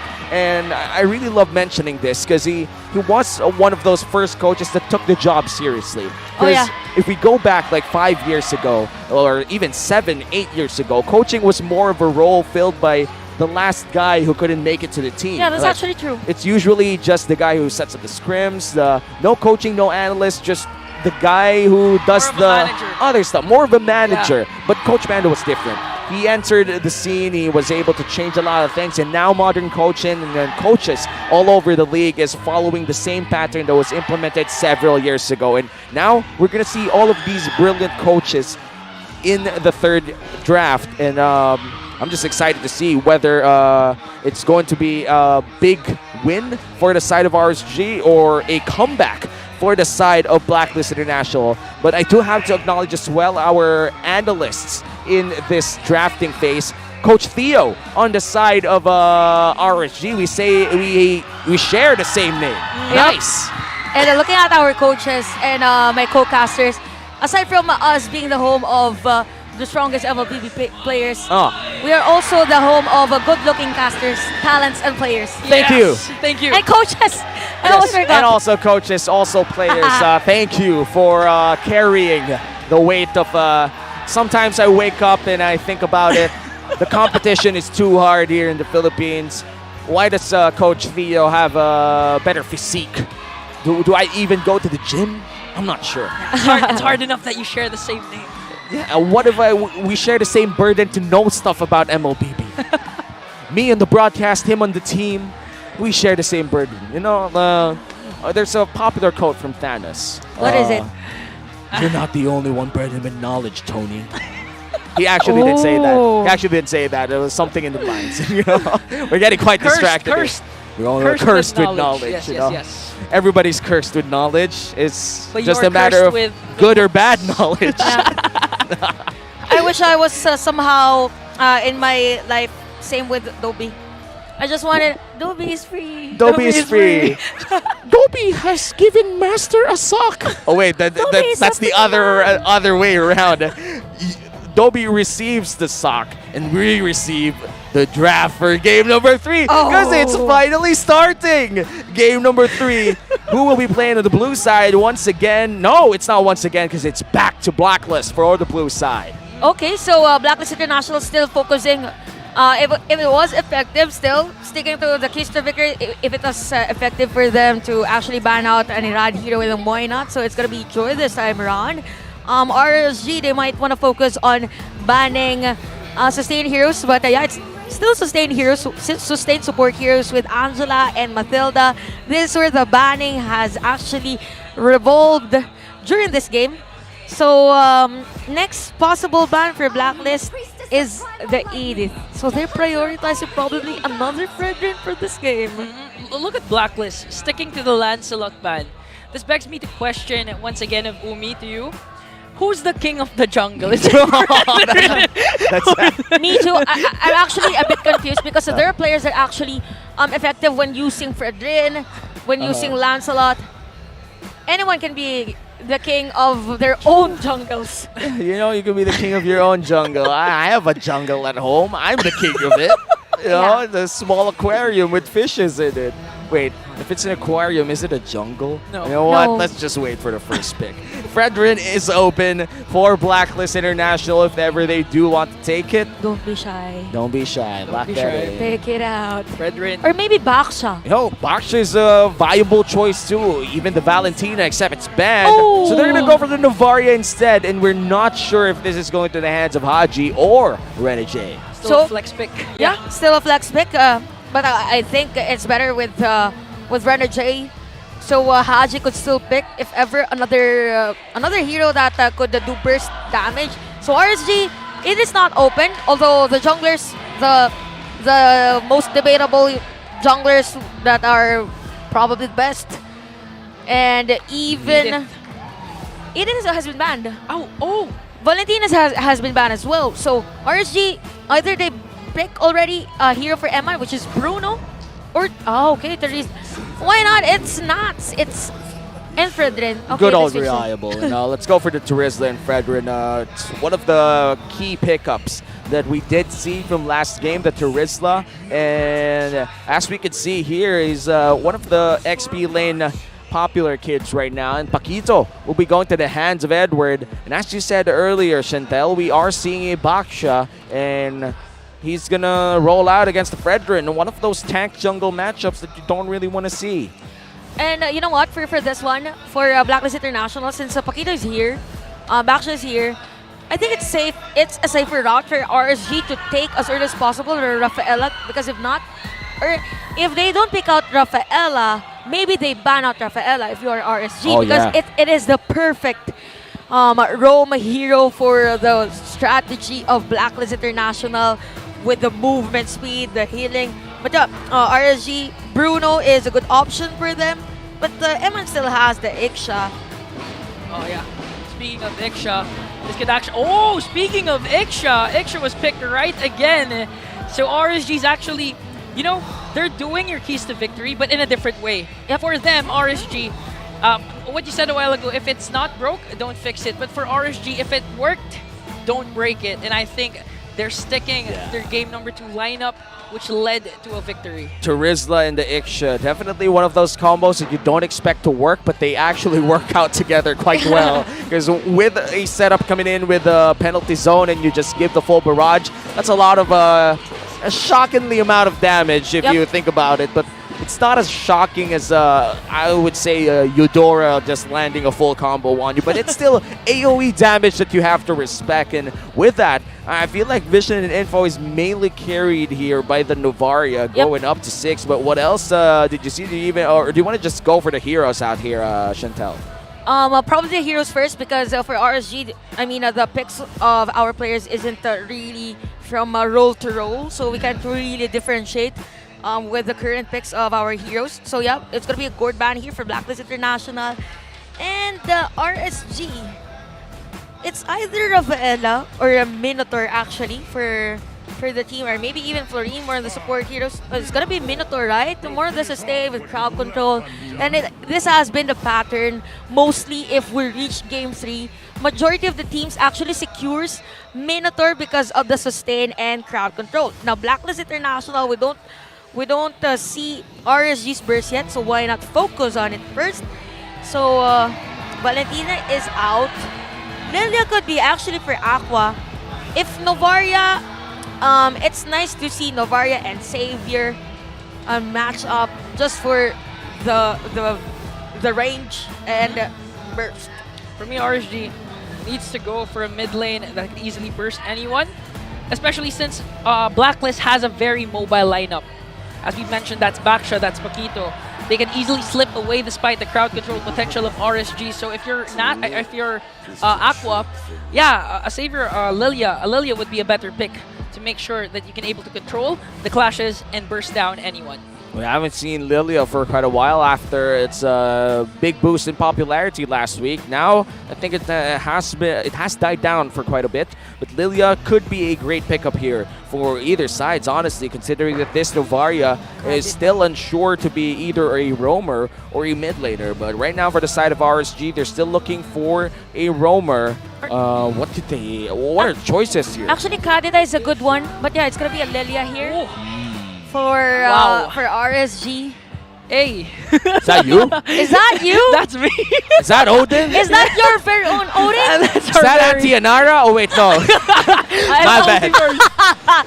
That's Mimasor. Mimasor? Of Echo. That's all right. You know what? Mimasor is an awesome fan. It's always, I feel like I've always seen her around the community shows of MPL, especially when it's Echo around. So, you know, now that I gotta say it, like a lot of Echo fans are quite passionate. But now, 1-1 and Kufra for the last 2 picks of Blacklist International.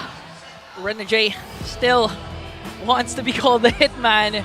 Sticking with the Kufra, this is a very glass cannon lineup for Blacklist. A lot relies heavily on OEB's power spike. And with the current flow of the game, game number 2, RSG's playstyle is just too much for them to handle. So Blacklist, they really need to focus on their win condition, which is OHEB. They need to protect him and make sure this 1-1 reaches its power spike. You know what? Knowing that there is a 1-1 for Blacklist International, for RSG, the perfect tank as well for Light is... I was thinking of a Cho, but it is easily countered out. But it is going to be Kaja. So more than a single targeting, plus the damage for the Kaja. This is not looking good for Blacklist International. 1-1 right now is, I would call, in the middle of good and bad. And the Kaja directly counters this Kufra. We saw it yesterday. I'm not quite sure what series, but whenever the Kufra would jump, the Kaja would just go for the Divine Judgment and burst down to Kufra. It doesn't really make sense, but I love the draft adjustments coming in from RSG. So now looking at our draft index, the upper hand or the biggest factor that Blacklist will have against RSG is, of course, the vision because of the Novaria pick. But definitely for RSG, it's going to be the setup plays from Light. And we know Light is a great user of this Kaja. And even the Lilia with a burst. So we'll see with this game. Really looking forward on the itemization of this Lilia because I myself, as a Lilia user. Wow. The flex. Just sharing. Yeah, Lilia's quite fun, honestly. My girlfriend loves Lilia too. Oh, Shout out to her. Flexing as well. Yeah, a lot of flex here. Just another flex. You know, we're doing verbal flexes, but these teams, they gotta flex their fingers right now because whoever wins Game 3 will win the series. Blacklist International will be running the 1-1. We haven't seen a lot of 1-1s lately. For the side of RSG, the rising marksman in the current meta, this Ixia will be their gold laner. It's game number 3 between these two squads. Which team will have the edge in the early game? What are your guesses? Blacklist International, they already know the picks of RSG. They know that Light has the Kaja. So if you're Haji or if you're Blacklist, specifically Haji, a lot of pressure is onto you to provide that vision to make sure that they can't make any surprise plays in our Renegade. Easy expand on that flicker, but look at RSG's aggression. Aqua and Light brings down Renegade, but Edward, Agent Zero on the attack. He's gonna bring down Aqua. 1-for-1 trade up. It's XP Lane getting a kill for the side of Blacklist. No, actually it goes to the Haji, which is still good. Having an early setup for this Novaria will quicken what she could do in the late game. But looking at the emblem build up here, a lot of movement speed on the side of RSG. And at the same time, even 08. Early engage for Blacklist here onto Eman. Eman still has the upper hand though because reinforcements from RSG are here. And now Renegade caught in the middle of the fight, but Eren still wants to go right after OHEB. Renegade will fall down. OHEB survives. Okay, that is controlled aggression. Light is literally the light of RSG's life right now. How do you even dodge that? You know, you can't. At this point, he was recalling. The lightning was already there. RSG ahead by 1,000 now. The early game pressure is really something that you gotta respect if you're Blacklist. And they're not done yet. Renegade. I mean, a lot of pressure from RSG side. If I'm Blacklist International, what I don't want to do is be reactive. But if it is this fast, how will I not react, right? Deja vu, game number 1 vibes. So for Blacklist International, all they need to do is to somehow help OHEB at the top lane, but the Sensui. RSG not afraid to expend every single ult that they have on this jungler because there's the neutral objective up for taking, but Edward wants to answer right back. Not still alive, Edward's still alive, but RSG wants to focus on this turtle, but now Light in trouble? Nope. Everyone's still safe. And this is how you want to play Lilia. Just go in for the early fights. You're one of the mages that could actually deal a lot of respectable damage early on this part of the game. And RSG knows that. RSG knows that they have the damage, and now Sensui might just go down. Aqua, he's going to go for it, and Black Shoes out. But plus the clutch, Black Shoes now. Look at Edward. Desperately trying to look for an answer from RSG's aggression. A good thing for Blacklist International, Edward is really consistent, but all I gotta say, that is one micro move from Aqua just to secure a kill against Blacklist International. Went in for the kill and the Black Shoes. Era still able to sustain everything, and that took a lot of time for Blacklist to bring down one member of RSG. Well, at least one kill goes to the hands of Blacklist. That's their second kill of the game. Still almost a 2,000 gold lead for RSG. And we're just 3 minutes in. Chantel, what can they do? What can Blacklist do to slow this game down?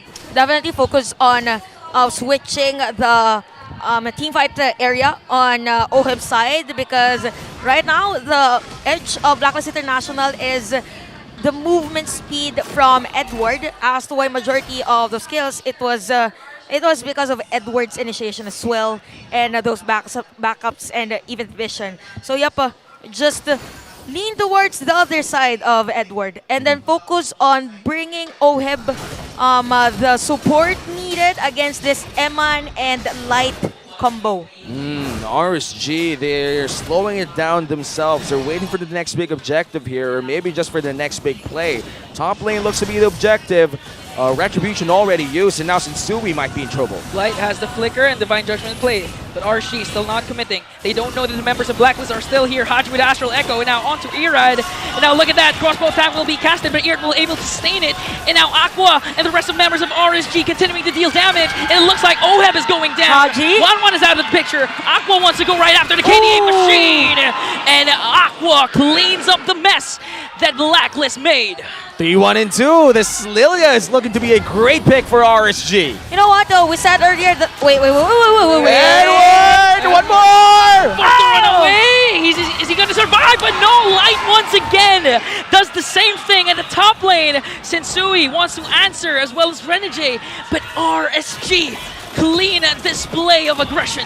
Sensui, he might just be in trouble. The orbs are there, the shadow energy, but Black Shoe's out. Renegade is trying to keep him in check. RSG is able to secure quite the kills up top, and they're going to get the turret as well. This performance of Aqua brings me back to the Aqua Season 9.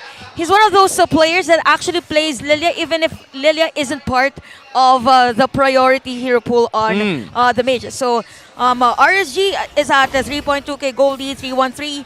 For Aqua, all they need to do is just to clear the minion wave, and if ever they want to go and rotate on a specific lane from a Blacklist International, then they could do so. Now for Blacklist International, again, we've been mentioning time and time again, and as long as Edward is able to do those split pushes and those backups against RSG's team fight, then they have the potential to go for a counter push. Yeah, now... But they need to speed up the gold for 1-1 for OHIB. Yeah, I agree. They really have to put gold in the gold laner's hands. OHIB here is the main carry for Blacklist, and the trend for a lot of the 1-1 compositions that we've seen in Season 12 of MPL Philippines is they always seem to lose early game, and then they try to extend the game to the part where it's a very close game, but that takes a lot of time. That takes a lot of patience. Can Blacklist actually survive the onslaught RSG is showing them in the earlier parts of the game? It's going to be hard for Blacklist right now to extend the game, especially since RSG is just getting every single objective after objective. Orange buff taken down,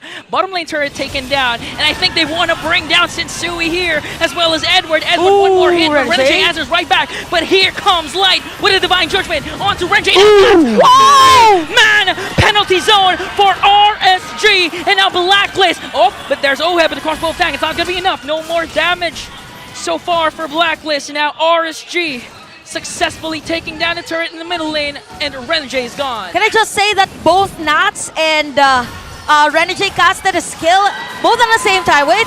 Yeah, both of them at the same time. Same great play, but results vary. Because RSG got the upper hand in that fight, and now the turtle will be spawning topside. RSG has the better position around it and might just be uncontested. That's the third and final turtle of the game, and it's going to the hands of the Raiders. It's just the 7 minutes. Too fast for RSG. I like that you mentioned 7 minutes, because game number 2 was 11 minutes and 22 seconds. So maybe in around 5 minutes, RSG can actually finish the game, especially since they know that Blacklist timer is in the late game. Yeah, late game is definitely something that Blacklist wants to see. But the question remains, can they actually see it? Because RSG is not stopping. And speaking of non-stop, we might see non-stop Divine Judgments from Light because of the fleeting time as well on the item. So 10-2 is our score. 6.4k lead and a good seal. Oh, Divine Judgment once again onto Edward. Edward, he won't be able to escape this. Now Iksha, you can already feel the damage. And now Renji wants to answer right back. Bring down Aqua. That's 1 for 1. It's actually good. Yep. A 1-for-1 when you're behind by 6K is really good for Blacklist International. If they could get more free kills, that would be the goal for Blacklist. But for RSG, you kind of want to limit your errors. Play a bit safe, but you know, safe's not in their dictionary right now. They're still going to stay in mid lane. They're going to get that turret, and they're going to leave. RSG bringing down that middle lane turret. 8 minutes, 30 seconds in. RSG's turrets are still complete. And now Sensui wants to bring down a member from RSG. That's going to be Light. Light was able to escape. And now Blacklist desperately finding a way inside RSG. Well, knowing that this is a scaling hero, I mean Hodge's hero, there's a lot of potential for Blacklist International to do a comeback. But with the body movement of RSG, I believe that they won't allow, since time after time they go to the jungle as much as possible, limit the resources of Blacklist International. Yeah, it is 4.9k. Wow, for OHEB, but look at that. For Eman, it's 7.5k. So you have the Corrosion side, you have a Demon Hunter Sword, and even the Sea Halberd. So you're just prepared, just in case someone from Blacklist International that is or of a sustained hero to just shred that HP bars. Underrated item, I would say. Sea Halberd is quite cheap for what it offers. Yep. Both attack speed, damage, and that life drain passive is definitely something that an extra would want to use, considering that almost all of her stuff are AoE the moment that you go full barrage. So now that the Lord is up, XP lane for the side of Blacklist about to recall. Astral Echo used already but sees no one. RSG will be starting this Lord with Light and Aqua zoning around the jungle. Might just be free for the side of the Raiders. Uncontested Lord take for RSG, but Renegade, they want to answer right back. Aqua, Black Shoes casted right away, and now RSG on the attack with a concealed play. Light has the Divine Judgment. Who is he going to find? He's not going to find yet anyone, and I think he finds OHEB! He finds OHEB, and now OHEB is down, as well as Renegade in exchange for Light's life. That is quite unfortunate for the side of Blacklist. It was quite early for OHEB to go in the front lines. Yes, it was generally safe. You have like 2 people in front of you, but man, the patience from Light. Yup, again, if you go back to the statistics, kill participation of Light is very low as compared to Renegade's. That is because as long as they're able to set up a play on the most crucial player, it's okay. As long as it is eliminated. Now the Lord is at the middle lane. Lord marching in the middle lane. But look at Renegade right away. Who's to get Eman? Raids. That's going to be Eman down for RSG. No bonus turrets taken down for the Raiders. And now I think Blacklist, they are finally finding their groove. I am honestly not quite sure why Eman was there. And Blacklist International, they were quick to snuff it out. And they do get a crucial kill, which rewards them with all 3 inhibitors still up there. And this time around, Blacklist International, they have the opportunity to actually destroy a turret at the bottom lane.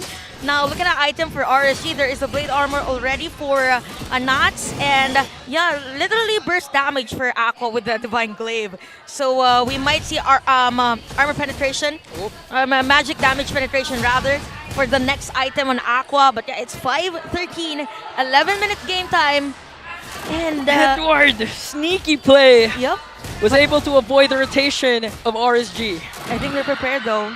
Yeah, they know. Edward knows that there's like 4 people out there. So down bottom lane, Nats might be tanking the brunt of the damage coming in from Blacklist International as they take down that turret down bot. They won't be able to take it down, but they were able to put in some chip damage. RSG still ahead by 5k, and a minute from now, Luminous Lord will be spawning. Blacklist International, they're slowly buying themselves time. RSG going back to what worked for them a while ago, which is to steal objectives away from Blacklist, specifically away from Sensui. Purple buff has now been taken down, and I do believe the 2 junglers will meet here in this brush. But since they're utility junglers, nothing's going to happen so far. But RSG wants to bring down the turrets of Black. And as we wait for this Luminous Lord, Chantel, is it time for Blacklist to go for the, I would say, steal or a fight? Can they actually pull off a team fight against RSG? For a team fight, they can. But for a team fight for the Lord still, it's not advisable because Sensui is still at level 13. If you look at Irad, it's level 15. It might be a risk for them. But yeah, depending on the setup play from Renegade. Okay. Haji has a play there. Was able to hit Light. Now RSG on the retreat, but a concealed play coming in from Blacklist. The Astral Echo is now casted, and the target is Irad. Irad trying to soak up every single damage. He's gonna go down. Oh, wow. But Eman with a free hit. Blacklist might be able to escape. Nice! Look at that! with a 5-man penalty zone. RSG got what they wanted. And that is top 5 play material right there. Yeah, it's as if MN is a varsity for a long jump. That was a very, very nice setup play on the penalty zone. And in an instant, I was just there again. He saw the potential. This might be the final push for RSG. 2 members defending for Blacklist, and now Light catches Edward off guard with a divine judgment. He's now gonna go down. Haji is the 1 member left. Penalty zone to bring him down. And look at Ammon. Look at the Raiders bouncing back. It's not yet done! Everybody's losing their minds! The studio! No! Everybody's messing with the cameras too! It's not yet done! Blacklist! There's no minions for RSG that moment! The circumstances were in the favor of the agents! And the crowd is getting crazy! The crowd is getting crazy. There's time around for this one. Okay, it's a battle of the Lord. Everyone is here. Take note that Oheb has... He's gonna take down Zitsui! Oh! Clutch Black Shoes was able to avoid Renegade, but RSG will secure this 4th Lord. And now that the 4th Lord of the game, rather the 2nd Lord of the game, goes to the hands of RSG. Chantel, can they actually end it this time? Can we actually give the cameraman the job that they need to do? With the clearing of Minion Wave, I think it's going to be difficult for Blacklist International. As long as they zone out Aqua, then they're fine, because that is the zoning potential or the source of damage from the side of RSG Philippines. But they have the kit, right? Haji's here. I mean, the Dovaria is here. They can, but it's difficult. It is very difficult, but RSG, maybe this is it. Maybe this is the final push. Can they find the targets? Sword bursted down right away for Blacklist side. RSG still looking for that initiation. That's going to be on Erad. And now look at Renegade. Haven't committed Titan's Race because Light with a divine judgment. Renegade. And now Nats with a beautiful penalty zone to bring down Oheb as well. 2 members left for the agents. Make it 1. And now Edward will fall down, but RSG takes game number 3. Reverse sweep completed for RSG. This winning moment is brought to you by your official sponsor, FWD Life Insurance. Man, Arena just went crazy for a bit there. For the first time in my life, we saw 2 winning moments in one single match. The camera angle just got confused. We saw a transition for a replay, and then no. I don't know anymore. You know what? There should be a mic check what happened in the comms. Like, I'm sure that's be hella entertaining. Everybody thought that RSG would have finished that game. The camera, all right. Scene number 1, they're about to win. And then, it's not over. Scene 2, no scene 3, no scene 4. And suddenly it's chaos, but it's entertaining. That's what I love. Chaos is always entertaining. Now, let's clap our hands for Blacklist International because they still gave us one hell of a show, especially in game number 1. And now we are seeing a 3-game series where the reverse sweep actually happened. RSG evening the score. Last time that they met, it was Blacklist who swept them. Now it's a reverse sweep. And what's so nice between these 2 teams is that it is it was a 3-game series, and it was very close. It could have been a Blacklist International, it could have been RSG, but for RSG, we had a new discovery about them. It is not the usual RSG type of team that is more into the slow-paced ones. They are the Raiders for a reason because of this game. You know, the past few weeks of MPL, I only realized one thing. Minions are really a key factor of this game. Yeah. They're the most vital part of this game. Gotta agree. That was such a, I would say that's the reverse of Winions. We did see Winions, I think, 2 weeks ago, or I think a week ago. But this time around, the game was denied for quite a bit. I think they just wanted part of the highlights. You know, the Minions is looking... Honestly, at this point, I do feel like professional teams have to start timing minion waves. Yeah. Like, especially if you want to end the game in a risky manner, having a guy to time the minion waves would be really good. Like, especially for the later parts. Especially for the minion flow or minion wave from a Lord push. Because there is another set of minion wave for that. Yeah, Yeah, I will not be surprised if there will be a match, like there's gonna be a reverse sweep by the minions. You know, who knows at this point? The meta is quite shaken up, especially with the Flash of the Oasis, the healers coming out, the Mathilda being the strongest support, or literally the god of supports right now. You can even see mid lane Mathilda. I think it was Echo who played it yesterday. It's quite painful. You see it in RGs as well. But right now, in this series, we weren't able to see a lot of healers, mainly because of the bans, but we did see a lot of great Iksha plays. Eman having a great series. Yup, Eman again with a first performance on the first day that he actually introduced Iksha as part of his hero pool. I mean, it's as if he just refined how he plays Iksha, and at the same time, RSG has almost perfected Iksha as part of their hero pool for Eman. Because before, when Eman first played, we have 3 main heroes for Eman, and then it just expanded. We saw the Bruno this season, and then this time around, another hero just went in, and that is Iksha. What do you remember from this match? From this match? I mean, what else? What do you think? Man, I'm not sure, honestly. Of course, the first winning moment of Game 3. Yeah, of course. That's very distracting. You know? It's one of those moments. I'm sure TikTok would have a fun time editing out those clips. We did see the Windows memes from week 1. Now we have another meme. We see them, we just don't comment on them that much, and I'm not quite sure if I'm gonna get penalized for commenting on them on broadcast. But right now, we could go back to the topic at hand, which is RSG getting that win. It is a reverse sweep. Light had a stellar play as well, with the killer instant going back. I kind of missed that Light, because week 1 to 3, we weren't really seeing that, but right now we see it on a full display. Actually, there was a foreshadowing of Light's performance a while ago. If you notice in the team intro, he was the star, he was the center of the Raiders. Yeah, he just jumped out there, and just you could replay it for a bit. You could see the enthusiasm burst out of Light, and we rarely see that now. It's always has been this thing. They do this thing. It's not that I don't like it, but I like the explosive one better. Let's go to Mara and talk with RSG. Thank you, casters. Everybody give it up for RSG Philippines. Etong si Irad talagang tina-target ng kalaban. Even starting pa nga from game number 1, 4 ng mga heroes na ban was yours. You were left to Guinevere, all throughout basically. Anong naiisip mo pag ikaw talaga yung gustong mawala ng kalaban? May mga players po kasi na pagka nire-respect ban po yung mga heroes, tuwan-tuwa, ganun.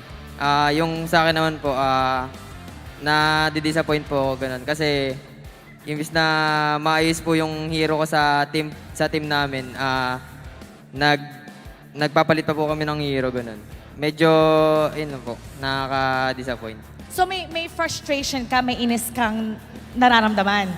Meron po. Kasi, sa mga practice namin, panay yung hero ko, mga assassin, ganun. Napupunta po lagi sa tank jungle kasi binaban po yung hero ko.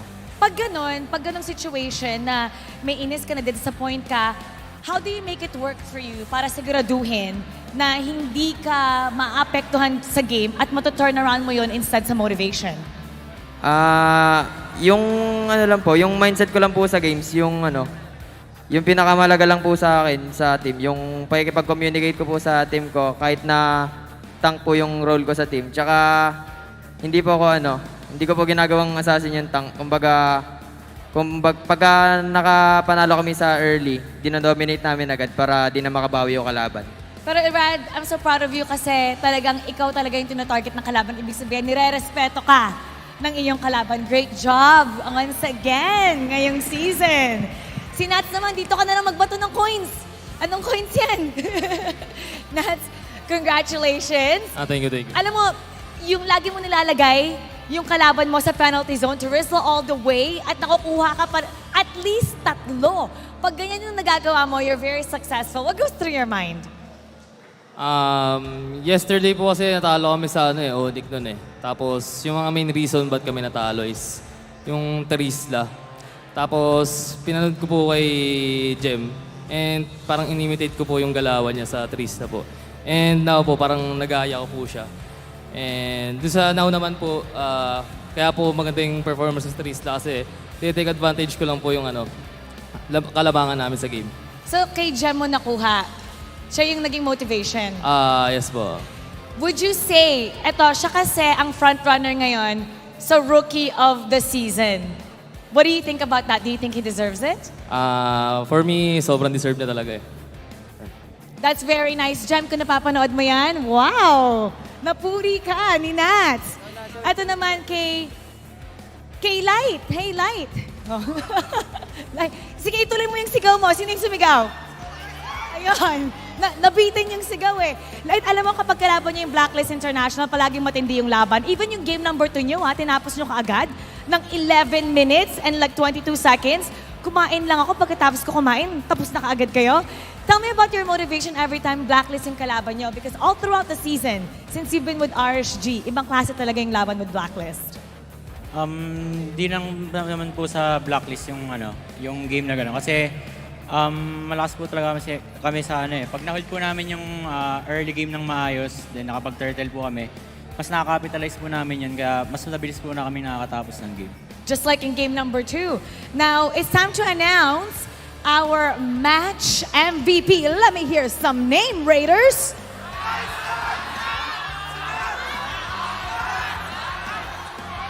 Narinig ko, Nats, Aqua, si Coach Panda, narinig ko din. Okay, let's take a look at the screen for the match MVP. Nats! Ngumiti si Nats. Kanina ang serious mo. Okay, minsan kasi you're very upbeat. Today, you're very serious. How important was this game for you? Sobrang important po kasi gustong-gusto po mag-top 2. Nung natalo po kami ng game 1, medyo na-frustrate po ng sobra kasi wala eh. Pag 2-0 kasi mas maganda, mas 3 points eh, 2-1 right. Po. Medyo tagilid pa rin po. Pero ikaw, ang ating match MVP. What do you have to say to your supporters? Mag-ingay nga kayo para kay Nats. Thank you sa lahat ng sumusuporta sa RSG. Keep supporting lang. Thank you sa lahat na pumunta dito. Thank you lang. All right, everybody. Let's hear it once again. GG. You may now take your bow and take your walk of victory. Congratulations to RSG Philippines. Great job, Nats. RSG Philippines talagang gustong umangat sa ating standings. Let's see what they did right. Hihimayin natin yan with our casters. Pasok.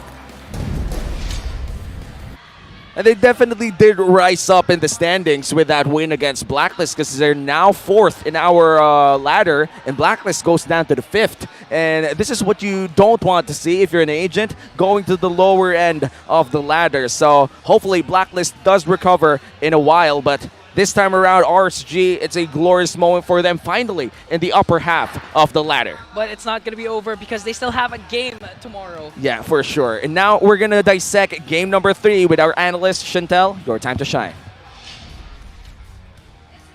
The Raiders again raiding the base of Blacklist International. What a dominating performance. But we saw some moments of glory for Blacklist International, a potential for a comeback, but the Raiders didn't approve of that moment. And again, RSG Philippines, they were just ready to win that game. It's really about the execution for RSG Philippines, and one of the biggest factors for that win of RSG is the massive damage from our smart MVP. Aqua with that Lilia play, 8-11 KDA. And we saw that kill. We might probably see that on the highlights, that kill at the bottom lane wherein he is at a low life, but went in for the kill, and he is confident because of the black shoes. So 725 gold per minute, Ice Queen Wand, Glowing Wand, and even the Divine Glaive. It is the item needed just to bring in that balanced damage for Aqua, and it was a first blood. The juggling between Aqua and the Light in the middle lane. Detrimental factor for Blacklist International because it was actually Renegade, the supposed divisioner of Blacklist International that was eliminated during that moment. Came 2 minutes and 40 seconds. this was it. This was it, right? Aqua just went in for that dive because he has the black shoes. So if you cast the black shoes, that is another full HP bar for him. So it came 4-minute game time. This is where Oheb was in the middle of 4 players of RSG. So again, 1-1 is one good of a hero, but it's not really effective. If it is somehow limited in terms of the resources that he have. So this is the time we're in. There was a crossplay from both Nats and Renegade, but still RSG with a nice setup play. Very, very nice for them, and even a Divine Judgment for Light. So RSG just went in. As per the interview of Nats, he was inspired by Gems or ONIC Gems playstyle, wherein he goes in for the penalty zone, and then the rest of the players of RSG is just fully aware that there was a setup play. They have AoE damage, so why not kill majority of the players of Blacklist International. So 12-minute game time. This was a nice setup play from Blacklist International, but the players of RSG was also prepared for the follow-up damage. So Aqua was there, and Nats with a 4-man penalty zone. I mean, delicioso. What type of set for Nats during that moment? 315 KDA, and at around 15-minute game time, RSG was just there. Irad was almost low on life, and again, the continuous and the layering of skills for RSG was very evident, and Blacklist International had a hard time to defend because of what I call this again? Because it was just Haji left during at that moment. So if we look at the emblems actually for our players, for RSG specifically for Aqua, more on the burst damage literally. And for Irad, it's a mixture of a tanky and even a quantum charge. So all I gotta say for RSG, they are slowly shifting into a type of team wherein they wanna go for the fast plays. I mean, non-stop plays, non-stop rotations with the Lilia on Aqua. It's going to be a deadly one, and the item as well. We have the Sea Halbert, one of the best, if I might say, items with the current meta that we have on a marksman, specifically Iksha. So nice usage for Eman on that moment. And if we look at the objective taking, this is what I was saying. Non-stop rotation for RSG, hence no objective taken by Blacklist International. 2 Lords for RSG, 3 Turtles for RSG, and for this one, hero damage 226 versus 168k. Even a damage to turret is just RSG all the time, and Ira just shifted from a killer type of jungler into someone that is reliable in front of a team fight. So this is one interesting RSG play, but for Blacklist International, kudos as well, because they were somehow almost able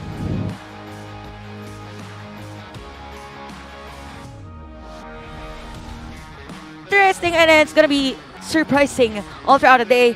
But yeah, I was really surprised for the fast play for RSG. Yeah. Ultra fast. RSG really had an ultra-fast gameplay there. They went in non-stop for those rotations and went in for the right people too. And even if their rotations were ultra-fast, Light stayed patient, waited for the proper target, and just found those targets again and again. And gotta say, Nats really performed out there. The ultimates, the penalty zone, especially well-timed. The flanks were there. Perfect XP lane game here for Nats. But what did you see there for RSG? Who stood out for you? For me, apart from Nats, it was really Light. Because Light, for me, stayed true to his identity. Despite, the meta shifting to those support utility roamers, he was still that setter guy. He was still that kind of roamer that dictates the pace of the game, the rotation, because of his setups. Yeah, I love that for him. Light really knows his strengths, and he just goes for it. Our next match, by the way, is going to be ONIC versus Echo. That is our, I would say, the spiciest matchup of the week. Yeah. Mainly because ONIC does have a 5-game win streak, and I'm not saying game, 5-series win streak, and Echo has an 8-match win streak, which means they're 8-0 right now. Perfect record. One of them would lose out their win streak after tonight, and hopefully we go all 3 games. And one for them for sure would flex. Yeah, hopefully, Although, Echo and the ONIC, if they flex this time, it's gonna be a bloody playoff. Oh, I'm if sure. they secure their slot. You know what? For ONIC and Echo, I'm just excited to see what kind of taunts action we're gonna see. My name is Sumi. With me, Zinga and Chantel. MPL Philippines will be back.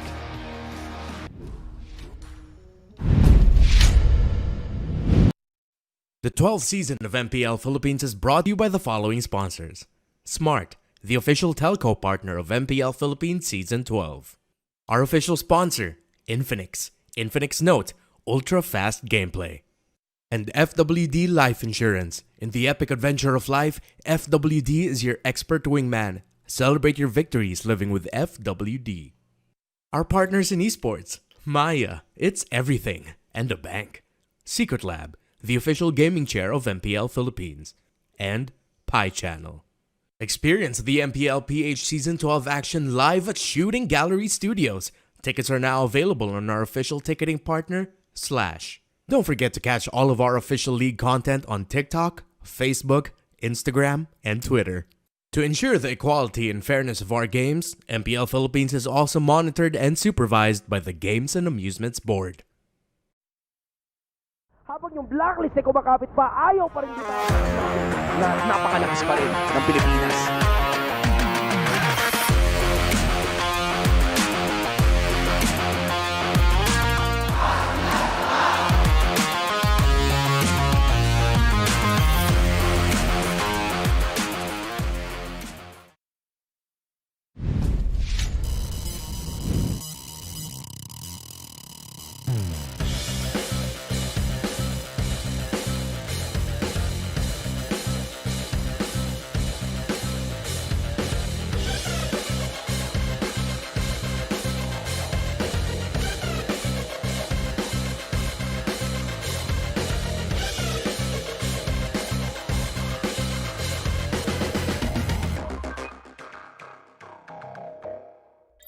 Ako si Oscar Romero, ang IGN ko is Sumpak and ang gold lane ng Minana Ibos. Ako po si Lance Aaron Misa, ang IGN ko po Lansu, explain po ng Minana Ibos. Ako po si Mark Lawrence ng Kabigting, IGN po Bao, multi-role po ng TNC Pro Team. My name is Kent Anthony Baisa, yung IGN ko ay Soul.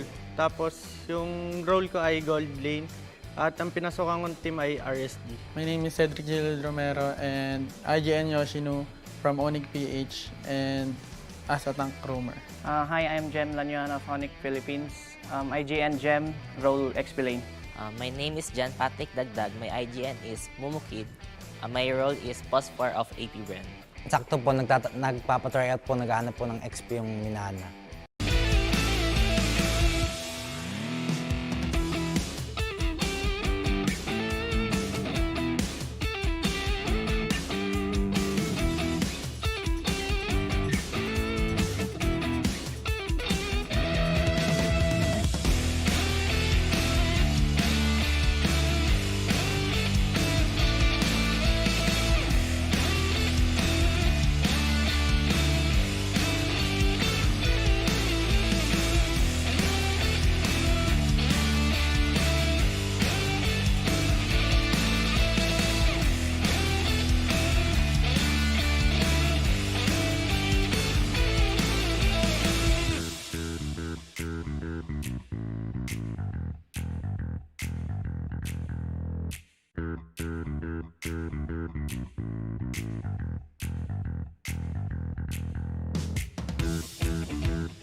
12th season of MPL Philippines is brought to you by the following sponsors.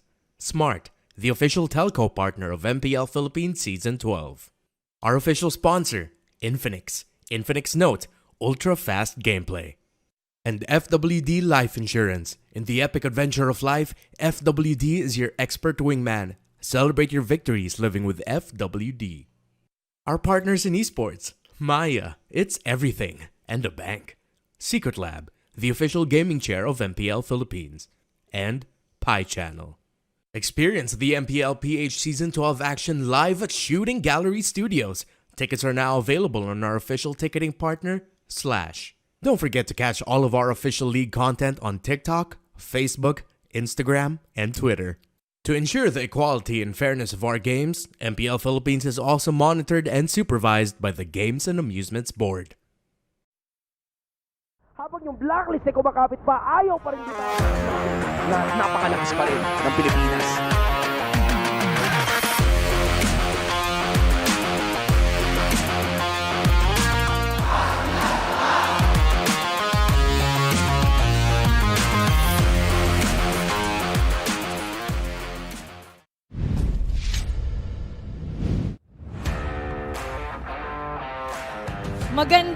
Magandang hapon at maligayang pagbabalik mula sa tahanan ng pinakamalalakas na MLBB players sa buong mundo. I'm Mara Aquino, and you're watching MPL Philippines Season 12. For our last series, it's going to be streak versus streak as the Orcas eyeing for their lucky number 9 victory, and they will face the surging Sonics, whose streak now stands at 5 matches. Who will come out victorious? And who will surrender their undefeated status? Sonics, Orcas. This is the battle of the streak. It's ONIC Philippines versus Echo. Here we go. Casters, pasok.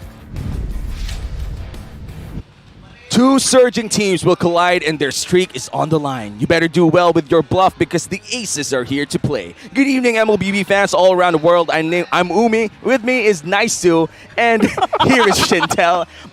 My name is Umi. ONIC Philippines versus Echo. 2 win streaks. Are you sure? I'm not even sure at this point. Not gonna lie. Oh, I was gonna say, are you sure your name is Umi? Yeah, dude. I don't know that. I honestly don't know I'm not sure how do you pronounce my name. But yeah, before we head on to our match, we would like to thank our official telco partner, Smart. Smart Giga Arena is open to all Smart and TNT subscribers, where they can join an array of arcade games and esports tournaments like MLBB and many more. To get started, they just have to create an account on gigaarena.smart using their Smart or TNT mobile numbers. My goodness. And play like a legend with Maya and MPL Philippines. Score your own limited edition MLBB card exclusively available on Maya. They have like 3 choices there, remember. Like I think there was the Z-Long, the Mi, and the Nano one. Personally would get the Z-Long, but he's still not great in the current meta. But right now, we are going to look at ONIC. Can their bluff end Echo's winning streak? That's a question that we have to ask right now because they've always been swapping around some players. Will they do that against Echo, who has been playing the same set? It's a great question because, again, yesterday, reverse sweep against RSG Philippines, and a lot of people were like, man, this is looking great for them. And now they're on their own win streak, right? So really, 5-0. It's 5-0, and really, the whole wordplay there is, obviously Coach Bluffsy. Yep, and yes, now that you've mentioned Coach Bluffsy, since he's able to have that kind of switching and he utilizes the players in the roster,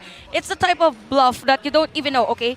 So these are the bluffs from the legendary Coach Bluffsy. I'm not good with math, but if this is a math thing, right? So if you look at that, so with having Nets, Ryzen, Gem, Super Prince, and Yoshinu, they have 3 wins. Yeah, so that's the concept here. The one with Parksiva, 0 losses, and then the one with 0 wins and 0 losses. We haven't even seen all of their cards yet, so it's quite exciting to see. Maybe this is the first time that we'll see this the one with no games yet. But honestly speaking, I feel like Parksiva would shine a lot in this matchup. I'm not quite sure if he'll be playing for the side of ONIC.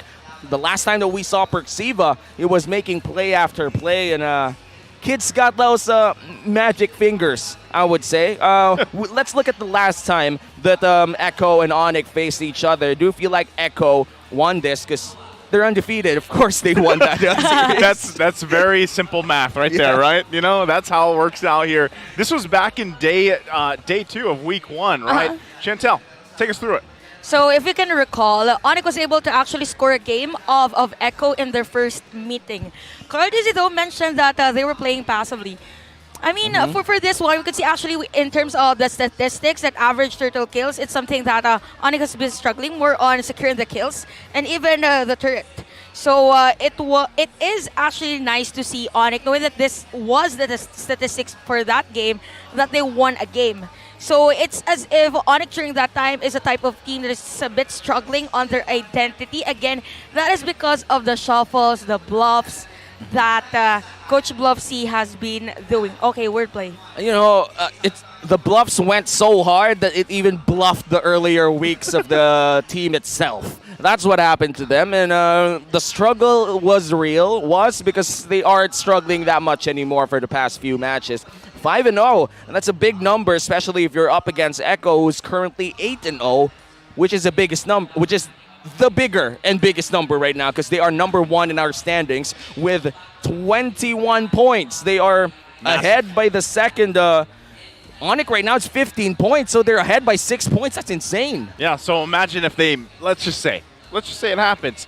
They sweep Echo, right? They give themselves the 3 points. It gets them a little bit closer, but still, there's quite a bit of room there still that needs to be that needs to happen between them and Echo. But it would be a great start. And also, they're one of the few teams again that has gone those 3 games against Echo. You know what I mean? So, and yes, they've had some changes here and there, but it's all for the better, right? Because they're obviously on their own win streak. So literally, it's the battle of the win streaks. You know, and who is going to come out on top of that? Well, hopefully.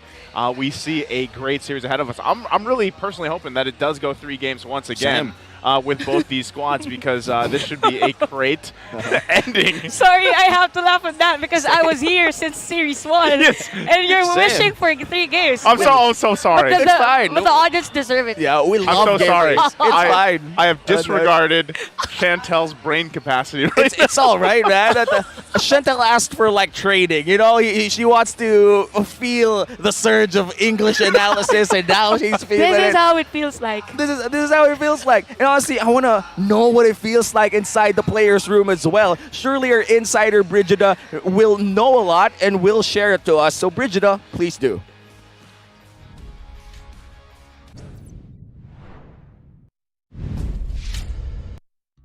Thank you so much, casters, and welcome to the Smart All Access segment. At speaking of access, i-access natin ngayon ang mahiwagang nasa likod ng ating pinto. Knock, knock po. Knock, knock. Ayun, may nagbukas.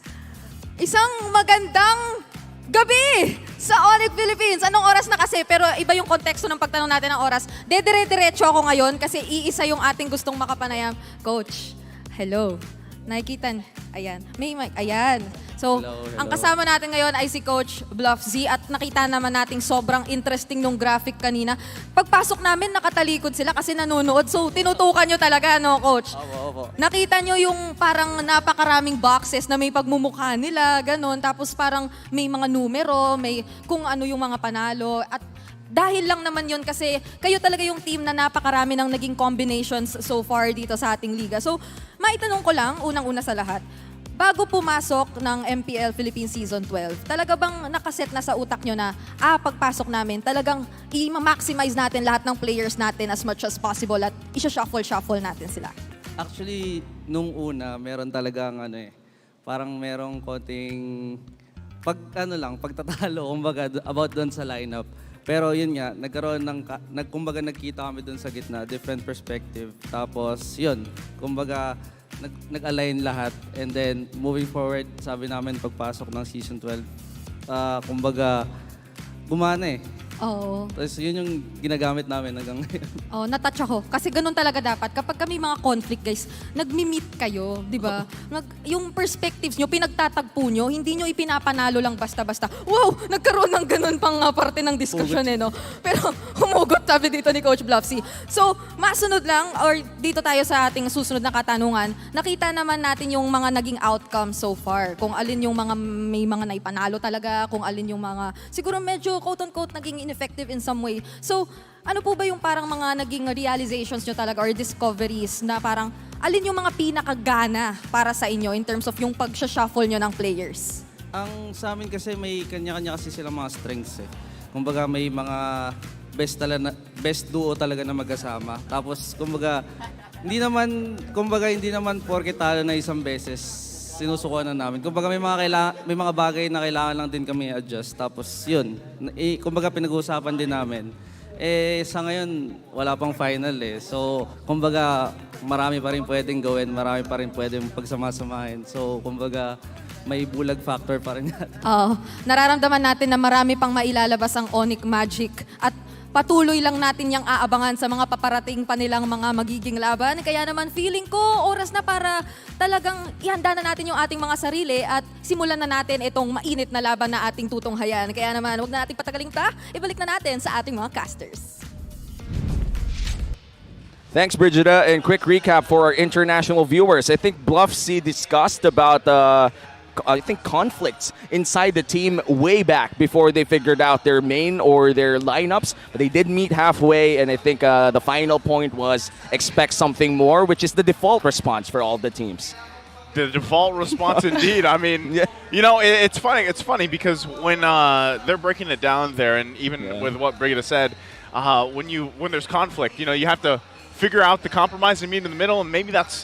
Who knows exactly what happens behind the scenes, you know, with all these teams that are struggling. As we talk about it a lot on the desk, how they have to kind of gather themselves, you know, and find the best solutions to those struggles that they're having, regardless of what team that is. You know, we only know so much, right?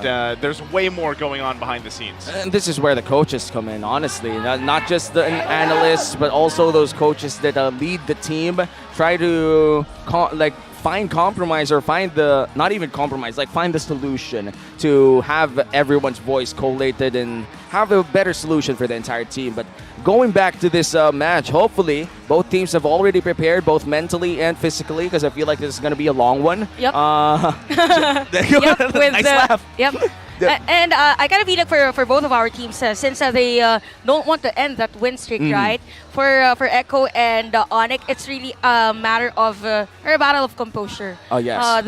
The better team that has better composure technically will win this game. Oh, definitely. Composure will be big here, especially once you pair it up with momentum, considering that both teams know how to play around the off game, I would say, the flexing, the taunting, the mic skills and everything. We're going to see that in just a bit because the teams are about to enter MPL Arena.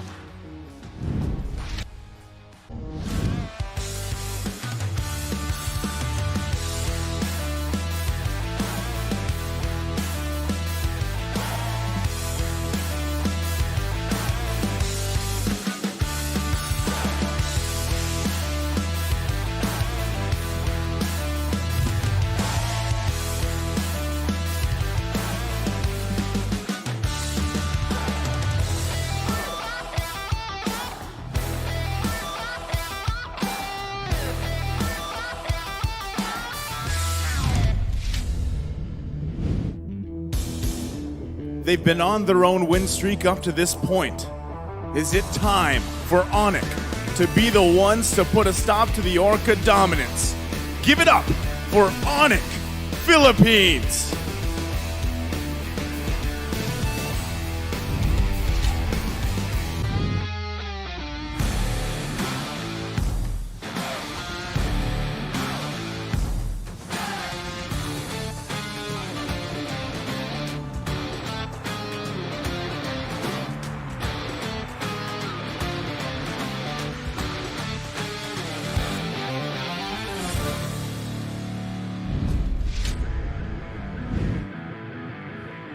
They're the world champs for a reason.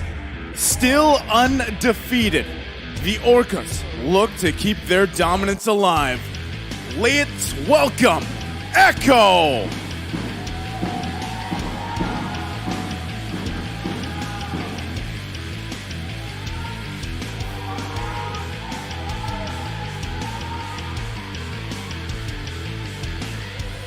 And their coaches, Coach Blussy and Coach Tic Tac.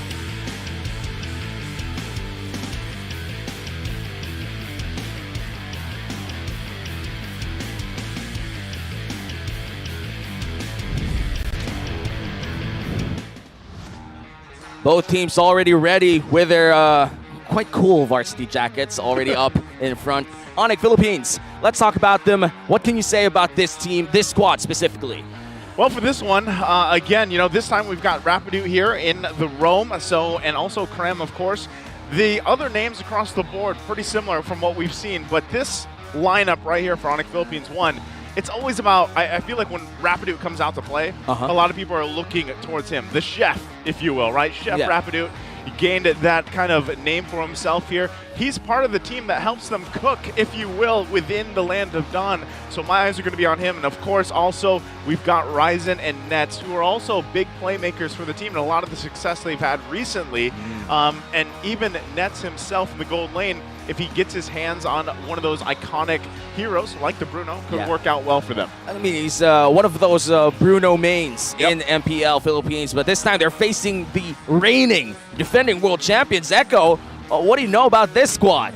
All I know is for this lineup, actually for Echo, this is the lineup that has a very, very long win streak here at our MPL Season 12. And all I gotta say, all eyes on both Sanji and Sanford because they have been playing very well individually, and at some point we could actually see why they have been called the San duo. And of course, with a composure and calmness on the setup plays from a JP, definitely a huge factor for Echo if they're up against ONIC. Now, looking at the head-to-head statistics, KDA is pretty close, even on hero pool. So game win rate, technically it's Echo, although ONIC has the win streaks because prior the win streak from ONIC, it was somehow not consistent for them. And for this one, huge factor is going to be the kill fight participation. Even the first blood for ONIC is actually leaning on that factor. So all I gotta say for ONIC, if they want to win against the world champs, all they have to do is to start the game with a good rotation and end it consistently.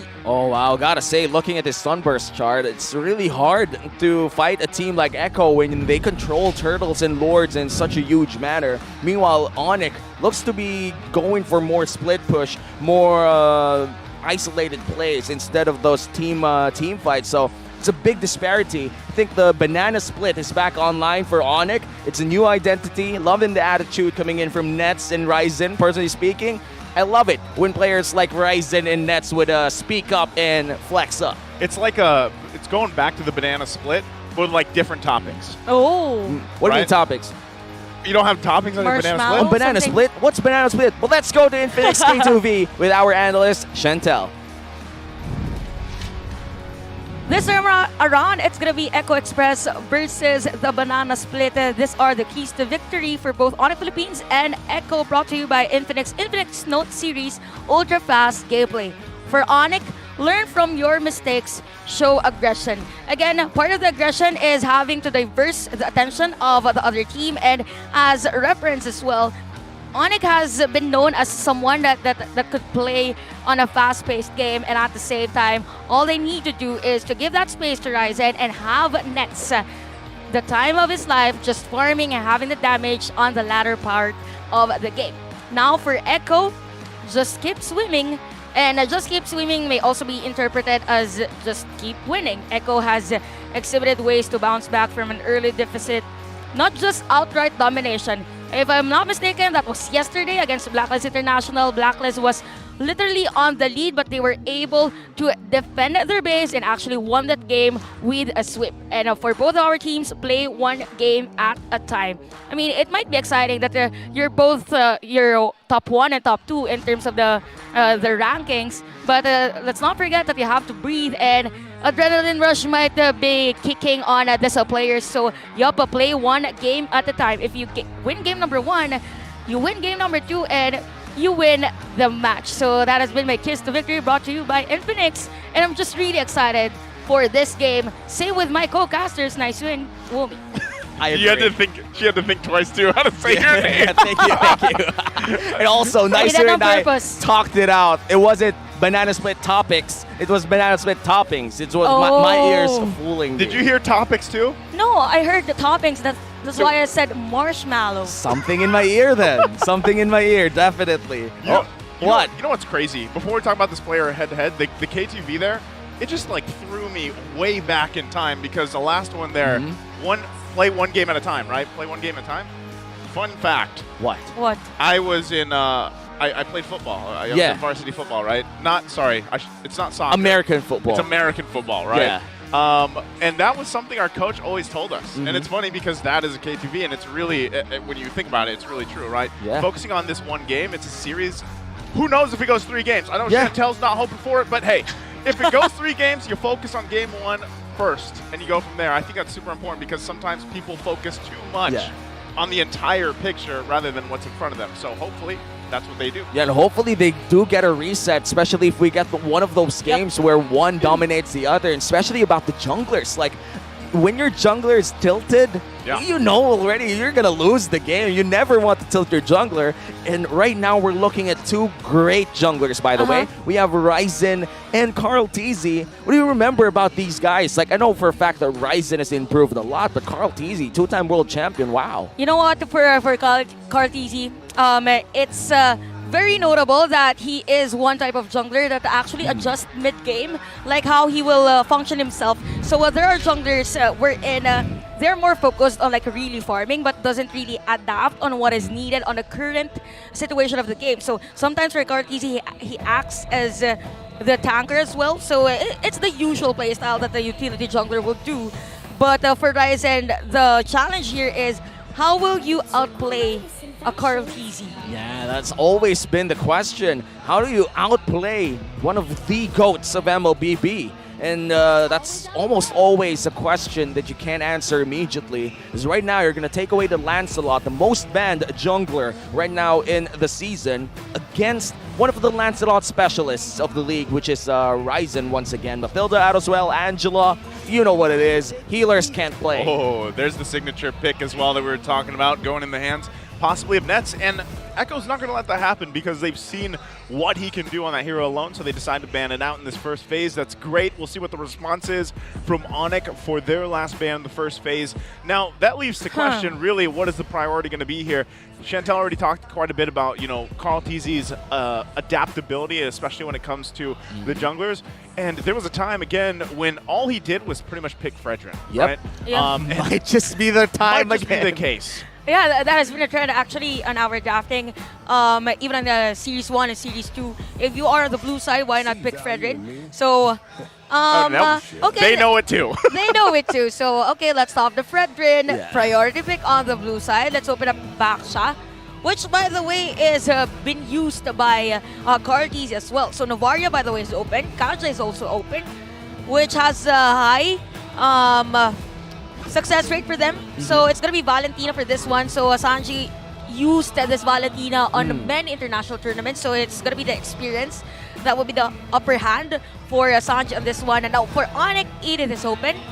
Yeah, Edith as well. And this is like, but I don't think Edith is the right pick here for the side of ONIC, considering that Valentina loves to be Edith. You know, like, it's I want to be you. It's not I am you. Wait. I want to be. I want to be you. I am her. But I am her. I'm Edith. Because Edith's really strong, you know? If you're Valentina and you get that Edith. But I guess ONIC is okay with that risk, you know? Maybe the answer for this Valentina is to overload her instead. So I think that's always the topic. If you're up against a Valentina, you either starve her or you overfeed her. Just like that nursery rhyme, Jack and Jill. Went up the hill. Yeah, I don't know the rest of the rhyme. No, wait, it's not Jack and Jill. It's the gingerbread house. No, I don't know that song. I'm not right. Sorry, you know what? If I only know the Jack and Jill. Went up the hill. Which nursery rhyme is the one where they eat a lot because they're gonna get cooked? I'm not quite sure. Maybe the people in the comments Where section. Where you learn from that anyway? Isn't this like don't they like go into the forest of candy or something like this? Is that part Was of it it? a forest? Honestly, I'm I not sure. don't- You know what? It's an What's childhood? Irithel, Martis, Edith, all powerful picks in the current meta right now. You have the Baksha too. Chantel did mention this earlier. Carl TZ loves to play around this. Also his son Kyle TZ. And Yu Zhang, surprisingly powerful right now in the current meta. And this is Sanford here, right? So this is a nice pick already for Echo. And looking at the early to mid, or actually let's focus on the wave clear. So pretty on par for both the Echo and ONIC Philippines. So even on hero damage per second. So it's as if both of our teams actually researched about each other. So we might see an almost similar type of orientation for both Echo and even ONIC. So I want to say that even crowd control is on their vision as well, objective, leaning towards the ONIC side, but it's really more on the rotation. But with the objective taking, I can say that even though it is 3.6 for ONIC, you have a Baksha on the other side, so they might actually limit the possibilities for the other hero to just be on the lead. Now we're waiting for the final bans to come up. The Turisla, we saw it earlier. Yeah. And Chantel, I remember you screaming really hard when Nats just came in with that penalty zone on 5. That's one of those plays that you know would land in the top 5 plays. Now it's out of the game. You could say the same for Minotaur and Kadita. Oh, but wow. surprising, Echo, the one banning out one of those mid laners that Sanji loves to play too. Probably because of the Valentina play already.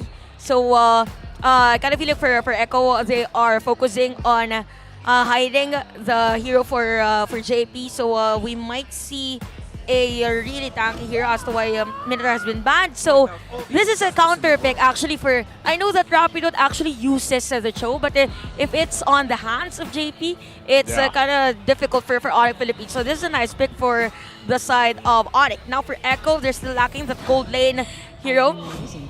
And it's going to be Kar. So this is nice against an Edith.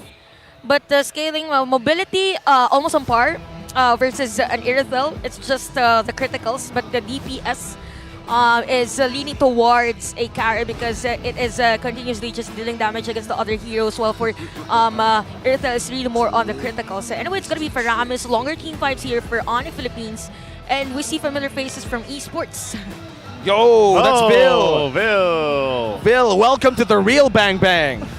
Replay this on TikTok, boy. Well, good again. Good. Actually, not even just Bill here. It is. I feel like the most packed it's been in the shooting gallery studio, like for a while. I don't know. There's people standing up, literally. Yeah, you know, I love it when this happens. And wait, you know what? I'm not sure if this is gonna garner me some heat, but I'm happy to see the venue literally filled, even if it's not a blacklist game. Hey, you know, going okay. back, the communities for other teams are relatively small, but now it's relatively big. Love it.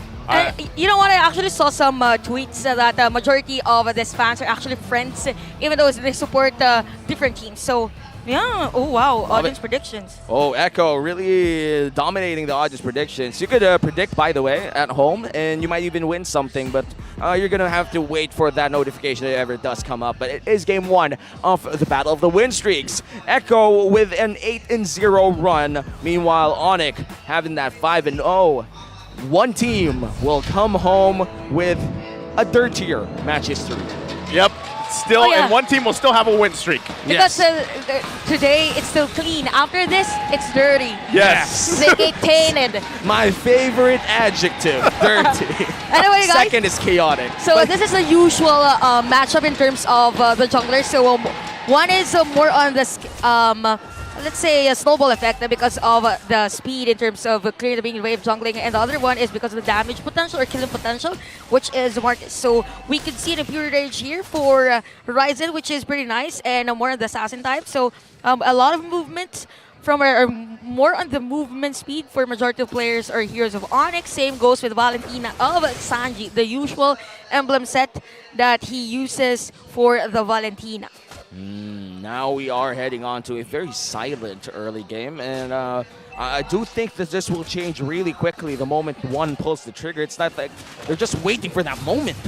Yeah, not only that, but both these teams, like if you look at both Echo and ONIC, they need the time to hit that level 4, right? Because they both have tools that once they hit that level 4, whether that's on Rapidude or whether that's on JP, they're going to look for those pickoffs, and that's why the isolation is so important for them as well, especially early on, because you already mentioned this, Womi, the capability to start momentum or snowball for any of these teams. They roll on that. They ride that wave very well. Now the bottom lane looks like this might be the focus, but again, no level 4 just yet for JP, so they can't find that. Sanji taking quite low, has to go heal back up before this turtle spawns. Yeah, man, so many tanky targets down bottom lane. Surely this will affect the upcoming fight for the turtle. Our XP laners are yet to reach level 4, so they're going to try to rush that. Super Prince already down bottom lane to reach level 4. Same with Cram, but I feel like he went for Cram solo XP instead, so they could have this Edith on level 4. Might be a crucial decision, but Sanford already flying in.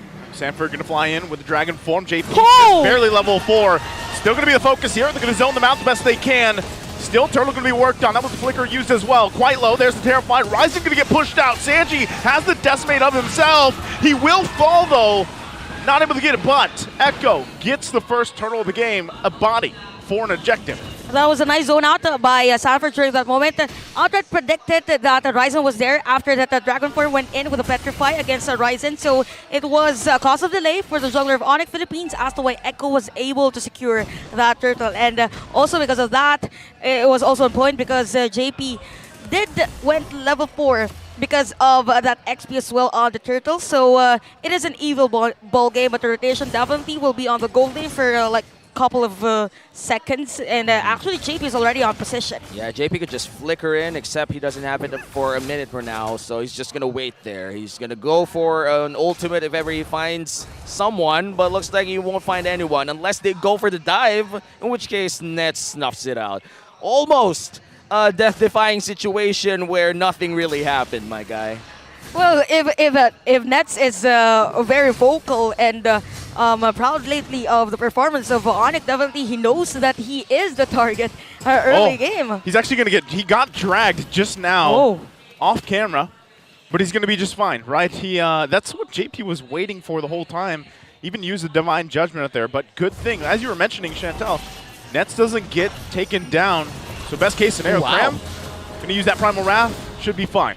Yeah, you know, it's an Edith. It's really hard to kill an Edith, especially with the shield that comes with Primal Wrath and the healing with the attacks. But I do feel like Stanford will get rewarded with a bit of plating, but Cram decides to stay. Cram will be able to defend that, and Stanford, Ryzen might take him down. Yeah, now Ryzen on the hunt. He's already using Decimate. Sanford, Dragon form, gets the stun, but can't get away. He will fall.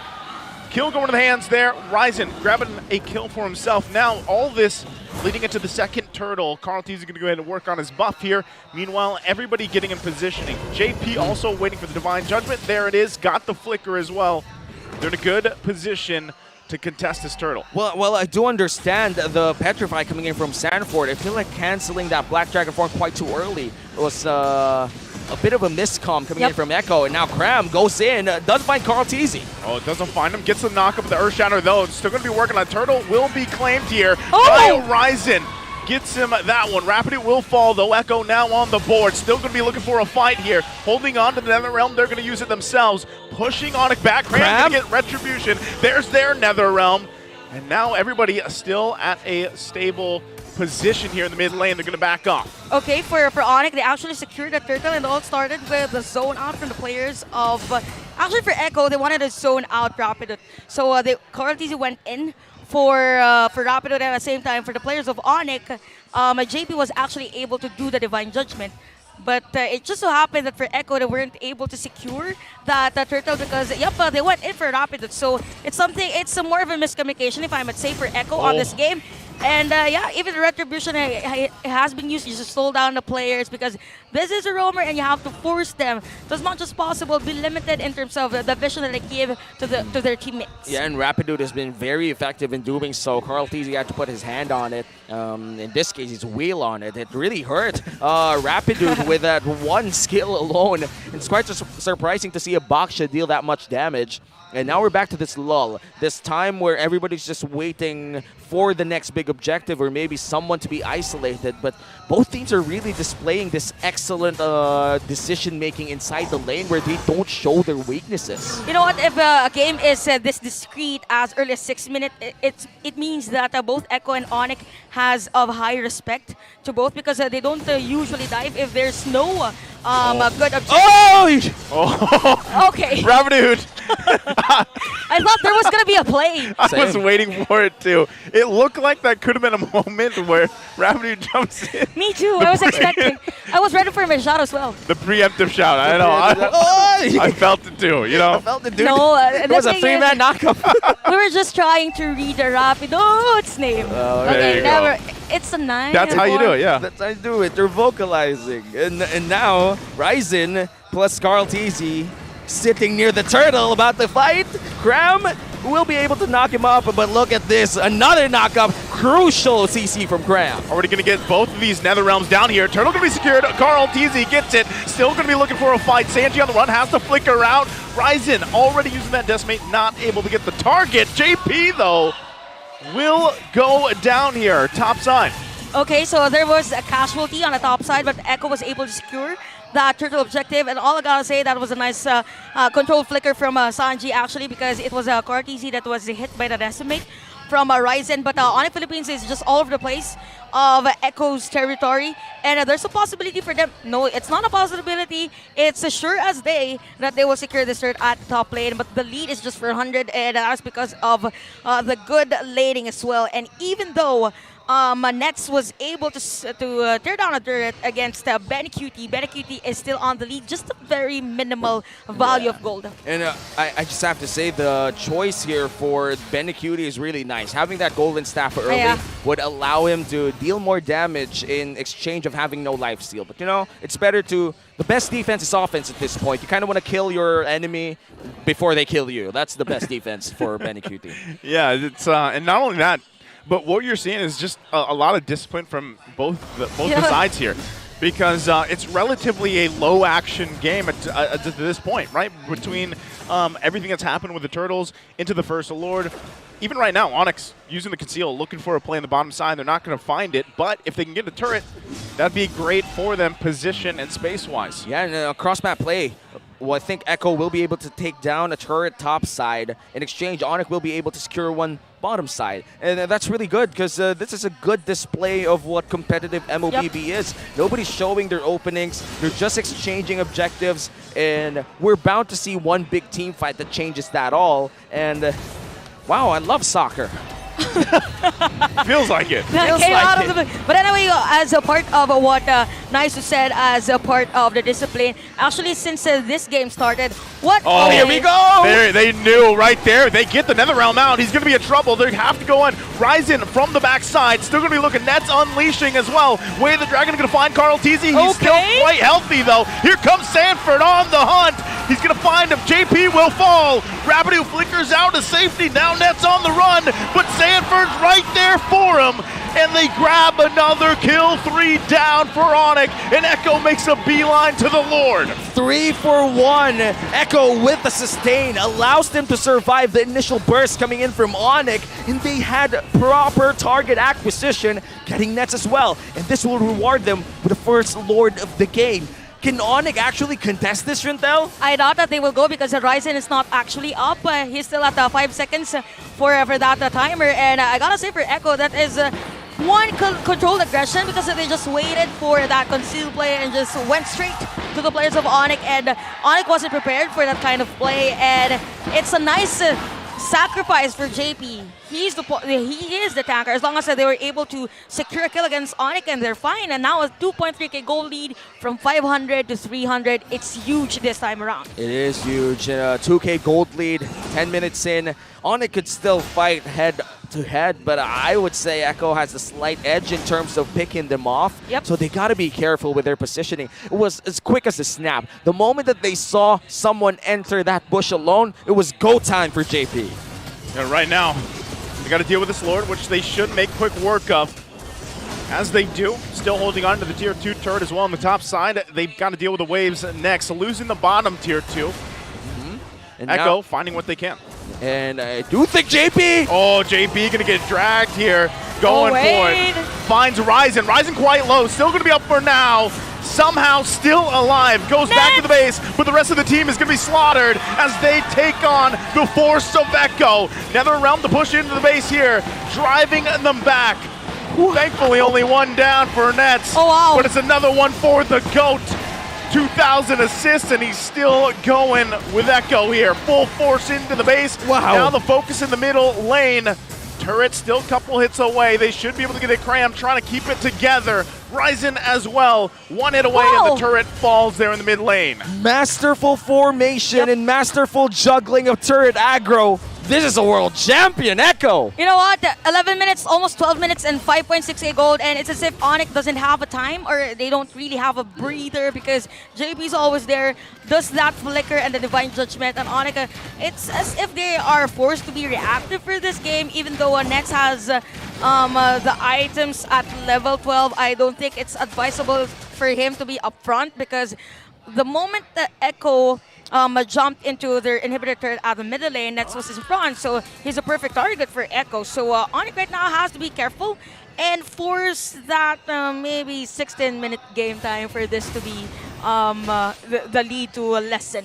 And the next Lord will be crucial as well, considering that it is the first Luminous Lord of the game, and Echo is in prime condition to take it away from ONIC. And now, big rotation coming in from the Orcas, swimming together down bottom lane. They do leave the Kaja in the river. And look at ONIC right now. They're not even leaving their own jungle. It's starting to look like a massacre from the Orcas. And I wanted to explain this earlier, because I was caught because there was a team fight, right? For Echo, actually, what's been effective for this team is that during the start of the game, they have been delaying their minion, both golden and XP lane. Yep. So the players are forced to be near the turrets of Echo. So it has really been Echo setting up the tempo for this game. And for ONIC, it might be risky for them to actually contest this one. Probably force a split push, since they are known for the banana split. But someone for Echo has to defend their turrets. Look at this. They're just going to go ahead and give up the Lord. They put some pressure on the bottom side, but ultimately they're going to find themselves ONIC on the defense once again, as Lord is secured by Echo. Now furthering the gold lead. They have 8,000 gold, stealing these resources and buffs away from ONIC as well. Going to make that defense that much harder. It's going to be really hard for ONIC, and considering what Echo did to Blacklist yesterday, 18k gold lead, it's very far from what's happening to ONIC right now, but for someone who's in second place, Echo is winning quite well, and all they needed was one team fight, and now JP with a conceal, the dragon is up there. Looking for a target, gonna go for the Divine Judgment, gonna go ahead and get the pull. Ryzen's gonna be in trouble. Lord's still gonna be up here, they get the NetherRealm out too. Nets trying to bob and weave through it, keeping him at bay. He finds Sanford. Sanford will go down. They find two, still gonna be working for more, but Benny Cutie answers with a double kill himself, and that is a trade, the 2-for-1, but ONIC stays in the game. And right after the team fight, we saw two players from Echo actually buying that immortality, and ONIC right now, the strength for this team is that they have Super Friends, and every time there is going to be a setup lane for Echo, it's kind of predictable, because it's just a linear movement for them. Now for ONIC, all they have to do is protect Nets, and this has been working from them, or for them, from the previous series, or from all the win streak that they had. But the gold for, okay, let's compare the gold. Nets is at 9.3k, and Benecutie is at 12. So the final items might be the difference for this player. Nets is in trouble here. He's going to get zoned completely. No way! He knows it too. Nets left to it, and he will go down. Wow, Carl Teasy. You know what? Moment of silence, my guys. That is humiliating. 2 seconds done. Wait, you know what? There's 1 second. But anyway, my guy just recalled right into his face. He knew what was gonna happen. Well, for Clarties, he actually built the blade armor as early as possible, even though Nets wasn't really part of the team fight on early to mid game. So they're ready that Nets is going to be the problem on the late game. So why not build the blade armor so I can do this at around 14-minute game time and find Nets at the bottom lane. He was just prepared for it, right? So that is a blade armor, Scar Guardian helmet, and then the immortality. And honestly, looking at the items for the carry here, he should be able to deal damage on Carl Tizzy. But you know, it comes with a price. It deals damage back to him. And as a carry, here's something that I discovered by playing carry in solo queue quite recently. You can't really cancel your attacks because you don't have animations. You can't walk away to cancel it. So if the Baksha decides to trail you while you run away, you just keep on attacking even if you don't want to anymore. Unless, of course, you die. Then you stop inevitably. 15 seconds before the next Lord. This is something Echo could just secure. It's a big lead that they have. I think they do, man. Honestly, you know, I don't see ONIC really contesting this. They shouldn't because they've got so much ground to cover here. Okay. And it looks like they might want to. They want to at least get some information. They got to be careful, though. JP, are we going to go for it with the Divine Judgment? Now it's Ryzen once again. Sanford going to pop the Dragon Form, looking for nets. Going to zone him out the best he can. The team's response is there. They've got their own Netherrealm. Cram going to be in trouble. He falls in the jungle. And they're going to be forced back to the base. They're still going to give it a go. Benny Cutie from the backside. Wow. Everybody's low. Benny Cutie doesn't even need to do anything. They don't have the minions, because though. they have to run to the base. Don't have the minions. Oh, easy going to get dragged here. Okay. They don't have any minions. So despite the efforts, now Echo has to deal with the response from ONIC Philippines. There's the kick. They find JP. Ryzen will fall, though. Now a couple minions make it to the base. Benny Cutie just going to leave. Wave's going to be cleared here. Rapidude has the immortality. Echo still looking to end the game, and this should be it. Because zone Super Prince out, and Echo will do it. They'll take game 1. And this winning moment is brought to you by our official sponsor, FWD Life Insurance. The spacing coming in from Benny Cutie in that final team fight definitely was really good. You know, I feel like that's an understatement, but he did well. I felt the fulfillment in your voice. But yeah, for Benny Cutie, a lot of this moment, okay, I can do the tower lock, I could do the base lock, but okay, I'll shift my target, I'll go to the Rapidude, and it's just Echo. It's an understatement if I say that this is their cleanest game. I mean, it's one of those I would call a very clean game. It's clean as it gets, you know. Yeah. And I thought you wanted dirty. I thought I wanted dirty, but you know, I take that. Now it's clean. That was clean. They went in for one team fight. The only error that they really truly had was overstaying, but that's one small error. It wasn't even a major one.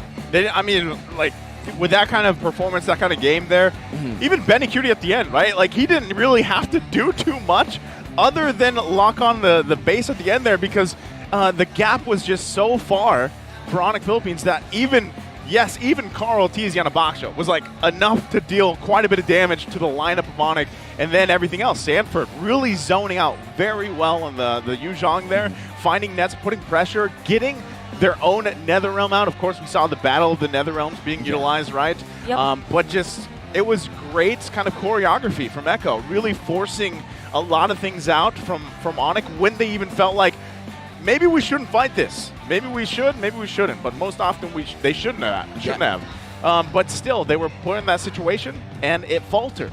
And I gotta say that the last team fight, Benny Cutie, as you said, he just locked in on that base, knew that he had the damage, and I think it was a tweet or a Facebook status that came from Andy, the manager of Echo. Yeah. The name of the game is to finish the base, regardless of how you do it. That's the name of the game. As long as you finish the game. As long as you finish the game. A win is a win. In other words, a win is a win. It's actually true. And Echo is still embodying that. Yep. Ever since that Beatrix backdoor moment in Season 10 that forced a buff on the defense system. It's just extreme force. I mean, extreme force for Echo. And even at that last moment, we actually saw Sanji using that flicker just to deal damage against the players of ONIC. Yeah, in just a bit, Chantel will have to talk again to analyze Game 1. When I was about to end my sentence, that is because I am to transition for the analysis segment. Anyway, it was a very dominating game for Echo, if I might say. The tempo is dictated by them, and at the same time, it was hard for ONIC to actually negate that type of energy, extreme force, if I might say. So part of that force is the natural force that BLCK has on that carry. As why he is our smart MVP of the game. 703 KDA, 836 gold per minute, and even 83% team fight participation. And with the itemization, and even Hunter Sword and even Malefic Lord, the rest of the players of ONIC can really sustain this type of damage. I mean, we say that a carry late game is problematic, but if a carry early game that has items for the late game, it's more problematic. So we will see on the highlights how Echo actually won against ONIC. We said that it was literally Echo setting up the tempo. Although for ONIC, it was them having the first blood, but for Echo, it's just them securing the objectives. Was where there was a divine judgment from JP. Cardies and Sanford actually killed Rapidot, so the turtle went on ONIC's side. So when Naisu said that it was a battle of Nether Realms, it really was. Because for Echo, specifically Sanji, what he did was he just waited for the players, or he just waited for Super Friends to use that Nether Realm, and then went in for his own I am you are me, or you are her. Anyways, so for Echo, 4.1k goal lead at around 11-minute game time Super Friends after that Nether Realm. And this is where when we said that for Nets, it was a bit risky in front of Echo, knowing that there is a Kaja and even this hero by Sanji. So last moments, so Super Prince was killed by BLCK here. There was a nice defense here by ONIC. By the way, Nets was able to buy that Malefic Roar, and this is the diversion of the play. So for the side of ONIC, there was another realm from Super Friends, but they wanted to back away for that team fight. Now for Echo, they did another realm just to force a team fight against Echo. Now came a 17-minute game time. There was no minion wave by for Echo rather, and ONIC wanted that defense. Rapidot with that Wave the Dragon, but look at the position of BLCK. Okay, I'll just do my job here and try to deal damage against Rapidot, and eventually ending that game. I mean, flawless for BLCK, no deaths. So it means that the rotation of Echo has been just effective. Start the game, and just like what I've mentioned in the middle of the game, it was a nice laning strategy by Echo because they actually delayed the minion wave. So the minion of their minion rather won't reach the river side. So the players of ONIC are forced to be on, to be near their turrets. So anyway, Quantum Charge here for BLCK has the tanky emblem as well, and he is just prepared for the worst from or the threat from ONIC because he went in for the Wind of Nature as well, and even the Athena Shield. So 8 turrets for Echo, no Lord or no contest, even signs of contest from ONIC hasn't been there. So 2 straight for Echo, 2-1 in terms of the turtle, and that is because of the diversion play that Echo did, a bit of a miscommunication for them. But I'm gonna say the synergy of Echo was just really on point. And for ONIC, it's not the usual ONIC that we see, because part of their keys to victory was actually learn from your mistakes, show aggression. But on this game, it was just Echo showing aggression against ONIC. So hero damage, basically the same, but it's more on the conversion of gold. So BLCK has 836 per gold per minute. If you compare it to Nets, there is a huge discrepancy in terms of gold, but the conversion of BLCK's gold has been the reason as to why there is a huge gap on the late game prowess of Echo. Again, Echo Express just proving that they could speed things up, they could slow things around, and they could surprise everyone with their flashy plays. So that is just game number 1. I'm excited for game number 2. Right, Umi and Naisu? Thank you. Yes. Well, why are we doing this?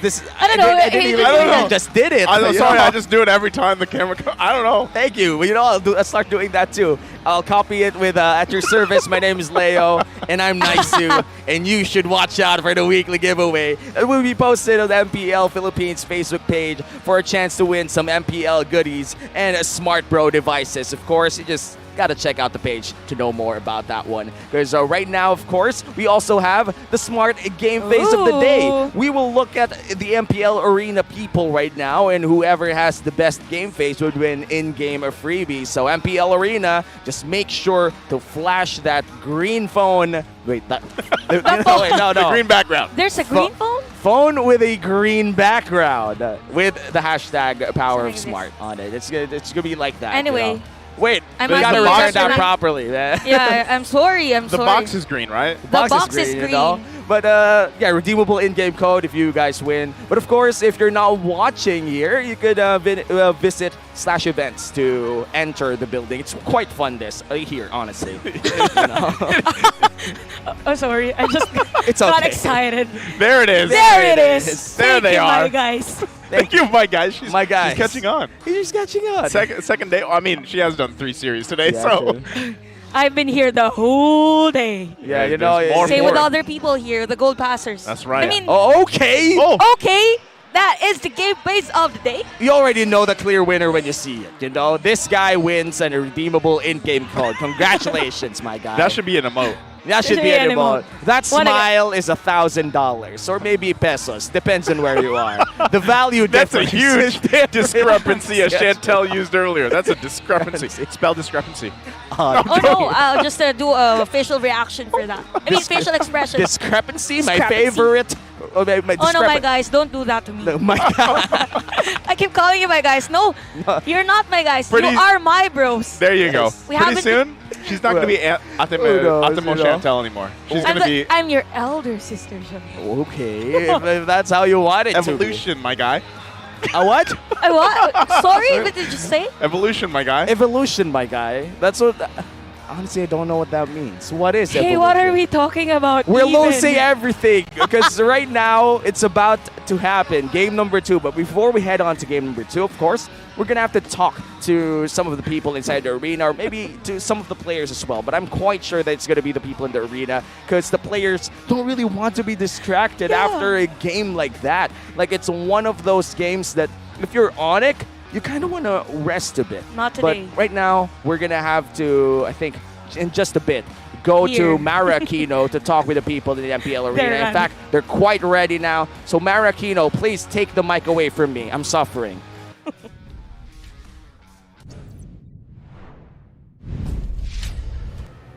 Sobrang saya dito sa MPL Arena at kasama ko dito si Jake Vargas and Chad Kines. Hello, guys! Hello, Mara. Hello! Hi, hello po sa inyo lahat. Oh, curious kami. Sinong sinusuportahan nyo? Ikaw, feeling ko, Of alam course, ko ONIC. ONIC. ONIC. Yung jowa ko, sinusuportahan ko. Sino yung Charot, jowa? charot. Wala. Sino yung jowa mo? Wala nga. Charot lang. Hindi, I'm supporting Echo. Echo, okay. No, so kayo, alam ko friends kayo in real life, di ba?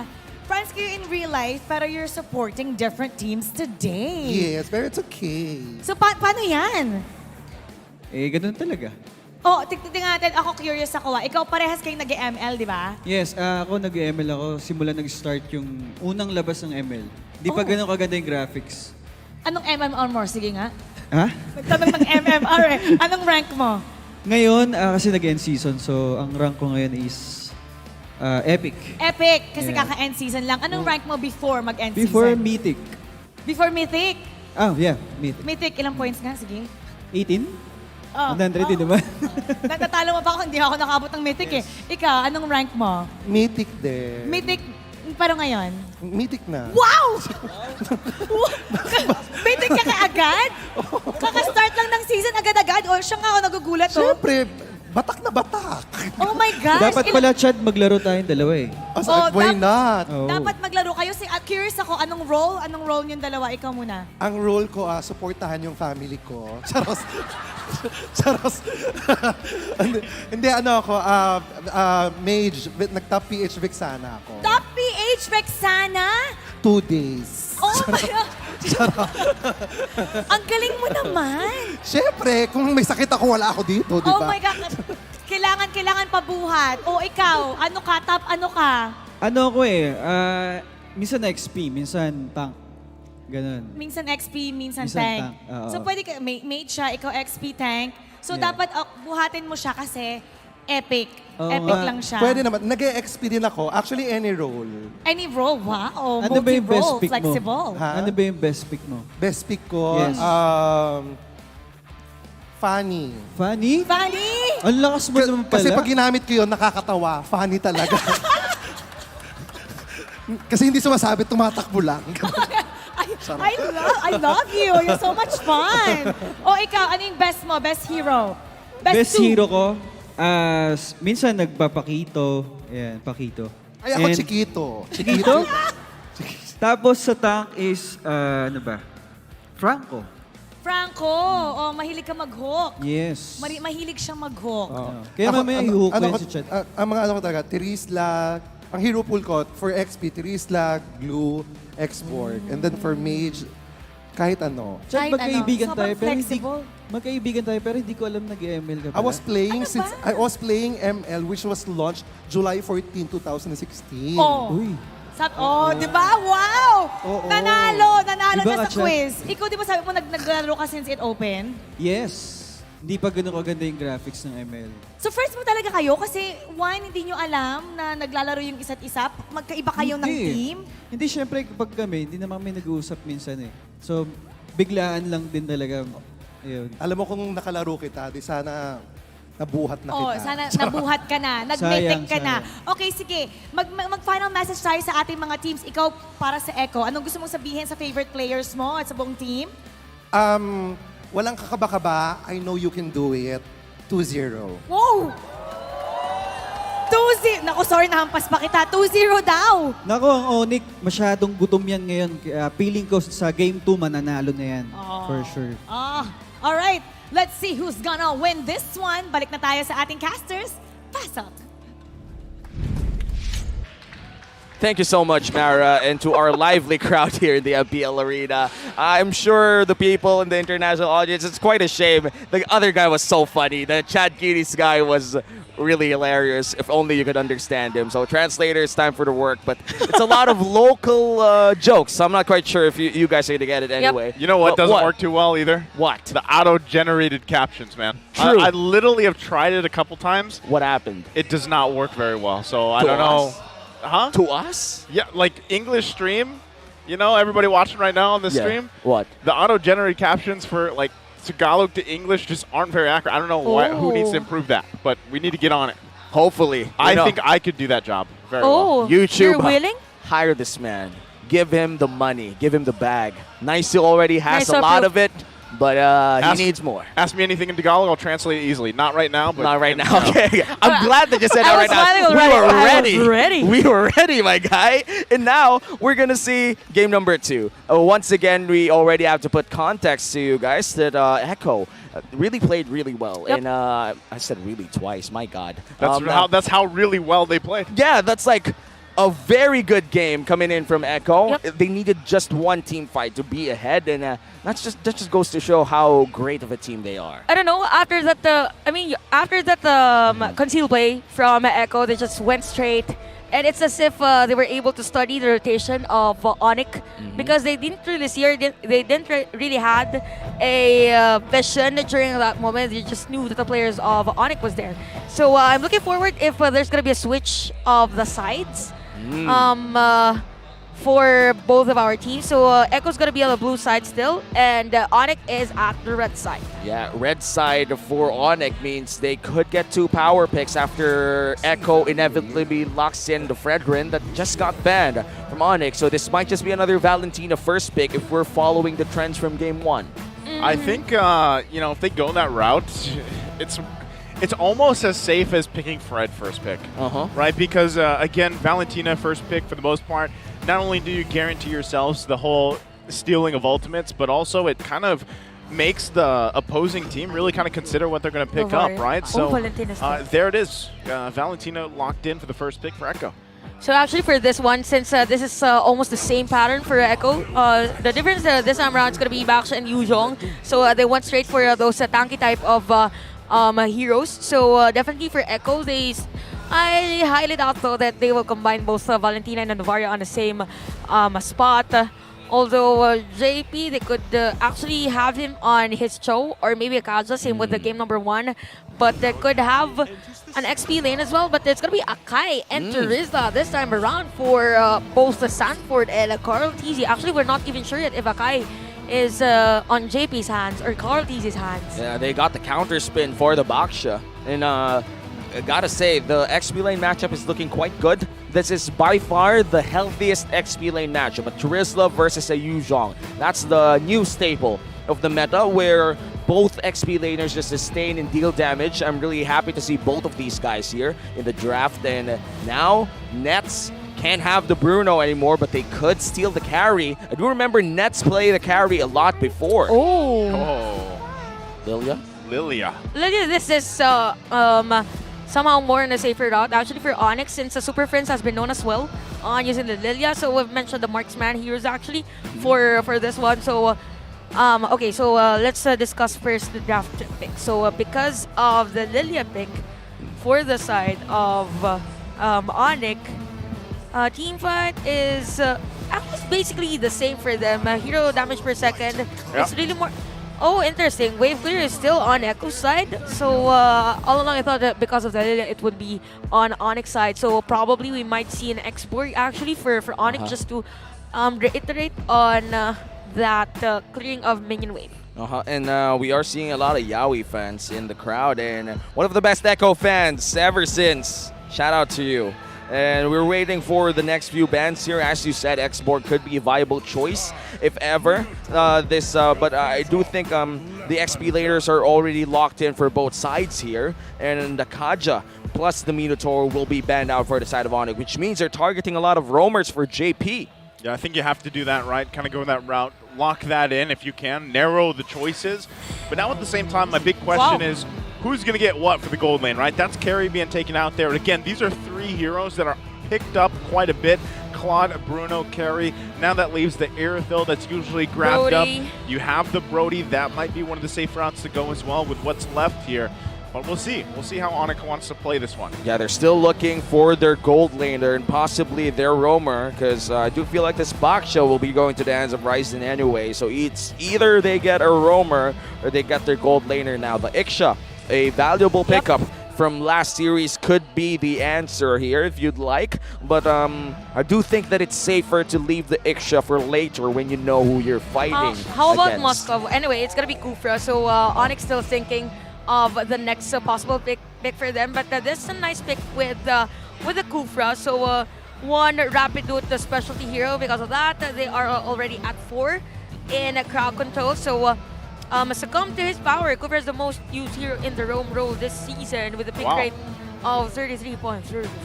That's a lot of threes. Yeah. And Rome is definitely something that I feel like the most vital piece in terms of the roaming trio, because we always have the mid, jungle, and roamer. It's the roamer who sets the things up for a lot of teams. But looks like the lock-in for Echo is already there.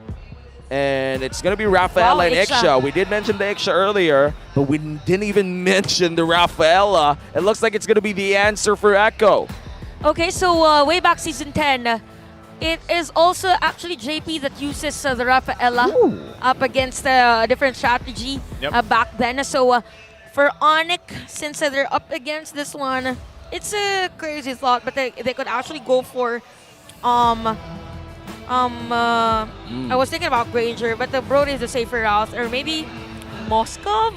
Yeah, Moskov is one of those low-range marksmen, but they're going to go for high-range marksmen instead. The Clint up against the Iksha. Yeehaw. Quite odd. Yeehaw, both of them from the West. Yes. Battle of the West side. It's the battle Killa. of the Blaze. Is it Blazing? It's Blazing West, right? Yeah, it's the Blazing West. Yes, the Blazing West. Okay, you want to know where the Star Limb came from? Where? Isn't the West, or isn't like Iksha part of the Star Limb? I think she brought the Star. I don't know. Yeah, I think so. Like I remember the MV. No, it's not an MV. It's a video. The Starlium went down to the western side of the world, and they got it. And looking at our draft index here, we have hero DPS higher for the side of Echo, but wave clear is a bit better for the side of ONIC. Moving towards the early game, we might see a lot of rotations from ONIC, but surely Echo could respond to it. And this is going to be either the win streak of ONIC about to end, or the win streak of Echo about to get demolished. It's the same thing, just different adjectives, but it's the same teams, same game, different animals, same beast, whatever Kobe Bryant said. It's the same flavor. It's the same color. I thought you were going to at least go, like, threatened. You know what? Because we would go to a game 3. Yeah. Yeah, you're right. Right? It would be You're right. Sorry, again? You're right. It would be threatened. It wouldn't be demolished yet because we'd be going to a game 3. Yes, you're right. Because Echo, it's a best of 3. There Thank it you, is. Nice to. This is I got why you, you're man. there. You keep us in check. But just in case you weren't there, I don't know what the me and Umi will be saying as of the moment. Anyway, we go to the game, so this is going to be an interesting one, the usual, with Carl TZ on the Kai and the Ryzen with that Impure Rage Baksha. So Umi mentioned that this is going to be a rotation, but look at Super Prince. Just capitalizing on the middle lane, outer turret energy shield, but here comes Sanji on those spokes. Wow. The early game damage coming in from Echo is quite respectable. ONIC can't let that happen again because it might just translate into first blood, which you never really want to give to Echo. Okay, they're going to find Sanji here, actually rolling right into JP as well. Not enough damage, though, to follow up just yet. They're going to get their own poke here in on top of it. So, very aggressive from both teams early on. Yep, and even for Echo, actually, they have 3 players, if I'm not mistaken, with the agility. So, add up the 4% movement speed from the agility plus the movement speed that the Holy Healing JP has. So it is expected for Echo that they could counter the rotation from ONIC, but for ONIC, what's really nice is for Super Prince, because we saw him the last time use this Lilia, the threat that he could give, and look at that, he's actually in par in terms of experience. Okay, Rapidu going to charge up once again. JP could be in trouble here. First blood going in the hands of Super Prince. And, wow. Okay, he gets it. That's big damn, man. Like, the damage coming in from Lilia early game is really big. Like, when the moment that you hit those the first 3 pops on the Shadow Energy, it just allows for this Lilia, especially running with the Lethal Ignition. But now the Turtle. It's one of those objectives that you kind of want to get. It's nice to have in the early game, but Echo could decide to just back off. But looks like they want to contest this. Okay, Krem using the Dragon Form here. Rapidu going to find the target once again. Trying to keep Carl TZ at bay. Sanford going to jump in with the penalty zone. Do they have enough damage? Turtle going to go ahead and reset. Krem will fall. Still going to be going for it. They're whittling away. Sanford goes down next. Turtle now for the taking here. Who's going to be able to grab it? It's Carl TZ. Ryzen is in trouble. Wow. And he falls as well. It's the trades here happening for that first Turtle. That's the one rare Holy Baptism kill that we see, you know? That's a Holy Baptism. Holy Baptism killing one person, my God. I thought you were going to say my guy. No, I have to stop saying that. Okay, Change it up. To continue the discussion for Echo, right? It's as if a majority of the Rizla users has been functioning as a counter initiator. So most of the time, Z2 Rizla do the setup. But this time around, whenever someone is in danger for Echoes, Sanford's just there on the penalty zone, which, by the way, was on point. Look at JP, also on point on using that Holy Baptism against ONIC.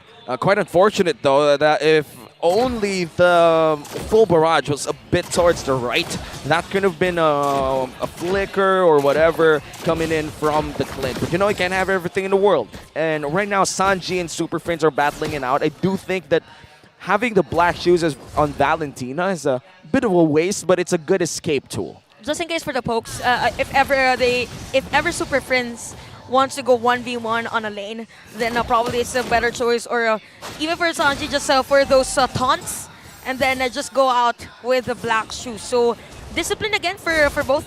But BLCK already has a corrosion sight. Now for Nets, that is the endless battle. So a huge difference in terms of the skill set for both Golden heroes.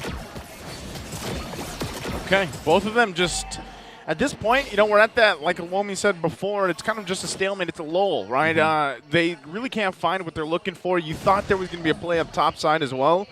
They couldn't find a pick. Now Sanji going to be the focus, but really what it's all going to come down to is setting up for this next Turtle here.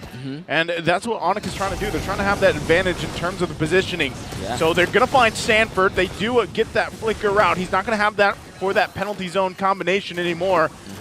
Both junglers get position for this Turtle. There's going to be the jump in. Rapidu goes in too. They already go for it. He's going to be zoned down, locked down with the heavy spin. Cram will fall. Turtle going to be secured by Ryzen. The healing is there, though, for Echo as well. They keep everybody alive. They lose the turtle. Quite the unfortunate game here for Cram. He's always been the target for Carl Teasy to get pinned down and bursted. And I just gotta say, if you're playing this Yu Zhang, you kind of want to be the one who's a menace in the fight. But another one. Oh, they're gonna find Benny Cutie. He's gonna flicker out. Still Rapidoot with him, but Nets not able to go. He flickers in. Nets! It's high noon. It's high noon, baby! And Sanford goes down as well. That's 2 people outside of Echo. And ONIC will be securing 2 free kills. Battle of the West at the top lane, and it was actually Nets that won that team fight. They're not done yet. Oh, that was a whiff there, though. That, unfortunately, they were looking for something. That was not going to be it. Now, Carl Teasy making his way here, too, to help them keep this alive, this turret sustaining. Rapidoot going to jump in. Not sure if he's going to really be able to do anything, but again, that could have been something great for ONIC. Unfortunately, it didn't happen. Probably for Rapidoot, what he wanted to do is to go for that ultimate and go in with a flicker and then ultimate. So for ONIC Philippines, they are on the lead. It's 382, but for Echo, they are a bit intimidated or somehow pressured by the clearing of minion wave by ONIC. So earlier it was Benny Cutie at the lead, but because of the death, Nets is now at 4,700.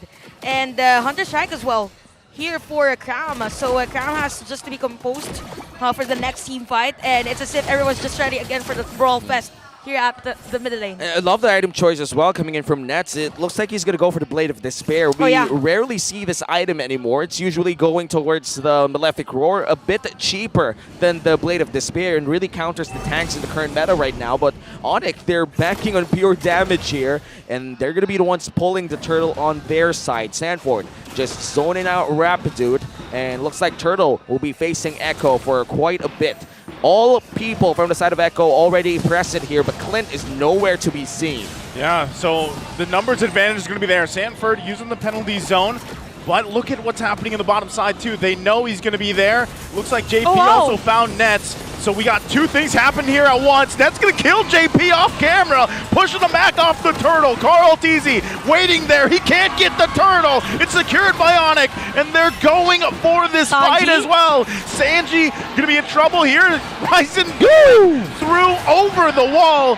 Now going to go ahead and focus Sanji down. The rest of the squad coming to find Sanji. Sanji, you can't escape this one. He will fall, and Cram picks up a kill. Again, a skill after a skill for Super Prince with that Enchanted Talisman, and 2.1k gold lead for the side of ONIC. And it was a nice diverse play actually for ONIC, because Nets was just there. He was able to kill JP during that moment, and Benny Cutie was forced to clear the minion wave at the bottom lane, and this happened at the top lane. So a lot of objectives taken by ONIC, and there was no trade from Echo. Super Prince is dealing massive damage against Echo with a 26,205. Yeah, a lot of great Lilia games lately, especially today. And right now, Echo, I feel like a lot of miscommunication errors for that last team fight. JP was taken down free by the Clint, and now also a botched turtle fight from the side of Echo. ONIC is starting to put down the pressure on the Orcas, and the only thing that's working out for the side of Echo right now is still that they have this mid lane turret in the outer tier 1, because that's really important in terms of securing vision around your jungle safely. So Echo, they're still holding on. A 3k gold lead isn't that big, but you could actually feel it in a fight. Yep, knowing the range as well from both pulse force or support players, okay? Wow, look at this. Already going to whittle down this tier 1 in the mid lane. Sanji already using that as well. The black shoes that he had stolen from Super Prince.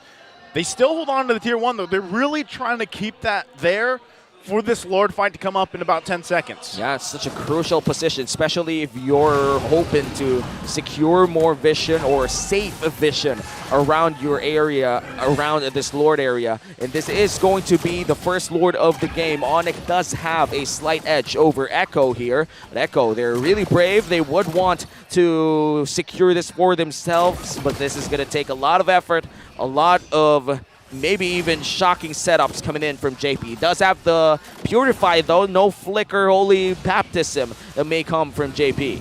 And speaking of possible initiation from JP, the most viable or the perfect target for Echo is going to be Super Prince. I mean, it's really hard for Echo to penetrate the formation of ONIC because of those shadow energies. And look at just the fast clearing of minion wave. And even on the slower pool, it's hard for Echo to contest because of the range as well of Nuts. Oh, they're going to have to go for it. Lord's going to go ahead and reset here. It was quite low for a while, but both teams just going to go back it off. They gave that purple buff to Nets as well to help him with the cooldowns here, the charges that he has, and we're back to it. Yeah, patience is the name of the game here in ONIC. They do have a lot of patience. They've been holding on to that Lord for a good minute or so. Now Echo's turn to hold it on their side, threaten ONIC here to that with the Lord. This might just be a trap though. ONIC has a good position for flanking. Rapidude and Cram looking for the perfect time to enter this fight. You know what? ONIC doesn't have the information. Okay, they have the information now that the BLCK is at the top lane, so ONIC might want to force a team fight here. Yeah, Rapidude gonna find Carl easy. They're gonna try to go in. If Sanford already using the penalty zone, he's right on top of Nets. Nets could be in trouble here. Needs the help. He gets Sanford down. Cram with the dragon form, and Nets gets the Lord as There well. goes BLCK, and now they're gonna push him down. Sanji waiting patiently. Whoa! But the team is fighting all around the jungle. Benny Cutie will fall. Sanji being cut off. Carl Teasy gonna be the next target. Cram redeems himself as now he's got the 3 kills here after having a struggle in the early game. Well, Echo did get a few things up there. They weren't able to secure an inhibitor turret in ONIC. They got so much more Nets! Oh, wait a minute! He knew what he was doing. I'm sorry, Nets. I judged you too quickly. I mean, Nets has been doing a splendid job for this game. Now at 4-0-2, even at that last moment, he saw that setup play from Rapidude, and it was against Benny Cutie. ONIC right now is at 6K goal lead. Okay, what we see right now for ONIC, the strength of the lineup is literally the range. So it's really hard for Echo to penetrate this one. And during that last team fight, the IMU Black Shoes of Sanji was way too far for him to be part of that Lord team fight. So Lord will march in at the top lane. Super Prince, all he needs to do is to zone out the players with those shadow energies again. Rapidude trying to set it up, but now Cram swimming around the base of the Orcus, and the Lord will be melted down fairly quickly. No inhibitor turret down just yet as ONIC tries to pursue the siege, but looks like they'd have to back off. That was anticlimactic as hell. They didn't get anything. That's a good way to put it. You know, you're waiting for something to happen there, especially with the lead they've garnered themselves, right? Yeah. I mean, look at Nets. He is just 10K. massive in the gold department. Look at the items here, Chantel. Okay, so he has the Berserker's Fury. Oh, okay. Same goes with the Windtalker, although Benekity has, but it's the difference again in terms of the range and even on the critical. So again, for Clint at this point, 4-0-2, and if you're Echo, it's hard even for Sanford to find Nets. So if you are Carl Teasy, might as well have that heavy spin, find Nets, and secure a kill against him because it's really difficult. If you are the target Super Prince, there's a Purify. So who's the better target? It's Nets. Yeah, it has to be Nets. Yes, Target Nets Nets. does have the flicker, but it's a way easier target than a Lilio with a Purify. Now Rapidude might just go for the play here. Finds Carl Teasy. Gonna find Carl Teasy, but the penalty zone from Sanford again. Super Onto the back Prince, line, though. they go. Nets in trouble. Couple hits away, and he gets taken out by JP. ONIC loses their main damage dealer. They have to retreat. And it looks like Gecko knows it as they put pressure now in the mid lane. Eyes set on the tier 1 turret. They're going to drive ONIC back here as best they can. Lord coming up in 10 seconds. Still a 5K gold lead for the Sonics as they try to secure the next Lord. 4-man strong versus a 5-man Echo squad. They will be zoning out the side of ONIC here. A lot of damage coming in from Super Prince, but Sanji is there to zone them out. Lord started. Benny Cutie trying to kite them out. Rapidude trying to get that angle, but looks like Echo will continue the Lord. They have to go for this Lord here. Carl Teasy knows it. Nets now up, making his way to the team fight. It should be a full-on force.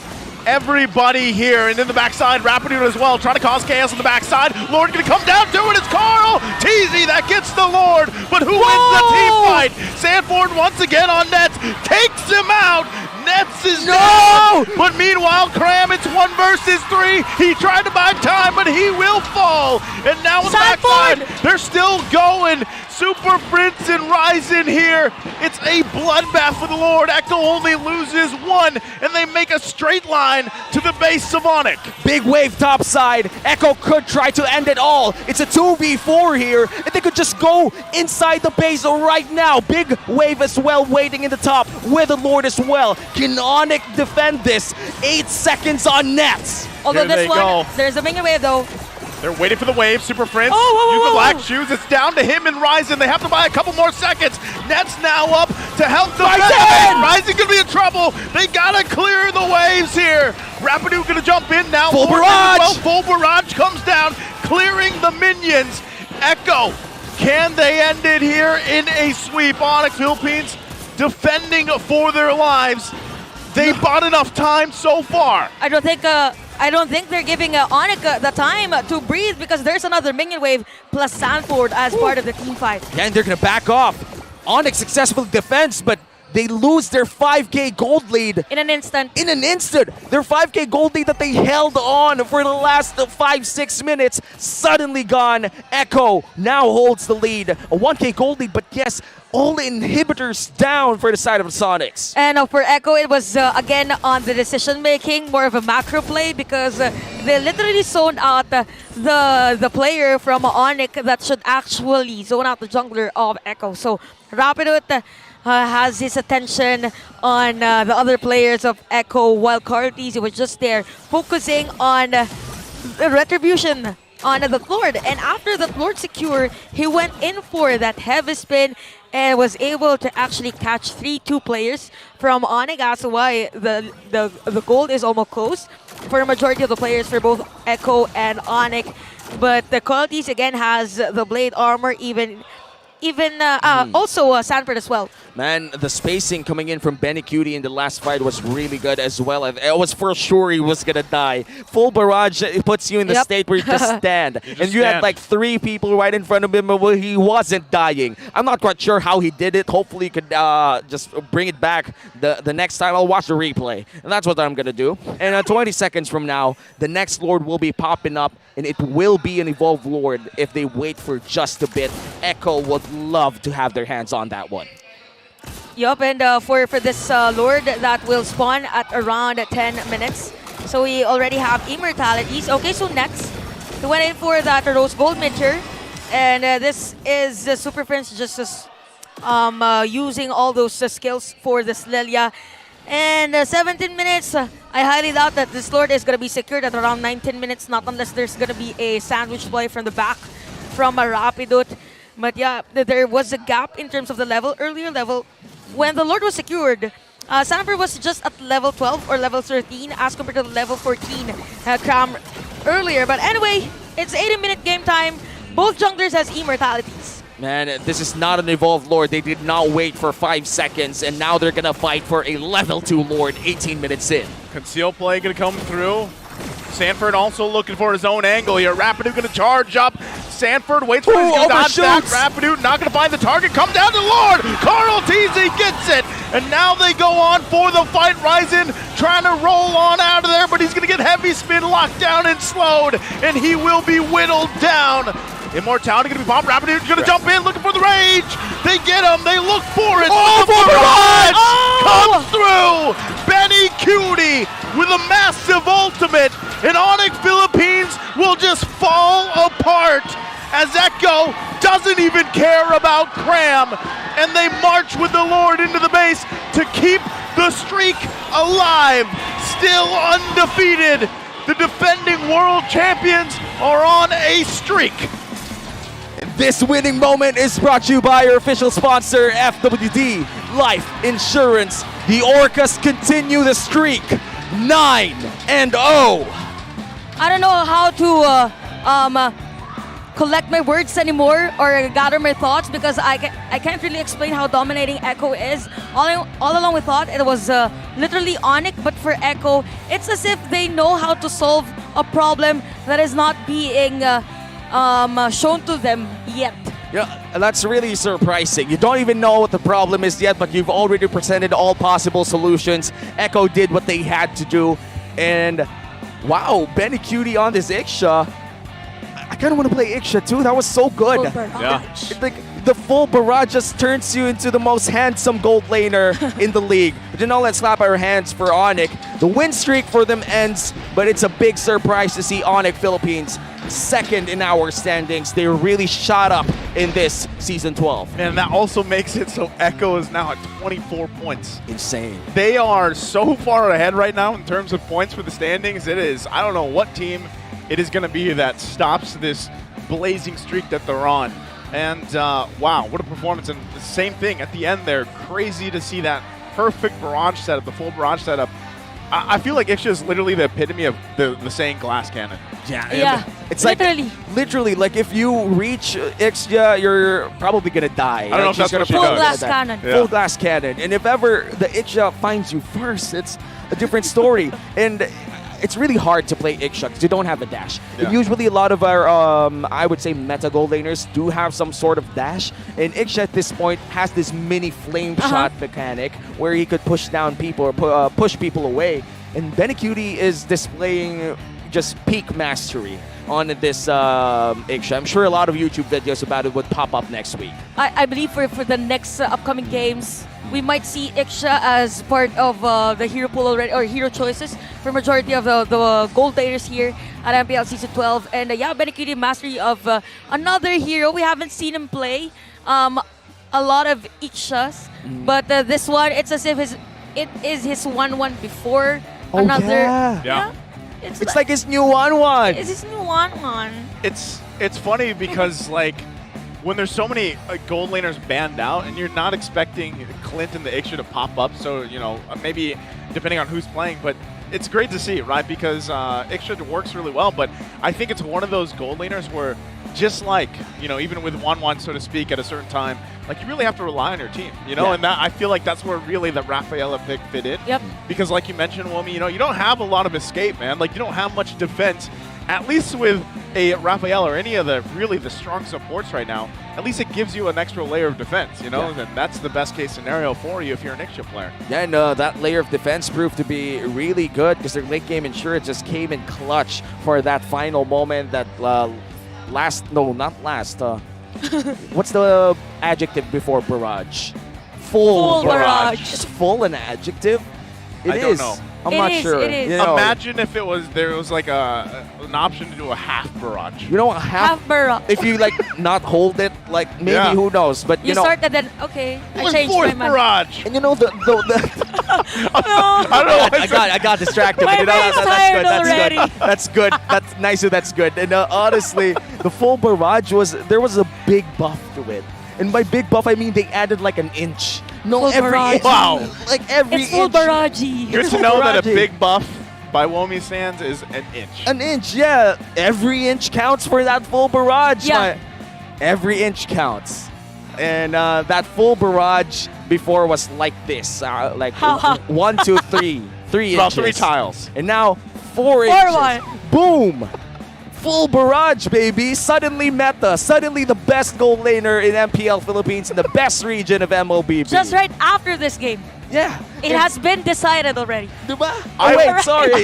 Yeah. Right. Yeah, I wish you wrote the patch notes. I wish I wrote I wish them. you did. You know what? What? I think the way that you wrote how you should be in the Hall of Legends is how the patch notes should be written from now on. Thank you. You can go to my page and see why I should be in the Hall of Legends. And all jokes aside, 2 times works. COVID survivor, by the way. I'm sure Naisu beats my record because this guy survived it times? 4 times. Oh, really? How think- come 4 times? You know what have what? you been doing?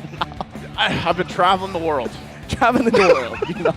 As Naisu says, sana all. Different types of COVID. Mexican COVID, Japanese COVID, everything. I haven't been to Mexico. I'm sorry, dude. Who's that person, though? Who knows, At this point, Echo is surely celebrating. I think they're as happy as we are. And for ONIC, I do feel like they're still happy. They're still up there in the standings. Let's talk to Echo with Mara Aquino in the main stage. Mara, your time to shine. Everyone Okay. I-share ko lang yung tawanan namin dito. Kasi, sinabi ko kasi kay Sanford, sabi ko, uy, nakapasok ulit, nakuha mo ulit yung Yuzo mo, hindi nila binan. Tapos, 15-0 ang record ni Sanford since season 11. 15-0 ang kanyang Yuzong. So, nagtatawanan kami dito kasi gusto nilang i-show off ko yun. Okay, anong masasabi mo? 15-0, pagkakamali ba ng kalaban na hindi binan yun? Hindi naman po. Pili ko ready din po sila and kaya naman po nilang gamitin. Nung unang reaction mo na, ay, nakapasok ulit yung Yuzo mo kasi laging binaban yun. Ano yun, nanggigil ka ba? Na-excite ka? Na-excite po kasi parang di ko na po siya ginagamit eh. Parang dito ko na lang po siya ginagamit eh. Pwede ba natin palakpakan kasi 15-0? Good job! Ito pa, isang achievement.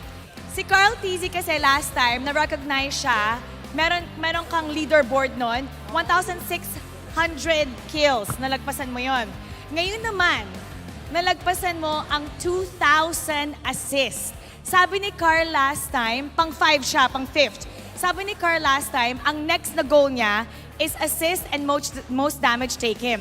Carl, 2,000, assist ka na. You're one of the 5. Pero, the only jungler to ever achieve this. Yung mga naka 2,000 are either roamers or mid laners, katulad ni V, katulad ni Few, ni Chaknu, at saka ni Hayes. Okay? So you're number 5. How does it feel to achieve that? Because jungler ka, syempre yung mga roamers, yung mga mid laners, magkakaroon ng maraming assists. But as a jungler, as previous an assassin user, how do you feel about that? Ano po, sobrang saya lang po sa feeling kasi ako lang yung jungler doon eh. Panis silang lahat. Narinig niyo ba yan? Siya lang yung jungler doon. Panis silang lahat. Panis. Okay, good job, Carl. Great job. Nakaka-amaze yun. That's such a proud moment for you.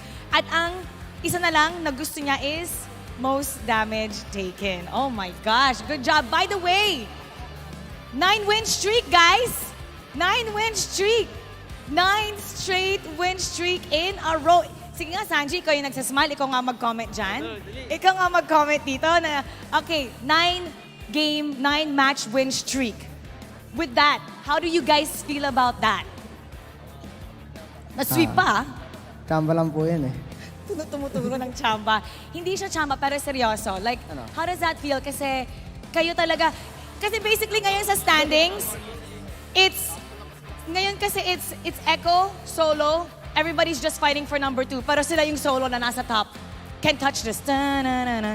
Tan-tan. How does that feel? Masaya po. Tapos si Coach TikTok po kasi lagi sinasabi sa amin, 1 game at a time eh. One game at a time. Sige nga, Coach TikTok.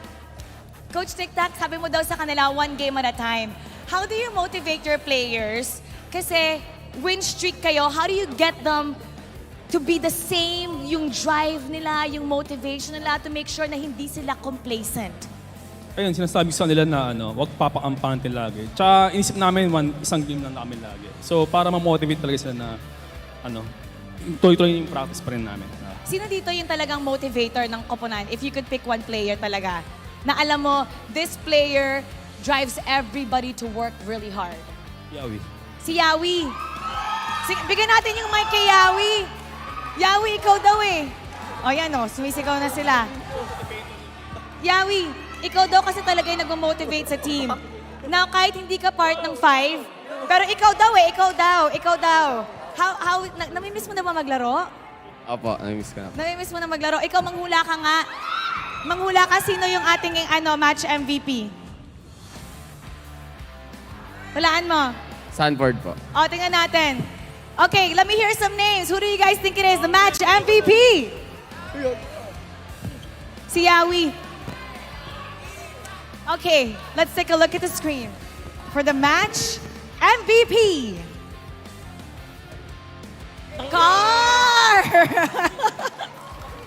Carl, ikaw once again, nangongolekta ka ng mga achievements, ha? Okay.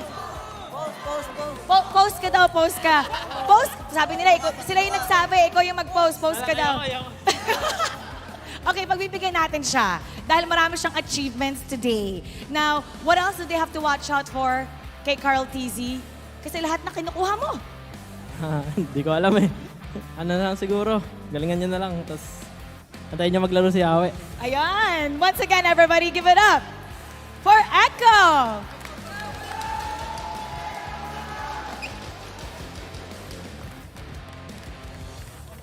Congratulations once again! Sunod na panalo. 9 times ko sinabi yan dahil talagang ayaw nila ma-break ang kanilang win streak. At sabi nga ni Carl, abangan nyo kung kailan ulit maglalaro si Yawi. We're gonna see when he's gonna be playing next. But first, let's take a look at what happened in that match. Balikan natin ang ating casters. Pasok!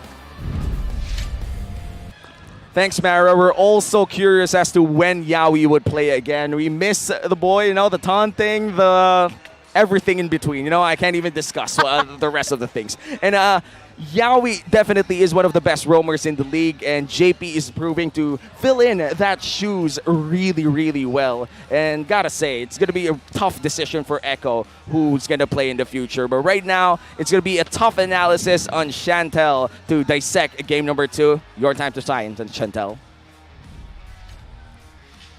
Out of all the 3 matches today, this is my final analysis of the day.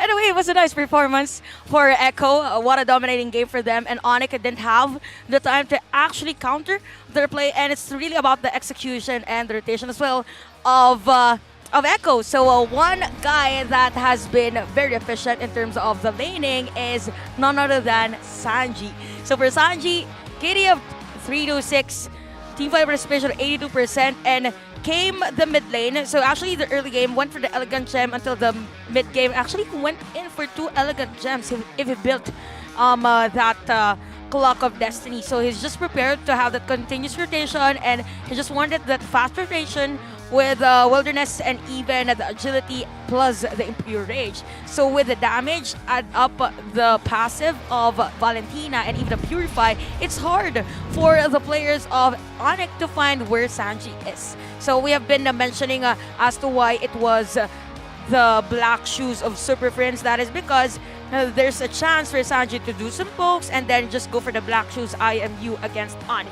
So 2-minute game time, it was ONIC that actually, I mean, it was Echo that actually took that turtle objective. It was a nice heavy spin from Kartizi, and it's really about the control for them. And a 4-minute game time, it was Ryzen that actually secured the turtle. And a top lane 5-minute game time, it was just a continuous aggression from Nets. So it's really about the range. If we talk about Iksha versus a Clint, came 11-minute game time. This is where the first Lord team fight actually started. So it was Nets that secured that Lord. It was an aggressive counterplay from ONIC, 3.3k gold lead for them, and even the Sky Guardian helmet for Ryzen.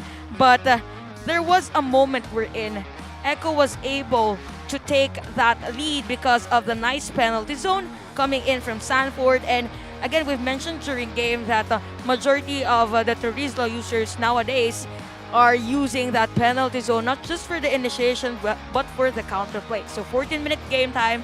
Again, it was a nice zone out from Sanford against Nets. And 18-minute game time, it was the second Lord, or actually the third Lord of the game. So Carl DZ just focused on the player, or focused on having that heavy spin to just zone out Cram and the rest of the players of ONIC, and they just went straight for a kill. Rapid wanted the setup play, but it was a better setup play for ONIC. And look at that full barrage. Even Sanji on those damages. 19-minute game time, no minion wave clear or fast minion wave clear. Even Yu Zhong can handle it. And 82% again for Sanji. And if we look at the jungle pattern of Carl TZ that has led the whole Echo squad, a win from the start of the game up until 5-minute game times, just all over the place, rotating from XP lane, even the gold lane, and just securing the possible objectives or the natural objectives that are to be taken at the early part of the game. So Carlise has been doing great for majority of the 4 utility junglers. So it's either Fredrin, Martis, even Lancelot sometimes, and this Akai with having that heavy spin just to help his teammates zone out other players and just focus on the objective. Now, looking at the emblem choices and even the item choices for both Echo and ONIC, we all know with the quantum charge for both Benecute and Cartesi, even the movement speed that Sanji, Sanford, and JP went for.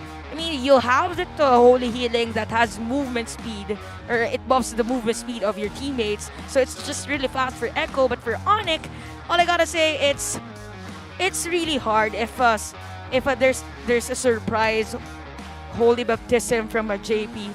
We usually see Raphael on the support, but this one, a killer type of Rafaela and a purple buff and overall resources for this game. It's just a juggle between ONIC and Echo, but at the latter part of the game, it was really Echo who was ready to win that game. I mean, veteran moves and even the decision making and composure that has been very evident for Echo during game number 2. So where Rich Guy was Nets, Ace is Sanji, Cartesi as both Guardian and Wingman. So Cartesi is actually close on reaching that goal of having the highest damage taken in a season. So again, to explain as to why, even though Nets is the rich guy, it's not really efficient because it's really more on the conversion. It's okay. It's not okay if you have all the gold. I mean, if you're really rich during that game. What's better is if you are to secure objectives and secure a kill for your team. So for Benecute, that's what stood up during that game, and what a wonderful day for everyone, and of course for Echo, right? Umi and Naisu? I am sure it is a wonderful time for everybody here in the venue. And man, this has been such a series. We did expect it to go all the way to game number 3, but Echo didn't go around with the mess around and find out route. They did not try that anymore. They went all in from game 1 and game 2. What was your favorite moment of the day? My favorite moment of the day is the fact that Chantel casted all series in English in this day. And hey, at least for you, wait, sorry. right? There you go. Wipe the nose. Just You guys kidding. don't get it. That's what I hear every day of my life almost. In the For the Philippines. past 12 years of my life in the Philippines. Oh my nose is bleeding. Yeah. You know what, Chantel? I'm almost close. I'm quite sure My that you. elongas do go. I'm quite sure that you already have so many moments. Yeah. So just No. relax over there. Just let me Be in Oh, silence. man. My personal favorite moment was definitely this game number 2, where there were so many Iksha moments. And Iksha is looking to be one of the best marksmen right now. The meta constantly shifts here. And for everyone watching, we have been your casters for this last series. My name is Zumi, with me is Naisu and Chantel. We'll be sending you over to Mara for the ending of MPL Philippines today.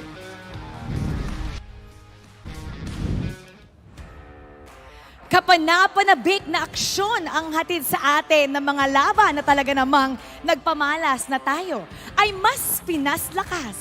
Unang laban pa lang punong-puno na ng aksyon as Kaizen leads the new lineup of Minana to stun Omega with a sweep. After that, isang matinding clash of styles ang naganap. Pero sa huli, yung martilyo ni Nats ang nanaig as the rest of the Raiders manages to secure a 2-1 victory. And for the last series, the Orca's domination continues as they snap the win streak of ONIC to 6 games with a masterful performance from the young GOAT.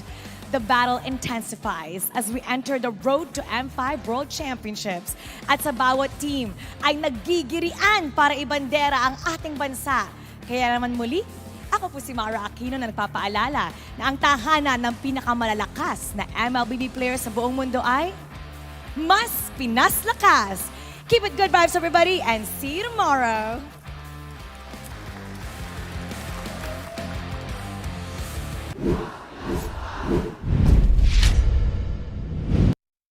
The 12th season of MPL Philippines is brought to you by the following sponsors. Smart, the official telco partner of MPL Philippines Season 12. Our official sponsor, Infinix. Infinix Note, ultra-fast gameplay. And FWD Life Insurance. In the epic adventure of life, FWD is your expert wingman. Celebrate your victories living with FWD. Our partners in esports. Maya, it's everything and a bank. Secret Lab, the official gaming chair of MPL Philippines. And Pi Channel. Experience the MPL-PH Season 12 action live at Shooting Gallery Studios. Tickets are now available on our official ticketing partner, Slash. Don't forget to catch all of our official league content on TikTok, Facebook, Instagram, and Twitter. To ensure the equality and fairness of our games, MPL Philippines is also monitored and supervised by the Games and Amusements Board. Habang yung blacklist ay kumakapit pa, ayaw pa rin bitaw. Napakalakas pa rin ng Pilipinas.